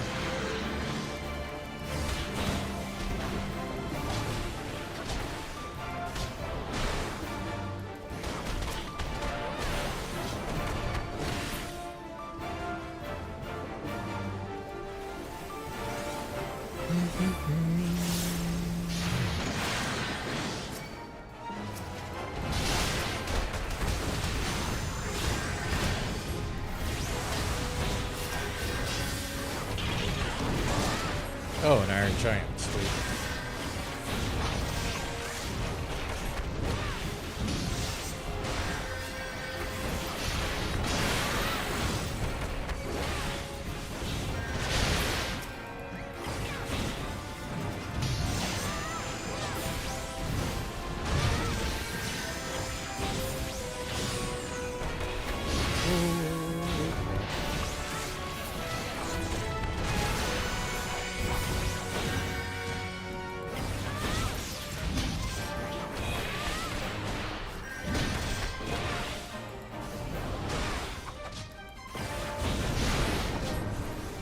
Really pop it in.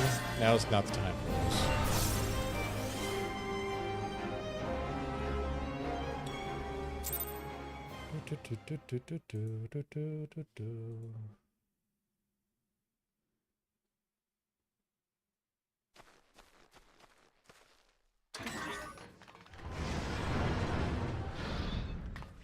Well, that way's blocked.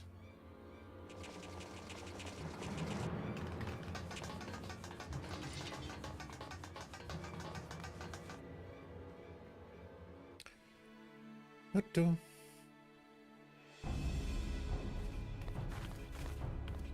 Take the leader, kill the rest.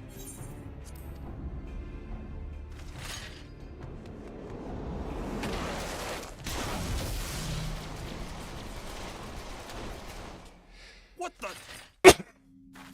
The Ashtola! Pray, forgive us our delay.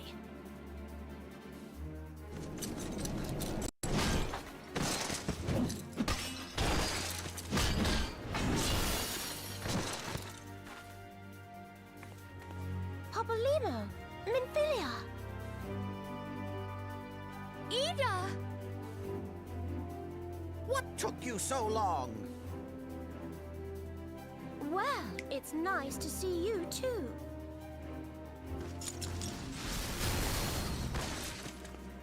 The reunion must wait. Right. First things first. Yes, let's get back to being heavily outnumbered.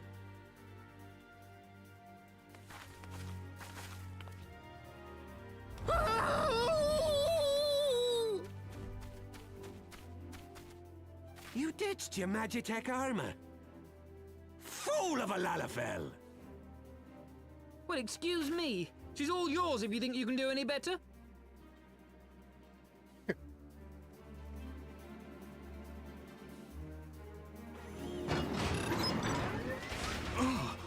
Mackie! Friend. But there's no one in there.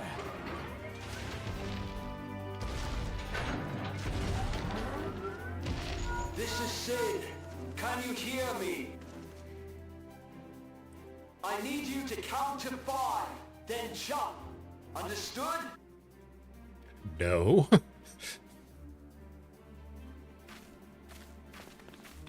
1, 2, 3. 4.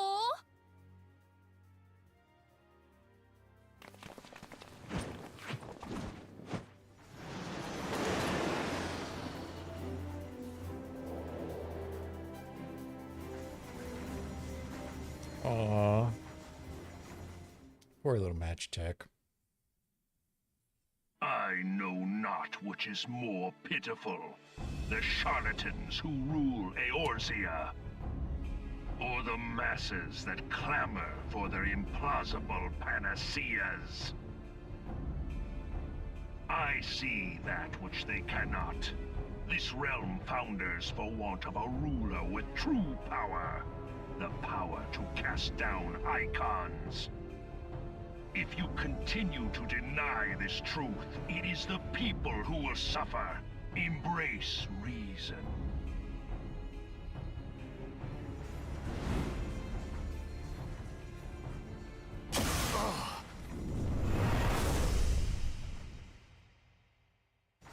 What in the 7 hells?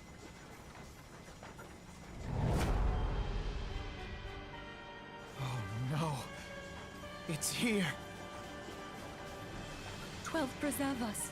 They finished it. Ultima weapon. So it has a name.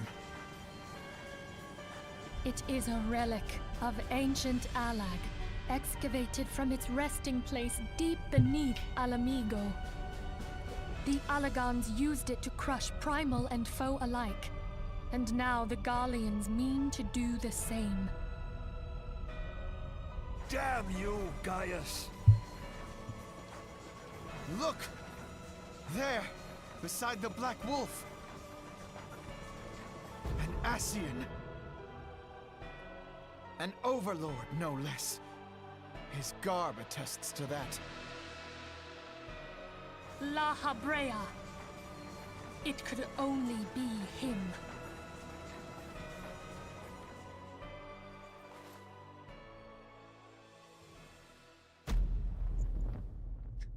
Oh, noes. Thancred!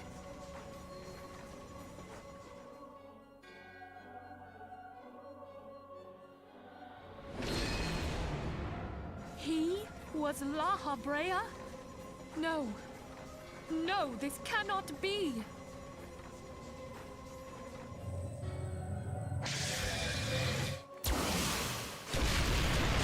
We have to go now! Hang on! Thancred! No! Well, that explains Vesper Bay. Of course, how it came about is a different question.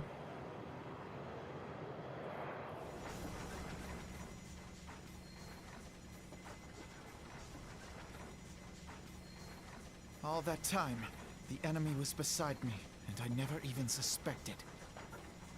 And to think that it was I who suggested that Thancred investigate the Ascians.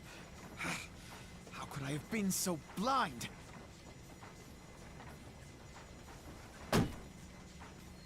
Small wonder the enemy knew our every move, and where to find us. Confound it all! No.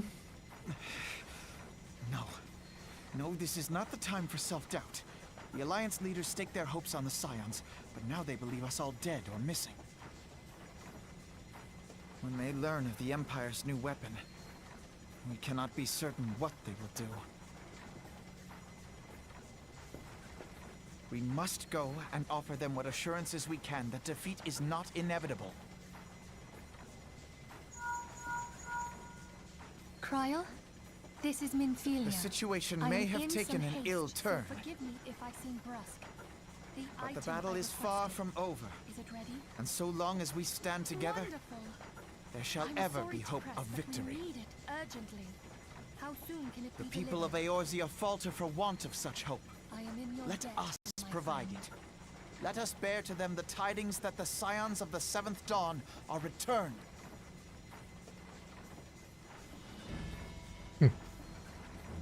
Matters are coming to a head. I hope we can count on you. My regards to grandfather.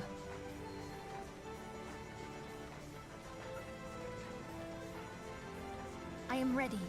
Let us pay a visit to the Council of the Alliance leadership.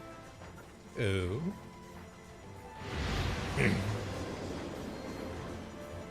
And what, pray tell, was that message with Cryle? Hells take the Black Wolf.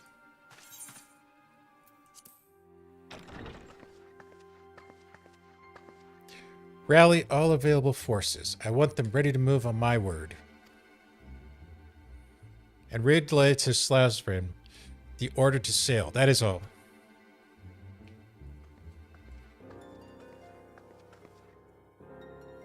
Maelstrom stands ready. What are the flames? Ready as they'll ever be. I only need to give word to roll in.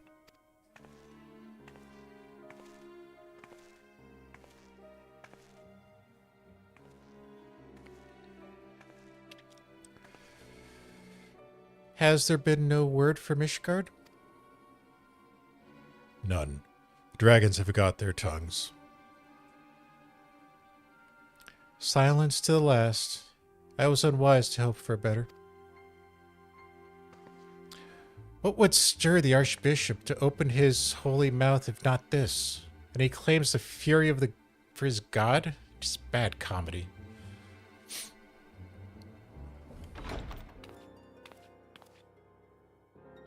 The Holy See has made its choice. We will proceed without its cooperation.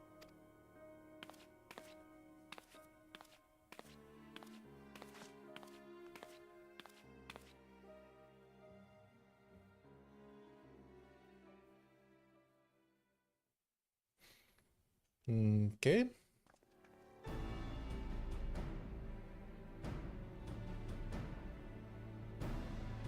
I believe we are all acquainted with the terms of the Black Wolf's ultimatum.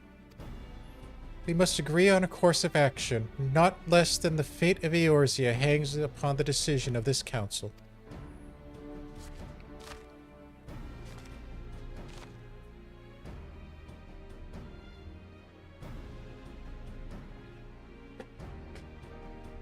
man Belzar claims to wield the power to smite primals. Should we yield to him, he pledges to rid the realm of these false gods, yet offer resistance, and he swears that we shall share the primal's fate. Pardon me, bluntness, but I like not these choices. This is too great a decision for any one of our nations to make alone. Should we choose surrender or resistance, we must answer as one. For if but one surrenders, the rest shall surely fall. Let us pray for the wisdom to do the right by all our peoples.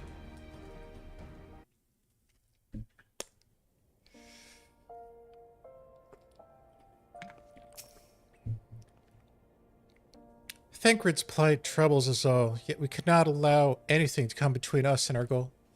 So long as the ultimate weapon exists, Eorzea will never know peace. Let us go to the Alliance leader, Saphrine, and help them make a right decision.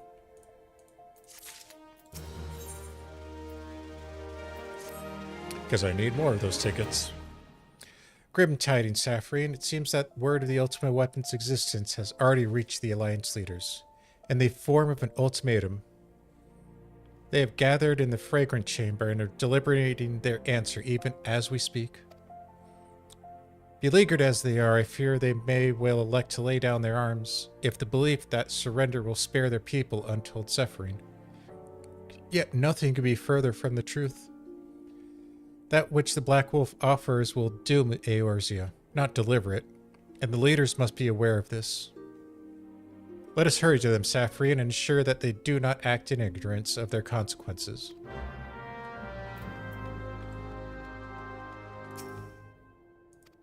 Let me through.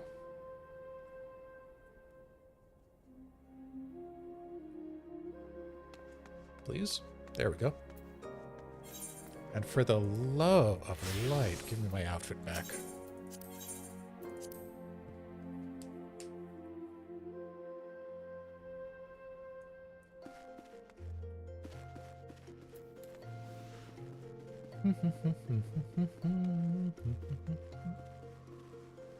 Everything's coming to a head. So we are reaching closer and closer to the conclusion of this story.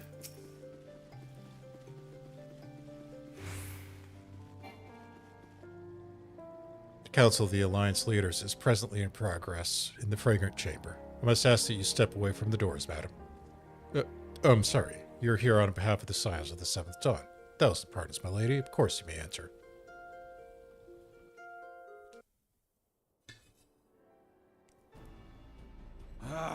We keep treading the same ground. Van Belsar's demands are clear.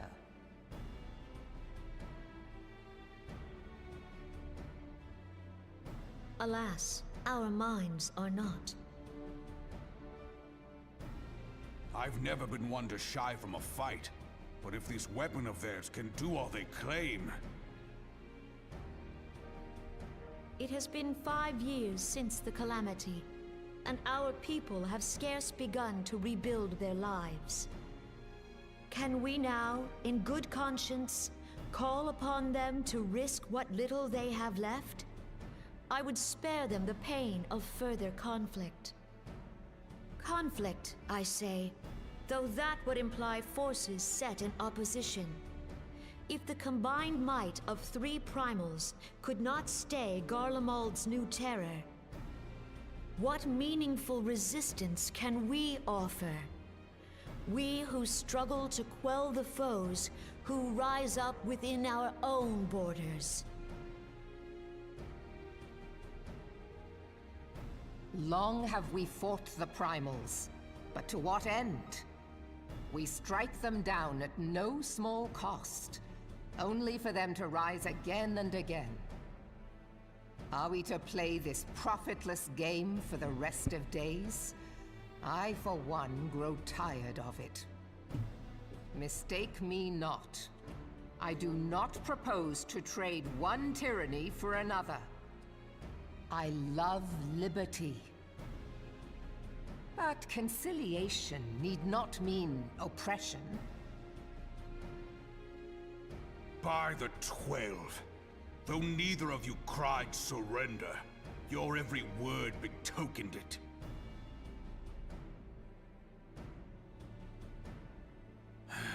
Not that I deny there is truth in what you say, nor can I rightly claim that Ul'dah is ready to fight. Refugees flood our gates, and beastmen swarm our land, while the great and the good do nothing. My flames struggle to bear the burden. I put on a grand show at the Remembrance Service, made all manner of lofty promises. I've made good on not a bloody one. Do not blame yourself, Raoban. You said only that which the people needed to hear. All present have done the same. Our citizens had become lost to hope. If our words serve to kindle it in them anew, better we speak than remain silent. Our enemy condemns us for failing our people. Yet what does he care for their well-being? While we labored to rebuild their lives, the Black Wolf built instruments of murder with which to end them. Yeah.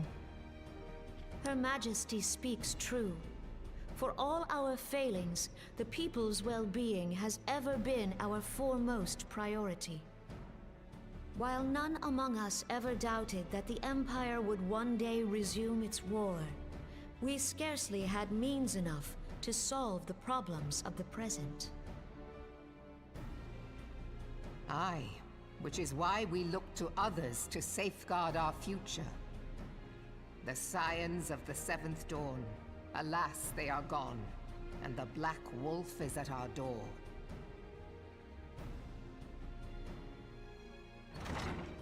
Admiral! I fear you are mistaken.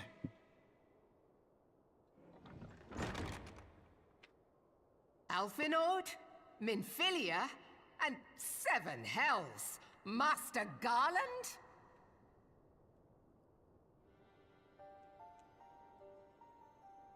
And you, dear friend. By Ralga, you're alive. All of you. As we approached, I would swear I heard talk of surrender. But I know that cannot be. It is not the Eorzean way.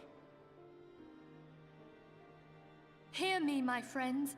Accepting the Garleans' offer to vanquish the Primals would be folly. Folly, I say. For might is not the answer to the primal threat. Indeed, the more the Empire exerts its strength, the worse matters will become. Primals enter this world when mortals call upon them, and mortals are wont to appeal to a higher power when they are desperate. Nothing is more certain to breed desperation in the beast tribes than the Garleans' proposed solution. The true answer lies in a lasting peace. But the Garleans only know war and conquest. Should Eorzea fall into their hands, there will be such suffering as none can imagine. We are not blind to the many challenges that each of your nations face. Yet you must not give in. Aye. Remember 5 years ago when you wagered all for the sake of the realm? Remember what you fought for, what you were willing to die for. Let the memories rekindle the fire in your heart, for Eorzea has need of it again. Come what may, we Scions will never give up the fight. And so I bid you stand with us, and together we shall safeguard the future of the realm.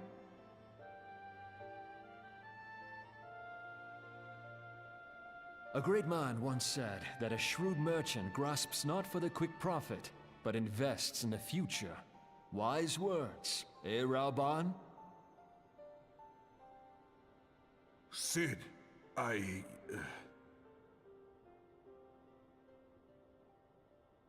Your words stir, and shame me in equal measure. How could I contemplate surrender? I know full well that all we have, we owe to the sacrifices of those who went before us. Yet the seeming hopelessness of our plight robbed me of my insight.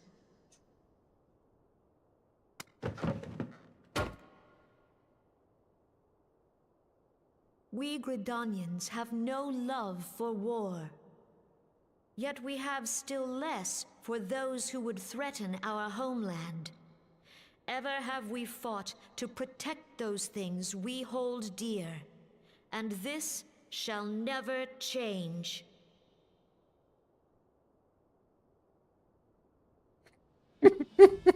Gridania will go to war.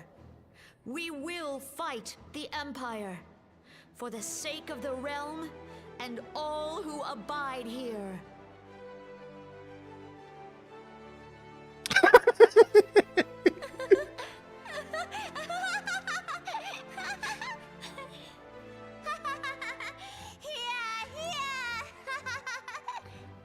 God.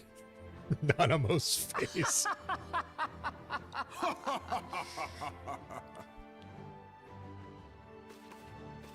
At long last, I hear words worthy of a founder of the Alliance. Raubon, are we to be outdone? Ouch. I lost one homeland. The thought of losing another had blunted my resolve.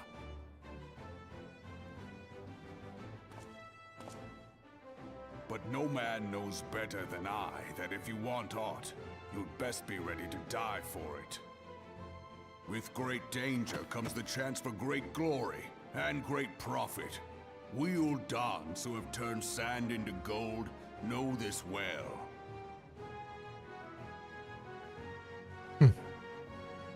How many times have we fallen into the pit of despair, only to have you pluck us out? I've fair lost count.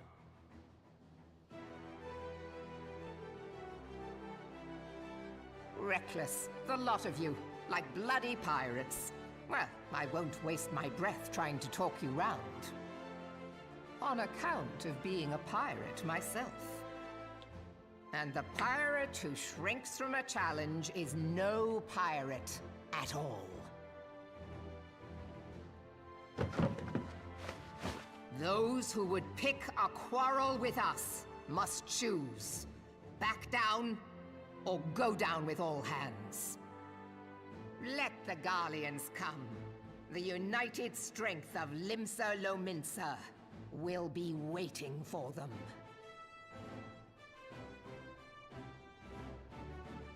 If our realm is to be free of this pall of darkness, let it be by our own hands. For Eorzea!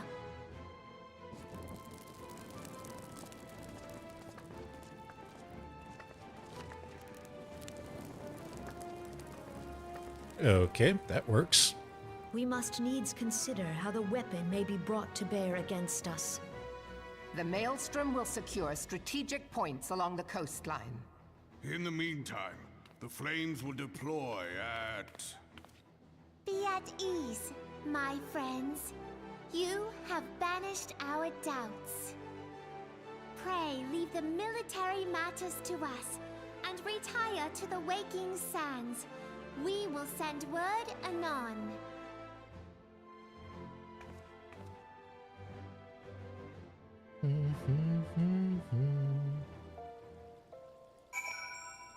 Alright, to the waking sands it is.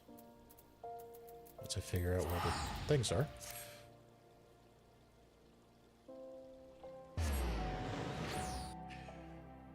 So, war it is.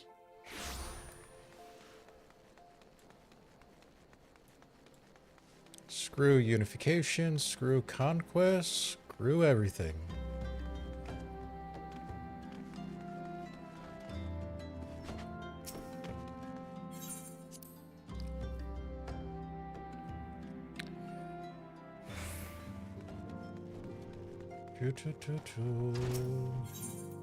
And honestly, considering everything that is left,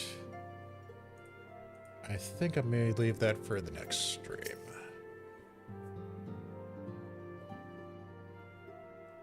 I cannot well express my relief to think that the Alliance came so close to surrender.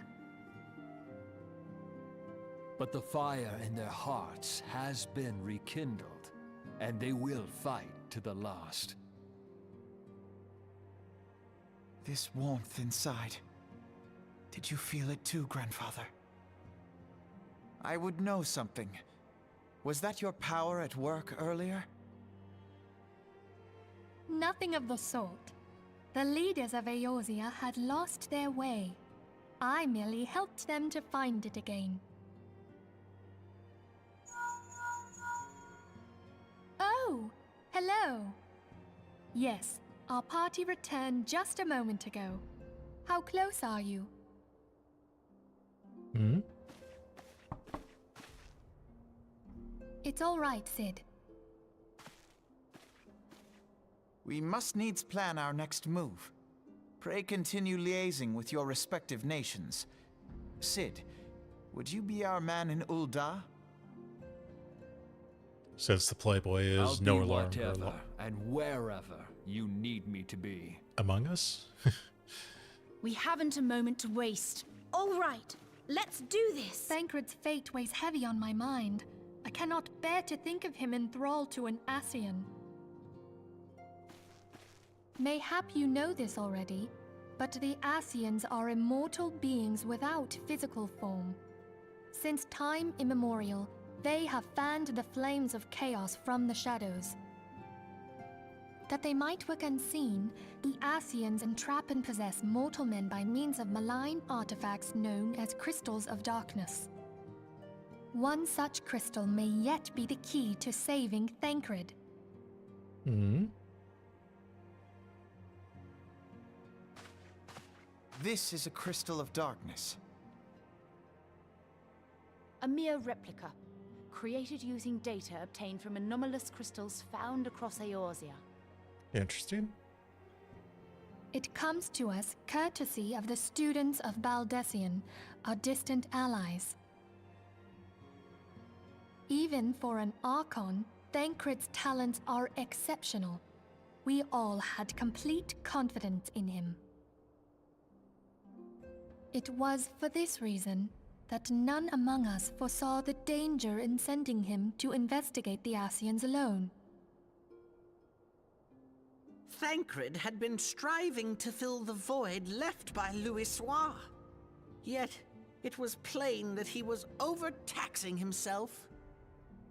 Yeah, he would volunteer for everything and work till he was dizzy. And the toll taken by his exertions made him vulnerable to Ascian influence. The crystal that binds Thancred must be somewhere on his person. If we could but destroy it, his Ascian possessor would be compelled to relinquish control over him. You have proven the stoutest of allies, standing with us through thick and thin. Yet the most perilous struggle is still to come. For the sake of the realm and Thancred, I ask that you lend us your strength once more.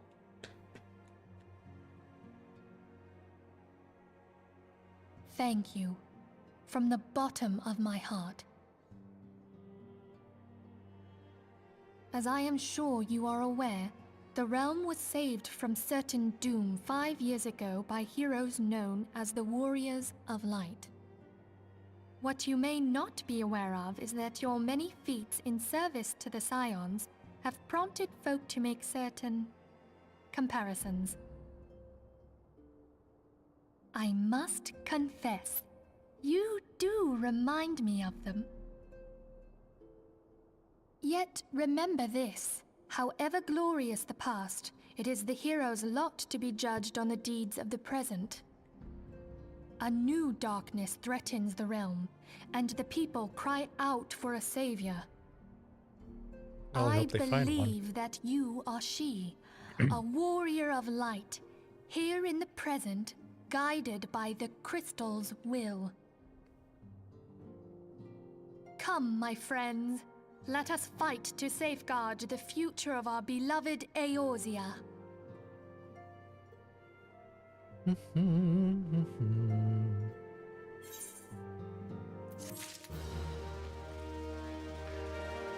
All right. With that out of the way, Operation Archon. I'm thinking about what's left. And honestly, that's enough for an entire stream, as short as it may seem. Even though it's only 5 quests, it's going to be the 3 MSQ roulette dungeons, all of which have significant cutscenes. There's going to be significant cutscenes related to everything in between that. And there's, of course, going to be the ending of ARR. So I'm going to say we're going to call it with that. It'll probably be a much shorter stream for next week. But yeah, especially compared to the way we are right now at what, 4.5? So yeah. Oh, screw you, Twitch. I think we'll call it on that one, and we'll pick up with the dungeons for next week. Let me see if I can hit...